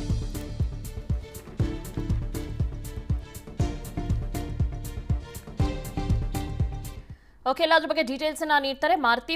ರಾಜ್ಯ ವಿಧಾನಸಭಾ ಚುನಾವಣೆ ದಿನಾಂಕ ಪ್ರಕಟ ಹಿನ್ನೆಲೆ ಈಗ ಸ್ಟೇಟ್ ಎಲೆಕ್ಷನ್ ಕಮಿಷನ್ ಇಂದ ಸುದ್ದಿಗೋಷ್ಠಿ ಪ್ರಾರಂಭವಾಗುತ್ತೆ. ಎಷ್ಟು ಗಂಟೆಗೆ ಪ್ರಾರಂಭವಾಗುತ್ತೆ, ಯಾವ ರೀತಿ ಇದೆ ಸಿದ್ಧತೆ ಅಲ್ಲಿ?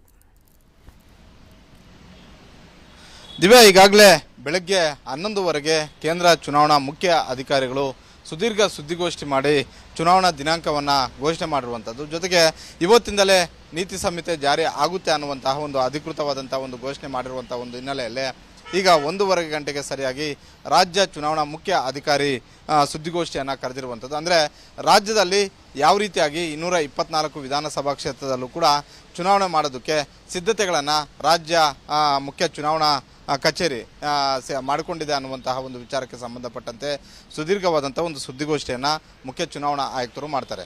ಬೆಳಗ್ಗೆ ಕೇಂದ್ರ ಮುಖ್ಯ ಚುನಾವಣಾ ಅಧಿಕಾರಿ ಏನೆಲ್ಲ ಮಾಹಿತಿಯನ್ನು ಕೊಟ್ಟರೋ ಅದನ್ನು ಪುನರುಚ್ಚಾರ ಮಾಡುವಂತಹ ಒಂದು ಕೆಲಸವನ್ನು ಮಾಡ್ತಾರೆ.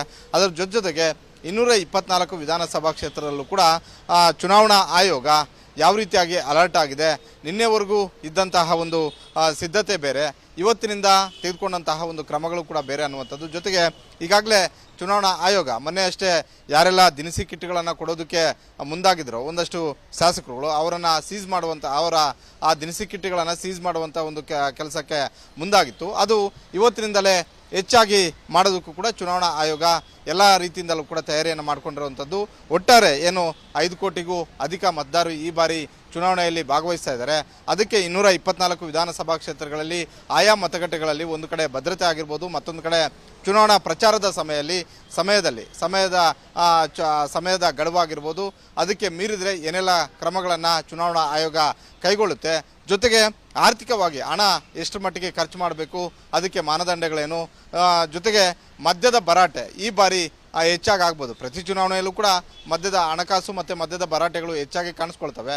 ಈ ಬಾರಿನೂ ಕೂಡ ಅದು ಹೆಚ್ಚಾಗಿ ಕಾಣಿಸ್ಕೊಳ್ಳುತ್ತೆ ಅನ್ನುವಂಥ ಒಂದು ಆತಂಕ ಚುನಾವಣಾ ಆಯೋಗಕ್ಕೆ ಇರುವಂಥದ್ದು. ಅದನ್ನು ನಿಯಂತ್ರಣ ಮಾಡೋದಕ್ಕೆ ಏನೆಲ್ಲ ಕ್ರಮಗಳನ್ನು ತೆಗೆದುಕೊಳ್ಬೇಕು ಅನ್ನುವಂತಹ ವಿಚಾರಕ್ಕೆ ಸಂಬಂಧಪಟ್ಟಂತೆ ಏನೆಲ್ಲ ಕ್ರಮಗಳನ್ನು ತೆಗೆದುಕೊಳ್ಳೋದಕ್ಕೆ ಚುನಾವಣಾ ಆಯೋಗ ಸಿದ್ಧತೆಗಳನ್ನು ಮಾಡಿಕೊಂಡಿದೆ. ಅಭ್ಯರ್ಥಿಗಳು ಒಂದು ವೇಳೆ ನೀತಿ ಸಂಹಿತೆ ಉಲ್ಲಂಘನೆ ಮಾಡಿದರೆ ನಮ್ಮ ಬಳಿ ಇರುವಂತಹ ಅಸ್ತ್ರಗಳು ಏನು, ಆ ಅಸ್ತ್ರಗಳನ್ನು ಯಾವ ರೀತಿಯಾಗಿ ನಾವು ಪ್ರಯೋಗ ಮಾಡ್ತೀವಿ, ಈ ವಿಚಾರಗಳಿಗೆ ಸಂಬಂಧಪಟ್ಟಂತೆ ಸುದೀರ್ಘವಾದಂತಹ ಒಂದು ಸುದ್ದಿಗೋಷ್ಠಿಯಲ್ಲಿ ಮಾಹಿತಿಯನ್ನು ಹಂಚಿಕೊಂಡಿದ್ದಾರೆ. ಅದರ ಜೊತೆಗೆ ಈ ಬಾರಿ ಹೊಸದಾಗಿ ನೋಂದಣಿ ಆದಂತಹ ಮತದಾರರು ಇದ್ದಾರೆ. ಅದೇ ರೀತಿ 80ರ ಗಡಿ ದಾಟಿದವರಿಗೆ ಮತಗಟ್ಟೆಗೆ ಬಂದು ಮತದಾನ ಮಾಡುವ ಅವಶ್ಯಕತೆ ಇಲ್ಲ. ಅವರ ಮನೆಗೆ ಮತಗಟ್ಟೆಯಲ್ಲಿರುವಂಥ ಅಧಿಕಾರಿ ನೇರವಾಗಿ ಹೋಗಿ ಅಲ್ಲಿಯೇ ಮತವನ್ನು ಹಾಕಿಸ್ಕೊಳ್ಳುವಂಥ ಒಂದು ಕೆಲಸವನ್ನು ಮಾಡ್ತಾರೆ. ಅದಕ್ಕೆ ಯಾವ ರೀತಿಯಾಗಿ ಸಿದ್ಧತೆಗಳನ್ನು ಮಾಡ್ಕೊಂಡಿದ್ವಿ ಅನ್ನುವಂಥದ್ದು. ಜೊತೆಗೆ ನಗರ ಪ್ರದೇಶದಲ್ಲಿ ಮತದಾನ ಹೆಚ್ಚಾಗ್ತಿಲ್ಲ ಅನ್ನುವಂಥ ಒಂದು ಕಳವಳವನ್ನು ಕೇಂದ್ರ ಮುಖ್ಯ ಚುನಾವಣಾಧಿಕಾರಿ ವ್ಯಕ್ತಪಡಿಸಿದ್ದಾರೆ. ಅದಕ್ಕೆ ಸಂಬಂಧಪಟ್ಟಂತೆ ಬೆಂಗಳೂರು ಸೇರಿದಂತೆ BBMP 28 ವಿಧಾನಸಭಾ ಕ್ಷೇತ್ರಗಳು ಸೇರಿದಂತೆ ಬೇರೆ ಬೇರೆ ನಗರಗಳಲ್ಲಿ ಯಾವ ರೀತಿಯಾಗಿ ಅದರ ಪ್ರಮಾಣವನ್ನು ಹೆಚ್ಚಳ ಮಾಡೋದಕ್ಕೆ ಕ್ರಮಗಳನ್ನು ಕೈಗೊಳ್ತಾ ಇದ್ದೀವಿ ಅನ್ನುವಂಥ ಒಂದು ಮಾಹಿತಿಯನ್ನು ಸುದೀರ್ಘ ಸುದ್ದಿಗೋಷ್ಠಿಯಲ್ಲಿ ಹಂಚಿಕೊಳ್ಳಿದ್ದಾರೆ. ದಿವ್ಯಾ. ಓಕೆ ಮಾರುತಿ, ಧನ್ಯವಾದಗಳು ತಮ್ಮ ಡೀಟೇಲ್ಸ್ಗಾಗಿ. ನ್ಯೂಸ್ ಮುಂದುವರಿಯುತ್ತೆ ವಿರಾಮದ ಬಳಿಕ.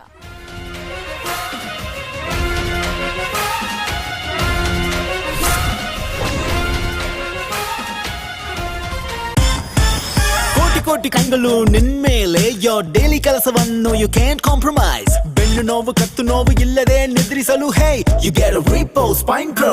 Repose just sleep on Repose. Wake up to fresh ideas. Repose.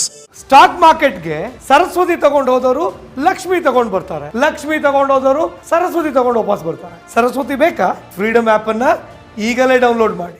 ಚಿನ್ನದ ಬಗ್ಗೆ ಯಾವುದೇ ಮಾಹಿತಿ ಇರ್ಲಿ, ಅದು ಕೊಂಡ್ಕೊಳ್ಳೋದಾಗ್ಲಿ, ಮಾರೋದಾಗ್ಲಿ ಅಥವಾ ಅಡ ಇಟ್ಟಿರೋ ಚಿನ್ನನ ಬಿಡಿಸ್ಕೊಳ್ಳೋದಾಗ್ಲಿ, ಹಿಂದೆ ಶ್ರೀ ಸ್ಟಾರ್ ಗೋಲ್ಡ್ ಕಂಪನಿಗೆ ಬನ್ನಿ. Shri star gold company. Smart city ಮಂಗಳೂರಿಗೆ ಮತ್ತೊಂದು ಸ್ಮಾರ್ಟ್ ಸಿಟಿ ಸೇರ್ಪಡೆ. ಆಶ್ಚರ್ಯ ಆಗ್ತಿದೆಯಾ? ಮಂಗಳೂರಿನ ಬಿಜೈಲಿರುವ ರೋಹನ್ ಸಿಟಿಯಲ್ಲಿ 550 ಅಪಾರ್ಟ್ಮೆಂಟ್ಸ್, 250ಕ್ಕೂ ಹೆಚ್ಚು ಕಮರ್ಷಿಯಲ್ ಶಾಪ್ ಬರ್ತಾ ಇದೆ. 80,000 ಸ್ಕ್ವೇರ್ ಫೀಟ್ ನ the best city club. Price ಕೇಳ್ತಿದ್ದೀರಾ? ತಿಂಗಳಿಗೆ ಕೇವಲ 31,000 ರೂಪಾಯಿ ಸುಲಭ ಕಂತು. ಹಾಗಾದ್ರೆ ತಡ ಯಾಕೆ? ಇವತ್ತೇ ಬುಕ್ ಮಾಡಿ. Rohan city, Vijay, Mangaluru. A worthy contender for the modern building material crown, Meghalite AAC block comes loaded with a generation of new properties and smart features such as lightweight, strong, thermal, sound insulation, pest resistant and ಉಳಿದಂತೆ ಏನೆಲ್ಲ ತಯಾರಿಗಳನ್ನು ಮಾಡಿಕೊಂಡಿದ್ದೀವಿ ಅನ್ನುವಂಥ ಮಾಹಿತಿಯನ್ನು ಕೂಡ ಸಂಪೂರ್ಣವಾಗಿ ಚುನಾವಣಾ ಆಯೋಗದ ಮುಖ್ಯ ಆಯುಕ್ತರು ನೀಡ್ತಾ ಇದ್ರು. ಕರ್ನಾಟಕದಲ್ಲಿರುವಂಥ ಒಟ್ಟು ಮತದಾರರ ಸಂಖ್ಯೆ ಜೊತೆಗೆ ಯುವ ಮತದಾರರ ಸಂಖ್ಯೆಯಲ್ಲಿ ಭಾರಿ ಪ್ರಮಾಣದಲ್ಲಿ ಏರಿಕೆ ಕಂಡಿರುವಂಥದ್ದು, ಇವರೇ ನಿರ್ಣಾಯಕರಾಗ್ತಾರೆ ಈ ಬಾರಿ ಚುನಾವಣೆಯ ಫಲಿತಾಂಶದಲ್ಲಿ ಅನ್ನುವಂಥದ್ದು, ಜೊತೆಗೆ ಬೆಂಗಳೂರಿನ ವೋಟಿಂಗ್ ಪರ್ಸೆಂಟೇಜ್ ಡಿಕ್ರೀಸ್ ಆಗಿರೋ ವಿಚಾರಗಳಿಗೆ ಸಂಬಂಧಪಟ್ಟ ಹಾಗೆ. ಬಟ್ ಪ್ರಮುಖವಾಗಿ ಗಮನಿಸಬೇಕಾಗಿರುವಂಥ ಅಂಶ ಅಂದರೆ ರಾಜ್ಯದಲ್ಲಿ ಚುನಾವಣೆಯ ದಿನಾಂಕ ನಿಗದಿಯಾಗಿದೆ. ಇದೀಗ ಮೇ 10ನೇ ತಾರೀಕು ಇಡೀ ರಾಜ್ಯದಾದ್ಯಂತ ಸಿಂಗಲ್ ಫೇಸ್ನಲ್ಲಿ ಒಂದೇ ಹಂತದಲ್ಲಿ ಎಲ್ಲ 224 ಕ್ಷೇತ್ರಗಳಲ್ಲಿ ಮತದಾನ ನಡೆಯುತ್ತೆ. ಅದಾದ ನಂತರ 2 ದಿನದಲ್ಲಿ ಮೇ 13ನೇ ತಾರೀಕು ಮತ ಎಣಿಕೆಯ ಕಾರ್ಯ ಆರಂಭ ಆಗಿ ಫಲಿತಾಂಶ ಹೊರಬರುತ್ತೆ. ಮತ್ತೆ ಅಧಿಕಾರ ರಚನೆ ಮಾಡುವಂಥವ್ರು ಯಾರು, ಸರ್ಕಾರ ರಚನೆ ಮಾಡಿ ಅಧಿಕಾರದ ಚುಕ್ಕಾಣಿ ಹಿಡಿಯುವಂಥವರು ಯಾರು ಅನ್ನುವಂಥದ್ದು ಮೇ 13, 2023ರಂದು ಗೊತ್ತಾಗುತ್ತೆ. ಫಲಿತಾಂಶ ಈ ಬಾರಿ ಯಾರ ಪರವಾಗಿದೆ, ಸಂಪೂರ್ಣ ಬಹುಮತ ಯಾರಿಗಾದರೂ ಸಿಗುತ್ತಾ ಅಥವಾ ಮತ್ತೊಮ್ಮೆ ಅತಂತ್ರ ಸ್ಥಿತಿ ಉದ್ಭವ ಆಗುತ್ತಾ, ಎಲ್ಲ ವಿಚಾರಗಳಿಗೆ ಸಂಬಂಧಪಟ್ಟ ಹಾಗೆ ಇದೇ ಮೇ 10ನೇ ತಾರೀಕು ವಿಧಾನಸಭೆಗೆ ಚುನಾವಣೆಯ ದಿನಾಂಕ ರಾಜ್ಯದಲ್ಲಿ ಘೋಷಣೆಯಾಗಿದೆ. 13ನೇ ತಾರೀಕು ಫಲಿತಾಂಶ ಪ್ರಕಟ ಆಗುತ್ತೆ ಅನ್ನುವಂಥದ್ದನ್ನು ಚುನಾವಣಾ ಆಯೋಗ ಇದೀಗ ಸ್ಪಷ್ಟಪಡಿಸಿದೆ. ಅಲ್ಲಿಗೆ ಒಂದು ಹಂತ ಮುಗಿದ ಹಾಗಾಯಿತು. ಇದುವರೆಗೂ ಕೂಡ ಚುನಾವಣೆಯ ದಿನಾಂಕ ಯಾವುದು ಅಂತ ಒಂದು ಅಂದಾಜಿತ್ತು. ಆ ಲೆಕ್ಕಾಚಾರದಲ್ಲಿಯೇ ಎಲ್ಲ ಪಕ್ಷಗಳು ಕೂಡ ತಯಾರಿಯನ್ನು ನಡೆಸ್ಕೊಳ್ತಾ ಇದ್ವು. ಚುನಾವಣೆಗೆ ಅಭ್ಯರ್ಥಿಗಳನ್ನು ಪ್ರಕಟ ಮಾಡೋದಾಗಲಿ ಅಥವಾ ಕ್ಷೇತ್ರದಲ್ಲಿ ಯಾವ ರೀತಿ ತಮ್ಮ ಪಕ್ಷದ ಪರವಾಗಿ ಚುನಾವಣೆಗೆ ಟ್ರೆಂಡ್ ಸೆಟ್ ಮಾಡಿಕೊಳ್ಳುವಂಥದ್ದು, ಅಭ್ಯರ್ಥಿಗಳ ಪಟ್ಟಿಯನ್ನು ಪ್ರಕಟ ಮಾಡೋದು, ಈ ಎಲ್ಲ ವಿಚಾರಗಳಿಗೆ ಸಂಬಂಧಪಟ್ಟ ಹಾಗೆ. ಬಟ್ ಇಲ್ಲಿಂದ ಮುಂದಕ್ಕೆ ಅದೆಲ್ಲವೂ ಕೂಡ ಇನ್ನೂ ಬಿರುಸುಗೊಳ್ತಾ ಹೋಗುತ್ತೆ. ನಾಮಪತ್ರ ಪರಿಶೀಲನೆಗೆ ಒಳಪಡೋದು ಏಪ್ರಿಲ್ 21ನೇ ತಾರೀಕು. ನಾಮಪತ್ರ ವಾಪಸ್ ಪಡೆಯಬೇಕು ಅಂತಿದ್ರೆ ಅವರಿಗೆ ಅವಕಾಶ ಇರೋದು ಏಪ್ರಿಲ್ 24ರವರೆಗೆ. ಅಷ್ಟರೊಳಗೆ ಅದನ್ನು ಹಿಂಪಡೆಯಬೇಕಾಗುತ್ತೆ. ಮೇ 10ಕ್ಕೆ ಚುನಾವಣೆ ನಡೆಯುತ್ತೆ.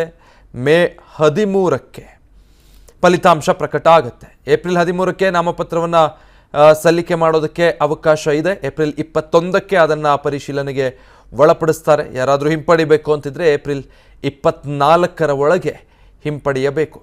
ಸೊ ಅಲ್ಲಿಗೆ ನಾಮಪತ್ರ ಸಲ್ಲಿಕೆ ಮಾಡೋದಕ್ಕೆ ಆರಂಭ ಆಗಿ ಏಪ್ರಿಲ್ 13ರಿಂದ ಮೇ 13ರ ಫಲಿತಾಂಶ 1 ತಿಂಗಳಲ್ಲಿ ನಾಮಪತ್ರ ಸಲ್ಲಿಕೆ ಮಾಡಿದ 1 ತಿಂಗಳು ಮೇ 13ರಷ್ಟೊತ್ತಿಗೆಲ್ಲ ರಾಜ್ಯದಲ್ಲಿ ಮತ್ತೆ ಯಾವ ಪಕ್ಷ ಅಧಿಕಾರಕ್ಕೆ ಬರುತ್ತೆ ಅನ್ನೋದರ ಸ್ಪಷ್ಟ ಚಿತ್ರಣ ಸಿಗುತ್ತೆ. 2 ಹಂತದ ಚುನಾವಣೆ ನಡಿಬಹುದಾ ಅನ್ನುವಂಥ ನಿರೀಕ್ಷೆ ಇತ್ತು. ಇಲ್ಲ, ಒಂದೇ ಹಂತದಲ್ಲಿ ಈ ಬಾರಿಯೂ ಕೂಡ ರಾಜ್ಯದಲ್ಲಿ ಚುನಾವಣೆ ನಡೆಯುತ್ತೆ ಅನ್ನೋದನ್ನು ಚುನಾವಣಾ ಆಯೋಗ ಸ್ಪಷ್ಟಪಡಿಸಿರುವಂಥದ್ದು. ಈಶಾನ್ಯ ಭಾಗದ ರಾಜ್ಯಗಳಲ್ಲಿ ಈಗಾಗಲೇ ಚುನಾವಣೆ ನಡೆಸಿದ್ದಾಗಿದೆ, ಒಂದು 3 ರಾಜ್ಯಗಳಲ್ಲಿ. ಅದಾದ ನಂತರ ಈಗ ಕರ್ನಾಟಕದ ವಿಧಾನಸಭಾ ಚುನಾವಣೆಗೆ ಚುನಾವಣಾ ಆಯೋಗ ಎಲ್ಲ ರೀತಿಯಾದಂತಹ ಸಿದ್ಧತೆಗಳನ್ನು ಮಾಡಿಕೊಂಡಿರೋದಾಗಿ ಹೇಳಿದ್ದು. ಅಂದರೆ ಅಲ್ಲಿ ಬೇರೆ ರೀತಿಯಾದಂತಹ ಚಿತ್ರಣ ಇತ್ತು, ಆದರೆ ಕರ್ನಾಟಕದಲ್ಲಿ ಸಂಪೂರ್ಣ ಬದಲಾಗಿರುವಂತಹ ಬೇರೆಯದೇ ರೀತಿಯಾದಂತಹ ಚಿತ್ರಣ ಇದೆ ಅನ್ನುವಂಥದ್ದನ್ನು ಹೇಳ್ತಾ ಇದ್ರು. ಆಯಾ ಪ್ರಾದೇಶಿಕವಾಗಿ ಯಾವ ರೀತಿ ಚುನಾವಣಾ ಆಯೋಗ ಸಿದ್ಧತೆ ಮಾಡಿಕೊಳ್ಳಬೇಕು ಆ ಎಲ್ಲ ಸಿದ್ಧತೆಯನ್ನು ಈಗಾಗಲೇ ಚುನಾವಣಾ ಆಯೋಗ ಮಾಡಿಕೊಂಡಿದ್ದಾಗಿದೆ. ಈ ಹಿಂದಿನ ಚುನಾವಣೆಗಳಲ್ಲಿ ಮತಗಟ್ಟೆಗಳ ರಕ್ಷಣೆ ಇರಬಹುದು ಅಥವಾ ಅಹಿಂಸಾತ್ಮಕವಾಗಿ ಚುನಾವಣೆಯಲ್ಲಿ ಮತದಾನಕ್ಕೆ ಅನುವು ಮಾಡಿಕೊಡುವಂಥದ್ದು ನಮಗೆ ಸವಾಲಿನ ಕೆಲಸ ಆಗಿತ್ತು.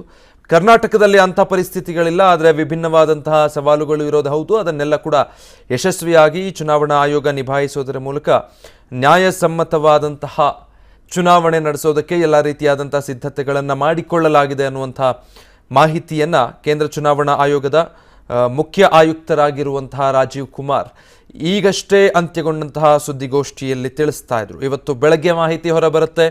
11:30ಕ್ಕೆ ಚುನಾವಣಾ ಆಯೋಗದ ಸುದ್ದಿಗೋಷ್ಠಿ ಇದೆ ಅನ್ನುವಂಥದ್ದು ಅದಾಗಲೇ ಖಾತ್ರಿಯಾಗಿತ್ತು. ಇವತ್ತು ಕರ್ನಾಟಕ ವಿಧಾನಸಭಾ ಚುನಾವಣೆಗೆ, ಕರ್ನಾಟಕದ ಅಸೆಂಬ್ಲಿ ಫೈಟ್ಗೆ ದಿನಾಂಕ ಪ್ರಕಟ ಆಗತ್ತೆ ಅನ್ನುವಂಥ ನಿರೀಕ್ಷೆ ಇತ್ತು. ಅದರ ಅನ್ವಯನೇ ದಿನಾಂಕ ಪ್ರಕಟ ಆಗಿದೆ. ರಾಜ್ಯ ವಿಧಾನಸಭೆ ಚುನಾವಣೆಗೆ ದಿನಾಂಕ ಪ್ರಕಟ ಆಗಿರೋದು. ರಾಜ್ಯದಲ್ಲಿ ಒಂದೇ ಹಂತದಲ್ಲಿ ಚುನಾವಣೆ ನಡೀತಾ ಇದೆ. ಮೇ 10ರಂದು ವಿಧಾನಸಭಾ ಚುನಾವಣೆಗೆ ರಾಜ್ಯದಲ್ಲಿ ಎಲ್ಲ 224 ಕ್ಷೇತ್ರಗಳಲ್ಲಿ ಮತದಾನ ನಡೆಯುತ್ತೆ. ಒಂದೇ ಹಂತದಲ್ಲಿ ಇಡೀ ರಾಜ್ಯದಲ್ಲಿ ಚುನಾವಣೆ ನಡೀತಾ ಇದೆ. ಎಷ್ಟು ಬಾರಿ ಹೇಗಾಗ್ತಾ ಇತ್ತು ಹಾಗೆ. ಮೇ 13ರಂದು ರಾಜ್ಯ ವಿಧಾನಸಭಾ ಚುನಾವಣೆಯ ಫಲಿತಾಂಶ ಪ್ರಕಟ ಆಗುತ್ತೆ. ಏಪ್ರಿಲ್ 13ಕ್ಕೆ ವಿಧಾನಸಭಾ ಚುನಾವಣೆಗೆ ಅಧಿಸೂಚನೆಯನ್ನ ಪ್ರಕಟಿಸಲಾಗುತ್ತೆ. 13ರಿಂದ ನಾಮಪತ್ರ ಸಲ್ಲಿಕೆಗೆ ಅವಕಾಶಗಳು ತೆರೆದುಕೊಳ್ಳುತ್ತವೆ. ಸೂಚನೆಯನ್ನು ನೀಡಿದ್ದಾರೆ ಅಂತ ಹೇಳೋದು ಮಾಹಿತಿ ಲಭ್ಯವಾಗಿದೆ. ಈಗ ದಕ್ಷಿಣ ಕನ್ನಡ ಜಿಲ್ಲೆ ಒಟ್ಟು 8 ವಿಧಾನಸಭಾ ಕ್ಷೇತ್ರಗಳಿದೆ. 8 ವಿಧಾನಸಭಾ ಕ್ಷೇತ್ರಗಳಲ್ಲಿ ಪುತ್ತೂರು ಉಪವಿಭಾಗ ಏನಿದೆ ಅದು ಬೆಳ್ತಂಗಡಿ, ಸುಳ್ಯ ಮತ್ತು ಬಂಟ್ವಾಳ, ಪುತ್ತೂರು ಈ ಭಾಗದಲ್ಲಿ ಅಲ್ಲಿಯೂ ಕೂಡ ಸಹಾಯಕ ಕಮಿಷನರ್ ನೇತೃತ್ವದಲ್ಲಿ ಎಲ್ಲ ರೀತಿಯಾದಂತಹ ಕೆಲಸಗಳು ಏನು ಪುನಃ ಚುನಾವಣೆಗೆ ಪೂರ್ವ ಸಿದ್ಧತೆಗಳೇನಿದೆ ಅದನ್ನು ಮಾಡುವಂಥ ಕೆಲಸಗಳು ಆರಂಭವಾಗಿದೆ. ದಿವ್ಯಾ, ಓಕೆ, ಧನ್ಯವಾದಗಳು ತಮ್ಮೆಲ್ಲ ಡೀಟೇಲ್ಸ್ಗಾಗಿ ರಾಜೇಶ್.